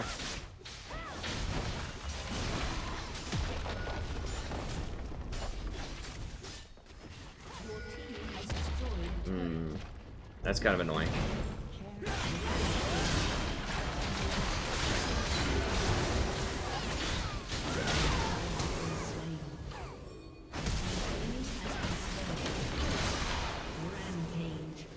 That ace?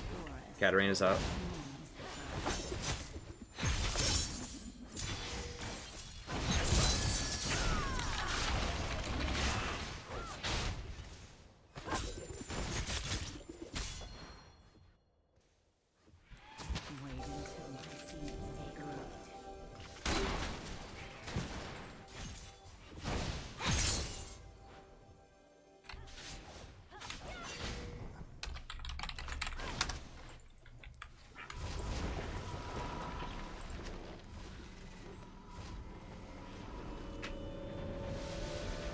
Hey, what's up, LeVar? Sasquatch does have it, baby. Sasquatch is ready to roll. Actually, no, undo. Do I have... Damn, I need 1600. Okay, we'll grab that. A couple of these. We got Abyssal first because Katarina's been one of the only things that's been killing us. And Annie doesn't have one, and it's really good for Annie also. come closer.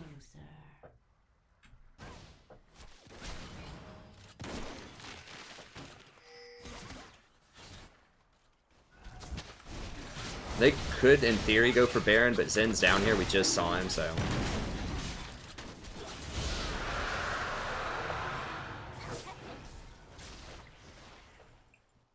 Sadie, you better chill it out. A promising garden.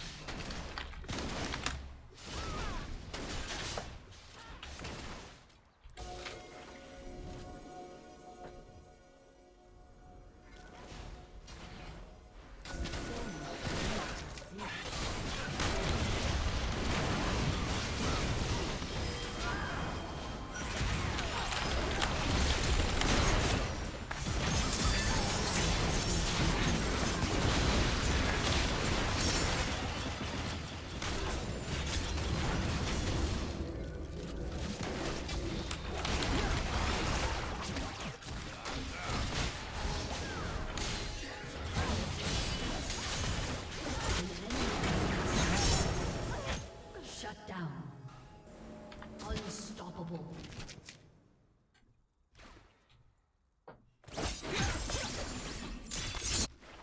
Such a busy world. Son of a...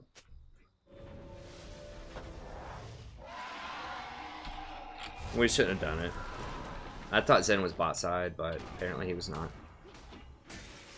And then Annie gets caught out trying to be cute.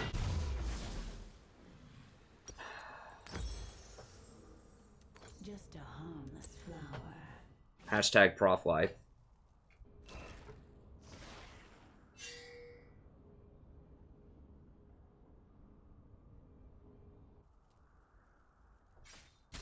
Wait until my seeds take root. Your turret has been destroyed.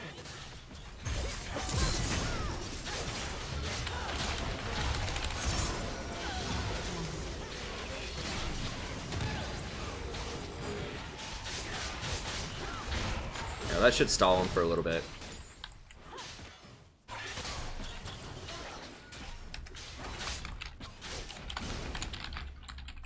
What? Knight's Vow Riven?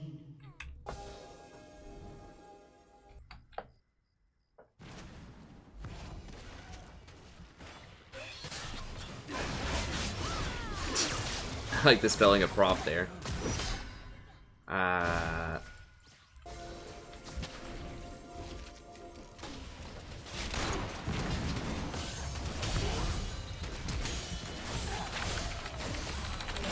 Got him.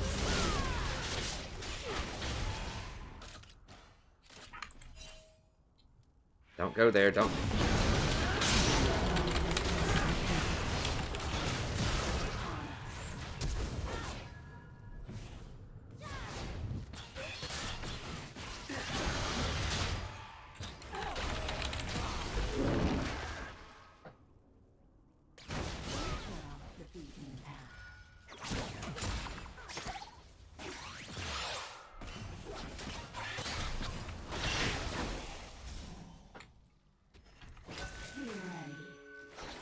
Cat's there. Or it's either Cat or Fiora, someone who wants to assassinate.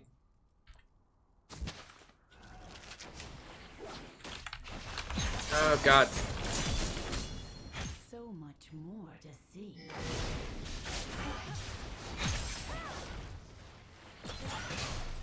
I didn't think she'd be there that fast. Has been destroyed. Alright. Okay, Riven got a Negatron cloak, so that's good.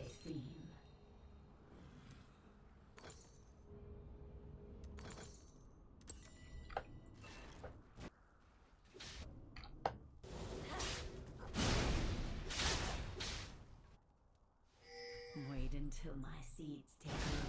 Yeah, but Riven's not a tank. Riven should be getting massive damage because she has huge AD ratios. Like, you should not be going tank Riven. If you need to go tank Riven, you don't need to be playing Riven. An enemy has been slain. I mean, that's almost worse than going like tank Lucian or something, AD carry in the bot lane. Like, the champion's designed because she gets defense from her offense with her shields. It scales with AD.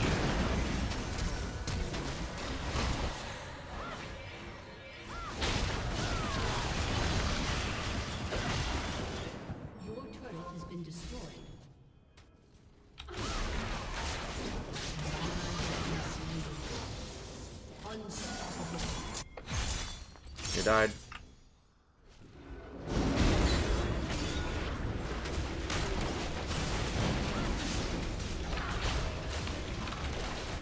An enemy has been slain.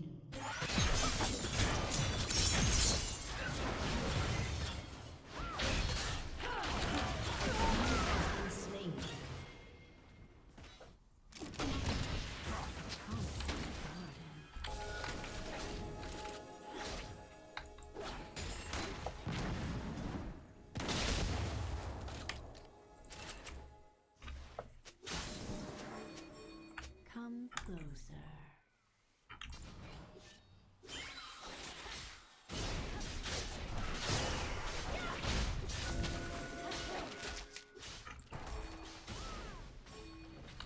Live.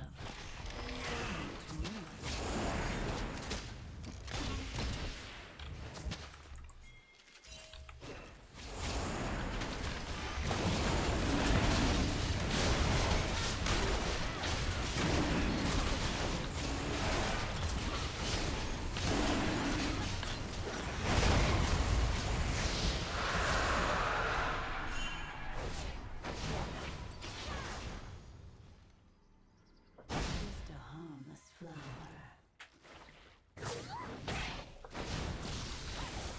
Lucian has no defensive items. Like, I really, really wish he'd just get a GA or something. I think next patch is going to be pretty... I don't know. I think I'm going to like next patch.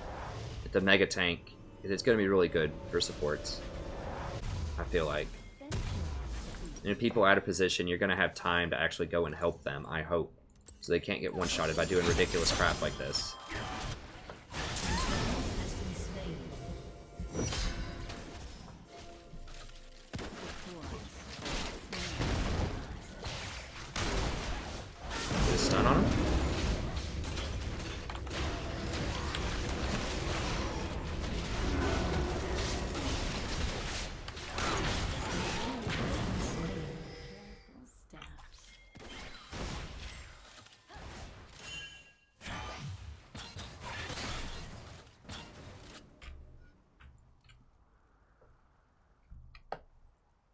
Sorry, I can't read all the chat. I'm trying to focus up here. What is this?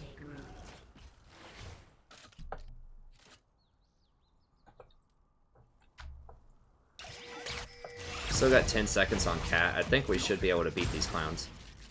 At least get a tower off him. And if he goes in, he's dead. I think, Zen. We might be able to bait him into going in here in a second. They can have a 4v5 with the TP. Yeah, we need to leave now. And he got killed.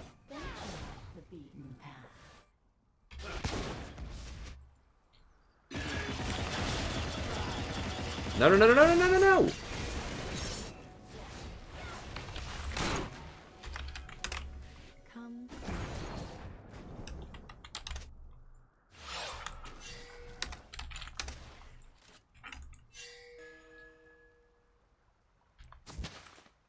No, no, no, don't face check that. Oh my god, dude.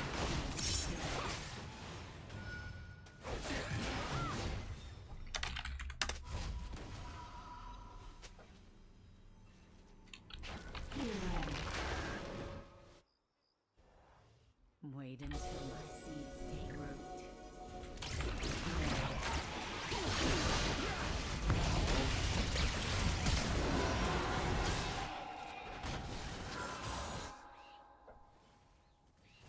Shut down. So much more to see. Might as well push it. An ally has been slain. An enemy has been slain. I need to just run. They could run me down. Try to push this lane too. Just get all the lanes pushing. So maybe they won't do anything with Baron. Or be less likely.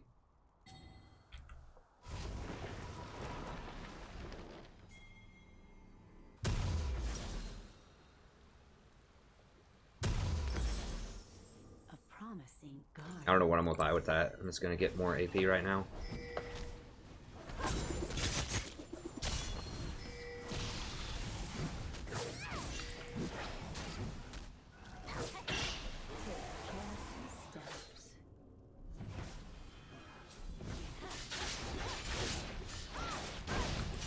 It's gonna take Zen at least a minute to push up that bot lane, so that'll buy us some time.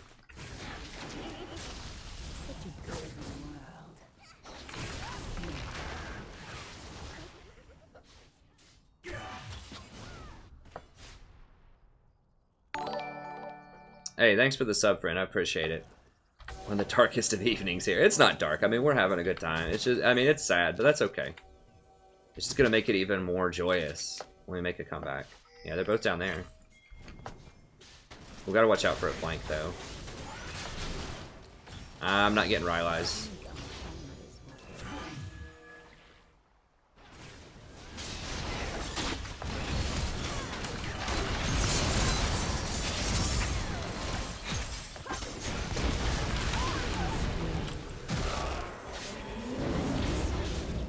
We might be able to, I don't know, it's gonna be hard to end it here, but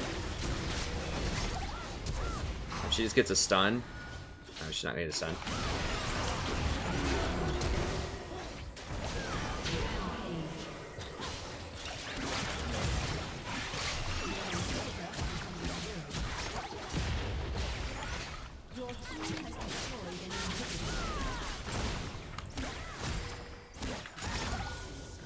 We've got to hit an open field.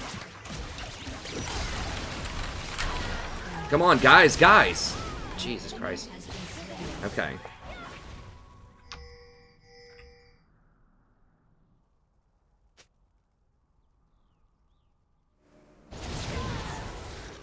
Right there. Ugh. And we don't have any kind of positioning.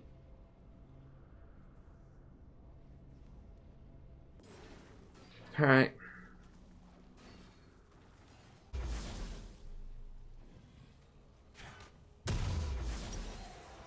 I mean, trading inhibs is good when they have Baron. We got way more kills than they did too. We aced them, and I think they only killed me. They may have killed one other person.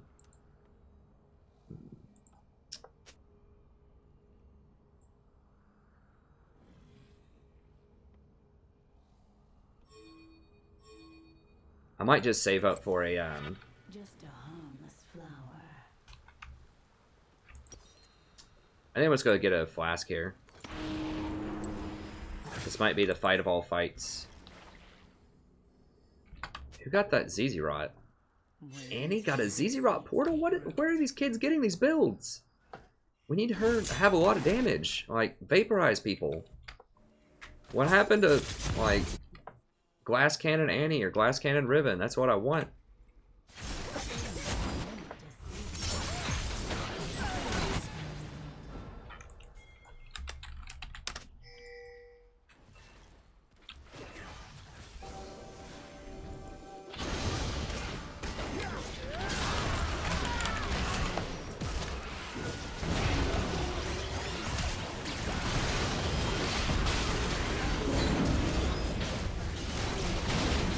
Okay, I think that's gonna be game. Oh no, maybe not.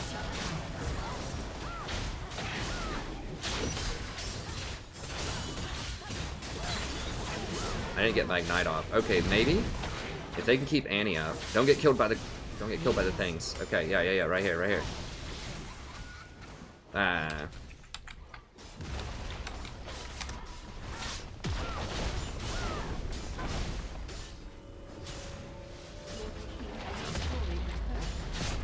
Maybe you should get a GA or something.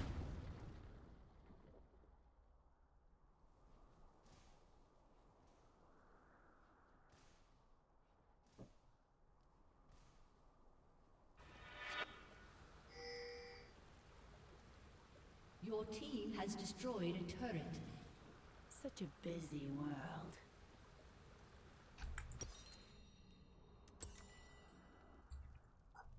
I mean, if y'all want to go like Knight's Vow, no, she's activated it on people. I mean, if you play offensive champions, you need to get offensive stuff. Like certain champions. No, I mean, the way that you help people out as Riven is you delete priority targets. Like, I love support too, but, you know, I'm not going to go like mid lane Annie with Redemption. Like, on tanks, sometimes, sure, but we need the damage. We need Cat to die, like, fast. We need Jinx to die fast. Such a busy world. And the same thing with Annie. Like, ZZ Ra is, like, okay, sort of, kind of on, like, a Nautilus, like a Cinch or something, but we need a Void Staff on her. Like, we need damage. Xin Zhao is hard to kill. He has so much lifesteal, and he's very tanky. He's a major problem. Fiora is a major problem because we don't have enough damage to kill her.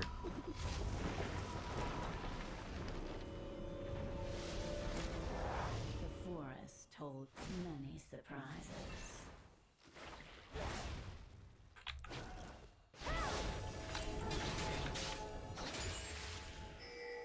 Because now, like, the problem is she can't delete this Jinx, like, 1v1 here. Respawning soon.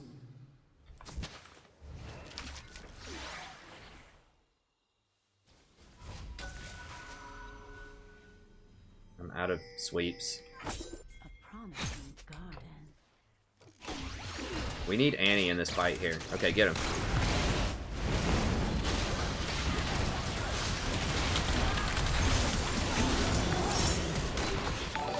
Yeah, I got the Jinx. They used a lot of stuff on me. The Cat's a problem. Double kill. Shut down. An enemy has been slain.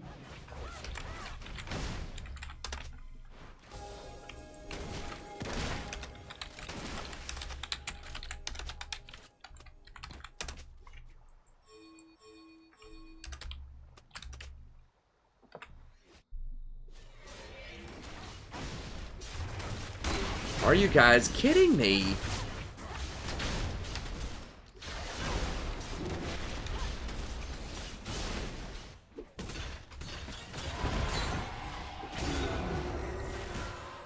He's gonna get sold out.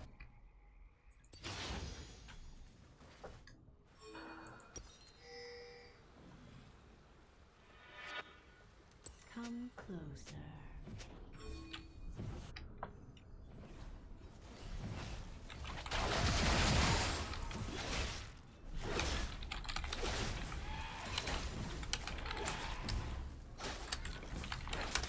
Take careful steps.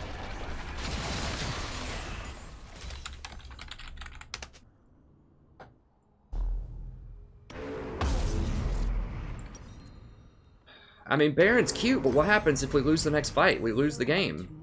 Who cares about Elder? Get inhibitors. Like, if you get the inhibitors, like, if you get 2 inhibitors, it is so much more likely that you're going to win the game because you can just walk it up the 3rd lane and it's basically going to be a 3v5, so you're going to have 2 people devoted to clearing those supers.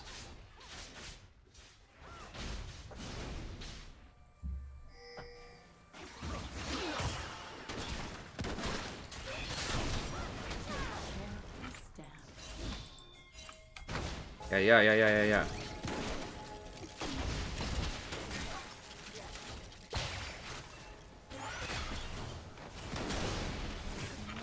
No. Alright.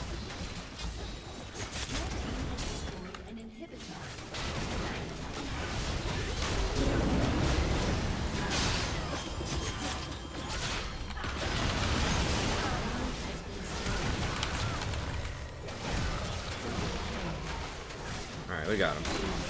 Oof. Finally, we did it. We had to really work for this one.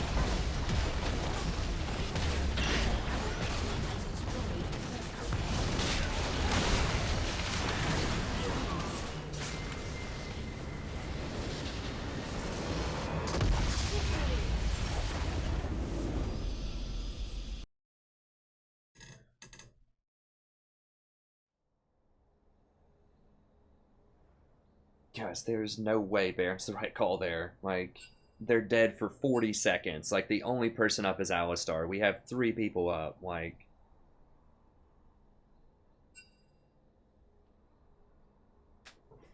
yeah, we managed to get it. Dude, she was the only reason that their team was in it. Who's saying that, Fiora? Who cares? Like, Katarina did fine. I think both teams did well. Lucian ended up getting a lot of kills by the end of the game. God, that's sad. But you know what? This is the start of our comeback. I think that's going to be it for tonight. Where are the damage charts? Advanced details? I haven't been on this new client very much.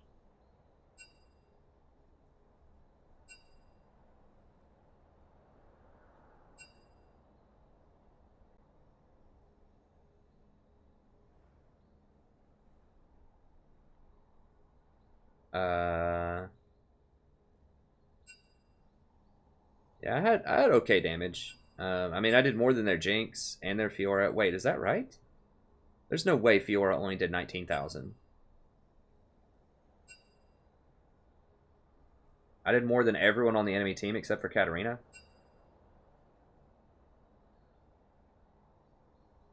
I did the same amount as Graves and way more than Riven. I mean, I don't think that damage supports like determined games, but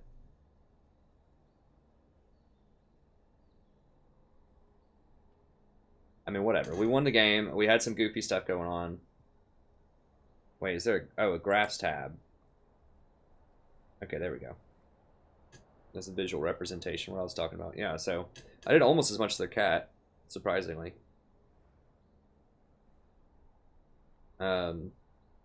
Yeah, I mean, Zyra does a lot of damage. That's why you pick her.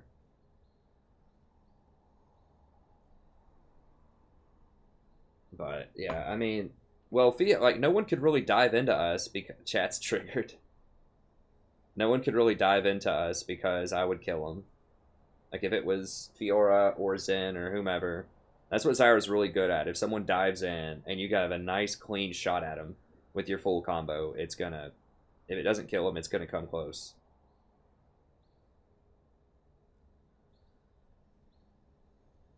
I'm not a huge fan of the new client. I'll get over it. It's fine. It's just new. I'm just one of those old guys where it's like, I like it all my old way, you know. But I'll figure it out.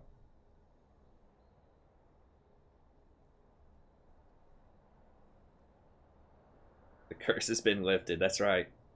I hope so. I mean, it's happened before. It just, you know, you don't go up in a straight line. At least I never do. It's kind of zigzaggy. We'll get back up there. It's fine. Maybe I do just need to play Riven or Zyra more with Lucian and just try to close out games faster. I just have to find a solution to Lucian. It even rhymes. And I think Zyra might be it.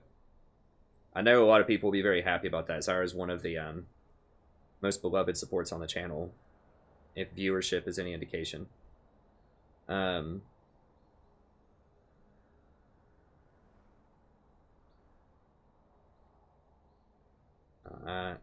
mean, there's no, like, I think that one inhibitor is far better than Baron, and I've articulated that in a bunch of different videos. But 2 inhibitors is not even close. It's not even in the same conversation. You can call inhibitors because there's no towers. Like, you can literally walk up and take those inhibitors. Like, when there's no towers, yeah, you can do it. I mean, I wasn't really that tilted. I was annoyed that they weren't doing the very blatantly obvious correct play, but...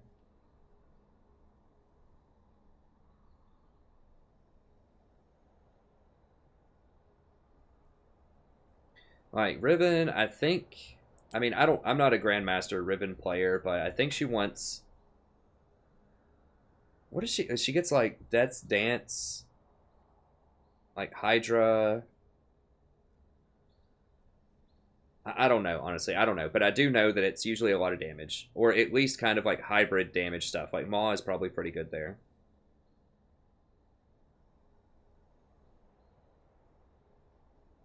Yeah, I know you'd like to see that. There's a few people, Ben, that would like to see that, but... I mean, we'll see. Maybe in a normals. Great job to the Lucian support. Thanks, Shane. Okay, that's... Yeah, thanks, friends. I want to see if there's any... Yeah, I mean, this whole... That was a good game, though. That was a good game. Yeah, I mean, I agree going for Baron if they had towers. Like, but those were open inhibitors. I mean, yeah, they have a little bit of extra armor because there's no minions close to it, but it doesn't matter. Anyways, that's going to be it for the Zyra VOD. Thank you very much. Hope you enjoyed it. Sorry maybe at the beginning if I was sounded a little defeatist. You know, like I said, it's been a rough few days. I mean, look at this. I was 1-7, and the one that I won was a normal game. Galio. So we did pretty well last night, but yeah, most days, like, that was a couple of nights ago. It was another, like, 1-7er. So we've had a couple of 1-7s in a row. Or not in a row, but pretty close together. So that's why I was sounding a little, you know, a little perturbed at times. But I think I've been relatively chill for that, you know, over the last little bit. Maybe it is time to dust off Zyra and just position better. And just take care of business in some matchups. We did get to play a great diversity of champions tonight, which that was cool, right? Like, we got some Janna, Lulu, Galio, Nautilus, Soraka, and Zyra. I mean, that's one of the most diverse lineups we'd had in a while. We didn't win with a lot of them, but at least, you know, we got them on the board. So that's good.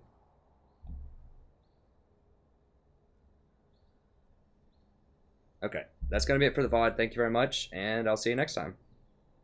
I'll probably keep that. I don't usually VOD things where I'm, like, negative at all. I don't think I was that negative that game, but I was frustrated at times. But I don't usually VOD those because people will see it and they'll take it out of context. Be like, oh, he's so mean, he tilts all the time, that kind of stuff.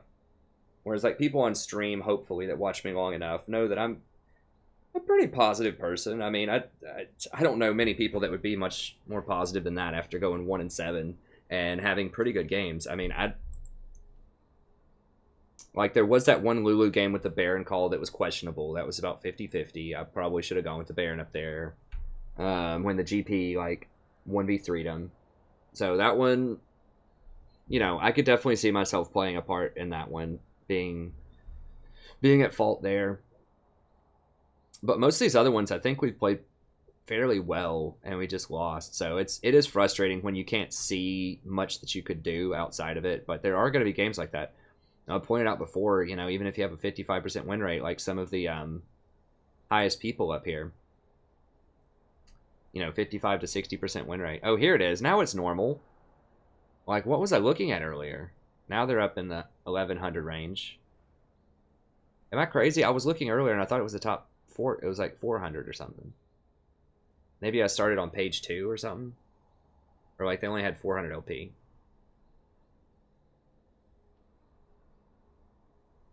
I didn't recognize most people. Yeah, there's old Seb. But anyway, so sorry if I did get a little negative tonight. Like I said, I try to keep it as chill as I can. But yeah, when you're 1-7, there's only so much chill. There's only so much chill in the freezer, right? But thank you all so much for sticking with me. Hopefully we'll turn it around. We'll get back. Like I said, at least we got to play a variety of stuff. So that's cool. And we got a bunch of cool new friends in here. We got to win the Galio game. We won the donation game. That's the one that counts the most, right? So that was cool. And, you know, we'll make our comeback. It'll make the comeback even better. Yeah, losing is part of the game. And I appreciate people sticking with me. You know, I know people like winners too. So I like to win. And typically, you know, I'll get... You know, it's... I mean, we could get on Discord if people want to. Yeah, I think maybe Zelaguara can help me figure out how to set that up.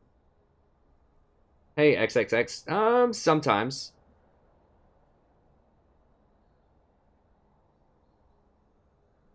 Well, I don't think it's either one of those, Lev, because clearly I was Diamond last season, and I think my game knowledge is pretty strong. You know, I think maybe I just need to pick something more aggressive with Lucian. I mean, I've heard that critique from Gold 2. People are like, oh, you're never going to rise. You played 300 games at Gold 2 early on in the season, and, you know, you're just at your skill level. You're washed up, that kind of stuff. And, you know, I'm just like, no, I'm going to rise. It's just going to take some games because there's a lot of reasons this season that it's kind of rough. But, yeah, I'll see if I can have Zelaguara help me set that up. We can try to get a Discord if people want to chill with the Discord.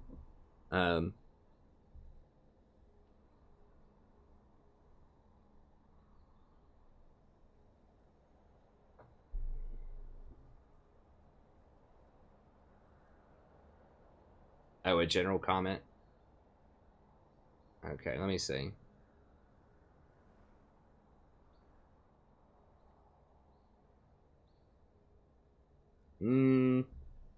Maybe. Maybe. I mean, I think I do look for ways to improve every time, right? So, I think calling it the second bronze is a bit disingenuous. It's the, you know, it is the top 3% of players. So, and, you know, and it's different. Like, in bronze, people are learning mechanics. They're learning, you know, basics of trades and stuff like that. At platinum, they need to learn really, like, higher order thinking stuff. They need to know how to rotate. They need to know how to macro. They need to understand compositions and start picking appropriate champions. They need to know to go for 2 inhibitors over Baron, for example. So, you know, I know master players will probably say that, but I think that's disingenuous. Although I do think that, like I said, platinum people do get frustrated a lot because it's hard to understand those things, right? And so I think critically about it. There's just some games that you're just going to lose. So I do the best that I can, but...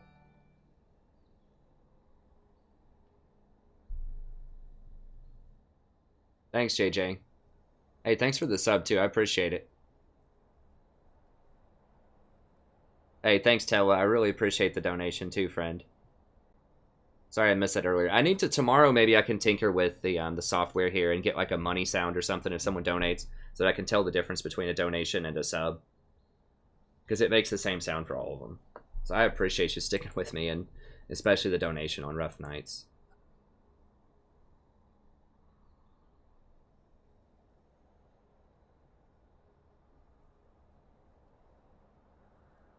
Working on personal game? I don't know what you mean personal game. I mean, I work on my personal game every time I play ranked. But no, I can't take a break because I play ranked for the channel every night.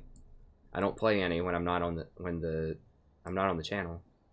And I do study and research a lot. I mean, for these guides, it's like 4 or 5 hours to research and write these guides. And I do guides all the time and coaching sessions. Like, I'm constantly you know, watching stuff. I'm constantly researching. I'm constantly thinking about how to improve and the meta and how to help people learn how to become, you know, better players. So yes, I'm doing all of that already, and it's not mutually exclusive with playing ranked. Hey, thanks, Ashley. I appreciate it. Yeah, I was up a little bit later tonight because I don't have class tomorrow. So yeah, I mean, it's good advice, but I already do it. I'm pretty sure. You know, I'll try to do it more, but it is what it is.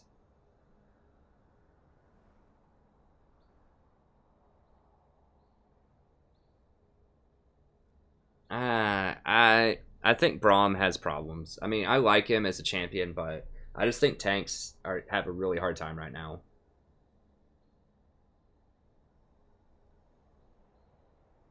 I don't know. The client still has some problems, but you can't do the old clients. That's just what we have right now, and it's fine.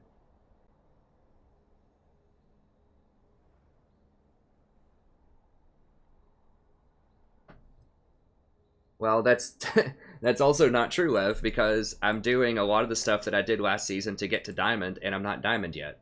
So, you know, that goes the other way around, too. If you keep doing what you did, you'll always get what you got. I haven't got Diamond, and I'm doing what I did, so I have to adapt and think critically and change my tactics and strategies. So, yeah, I know you're meaning that as, like, if I keep doing the same thing, I'm not going to rise, but that's what I did to rise in the first place. And so that logic is flawed.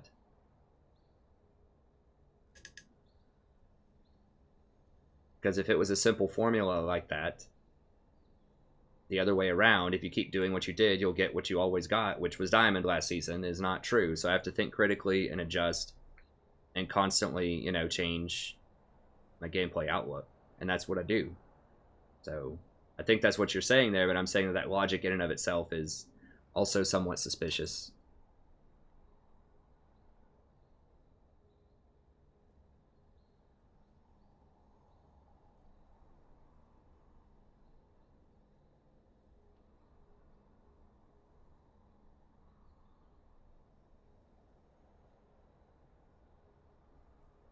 Yeah, we managed to pull it off.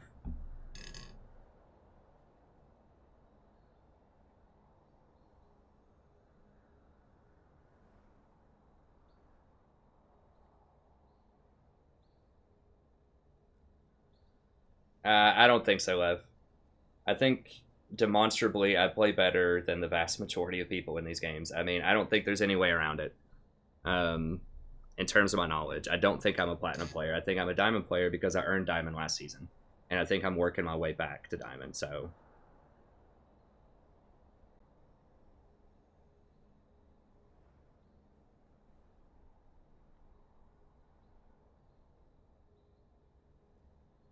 and I have had to change some stuff around. Yes, like not roaming as much and such, but I mean, I talk like it's not a mystery what's going on this season. I talk about it in my why is it challenging to climb this season video, my advanced psychology video, like very early on in the season, and I think a lot of it is still true. Right here, season 7, advanced psychology and tactics. I mean, it's a combination of the disillusion of dynamic queues, so people can't play with their friends anymore. So when they, you know, got to a higher rank with their, you know, their 5-person queues, they can't do that anymore. They have to learn how to play solo queue. They're cranky about it, and the biggest one is autofill. So the introduction of autofill this season drops everybody's stats a lot because there's so much extra variance. People don't know how to play all the roles, and so it just drops your win percentages across the board a lot. And so it just takes a lot more games. And there's a lot of people that, you know, might normally be okay in a game, but then they get auto-filled to a position they can't play, and they don't learn how to play it, and so it makes it a lot harder. If you don't consistently do it with somebody. So,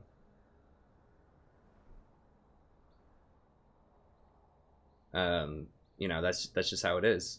There's a lot of other stuff. I mean, I go over it. It's like an 1.5-hour video where I talk about and answer a lot of the same questions that you're alluding to.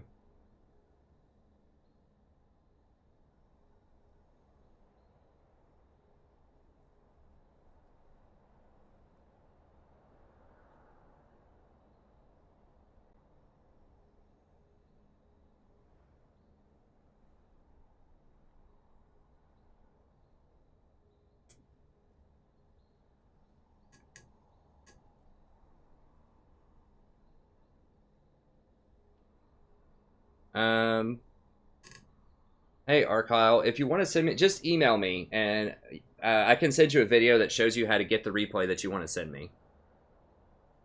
So you just get the .raffle file, and you can send me the raffle file if it's patch 7.8, and I can see it. Talk about synergistic picks, not only in the lane, but ones that transition into team fights.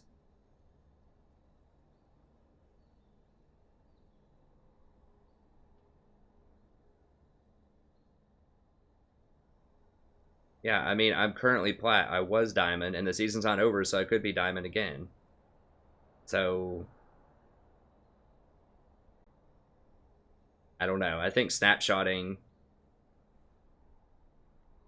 whatever you want to say, buddy. That's fine. But just know that that's, I'm not going to be thrilled with that analogy. I'll tell you that.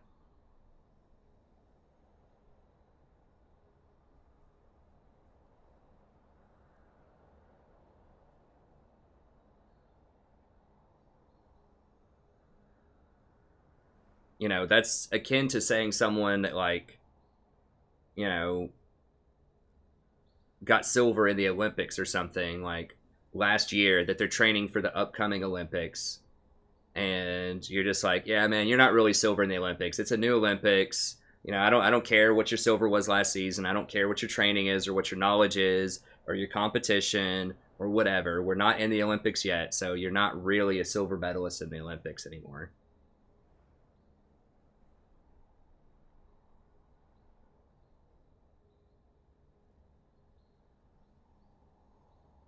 Hey, Connolly, I'm going to ask you not to talk about that, please. Hey, thanks, Ewan. But yeah, just email me and I can tell you how to do it.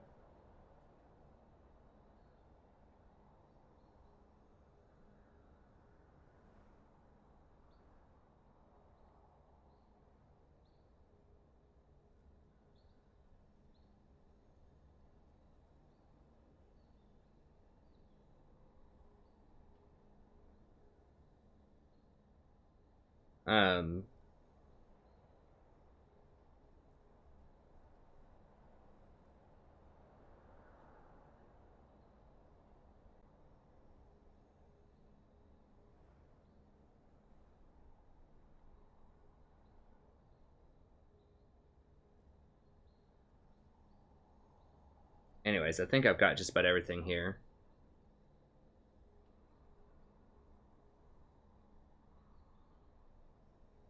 Oh, damn it.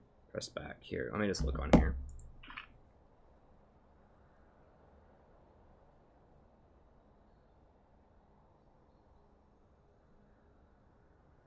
Anyways, I think I've got just about everything here.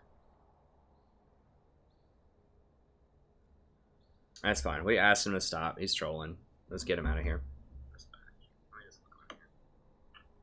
Well, I understand, Lev, but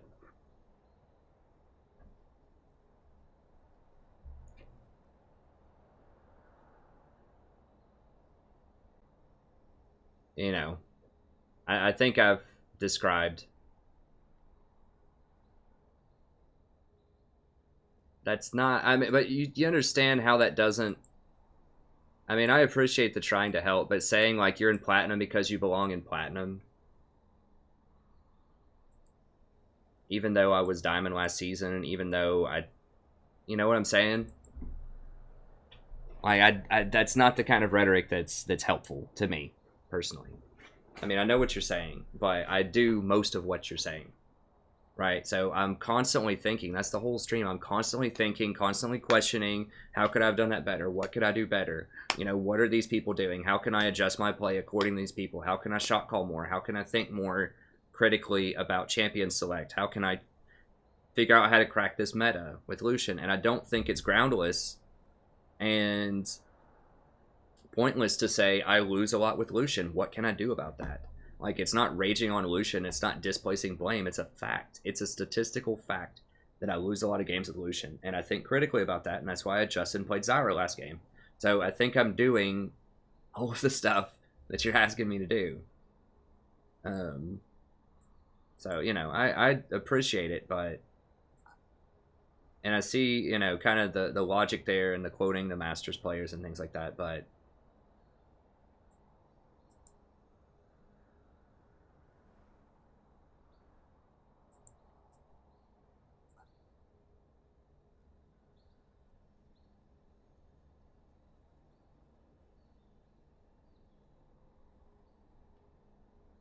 Okay.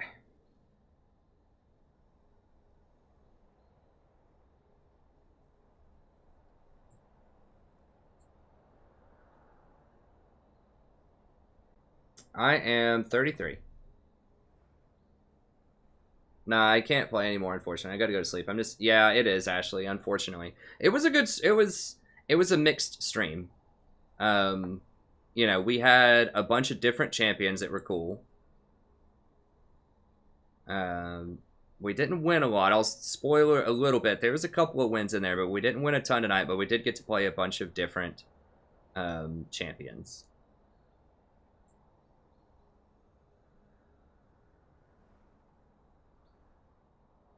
I'm trying to think of an analogy. Like, I do appreciate what Lev is trying to say, but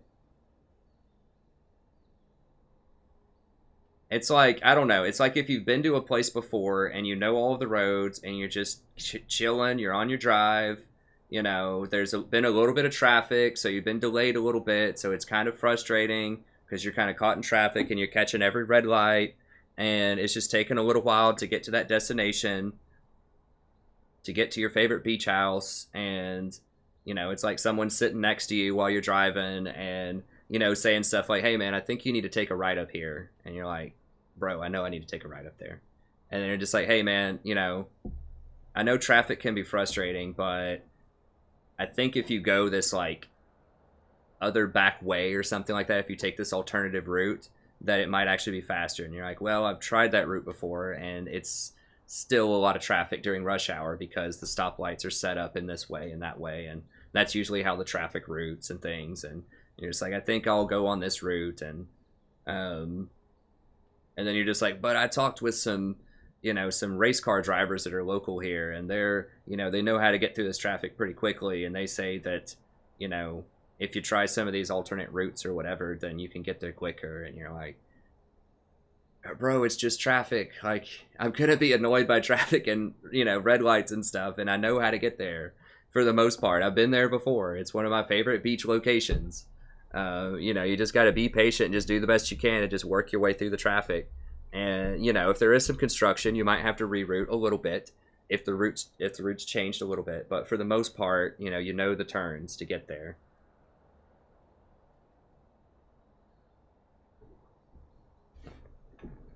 So, yeah, I mean, that's about the best I can come up with it, right?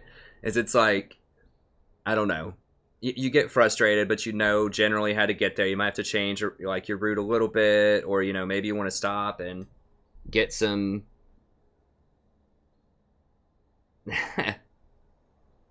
Well, it's not exactly.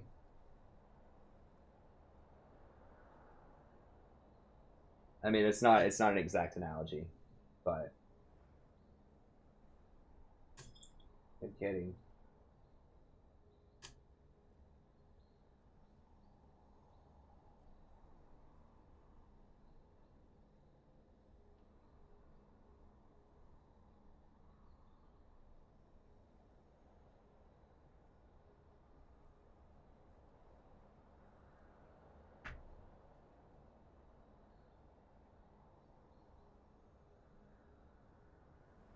Okay, we'll figure it out. I'm gonna go get some sleep. I'm gonna get something to eat. We'll get up there next time. I do appreciate Lev, you know, adding some commentary in there, and other people that are adding in some commentary as well.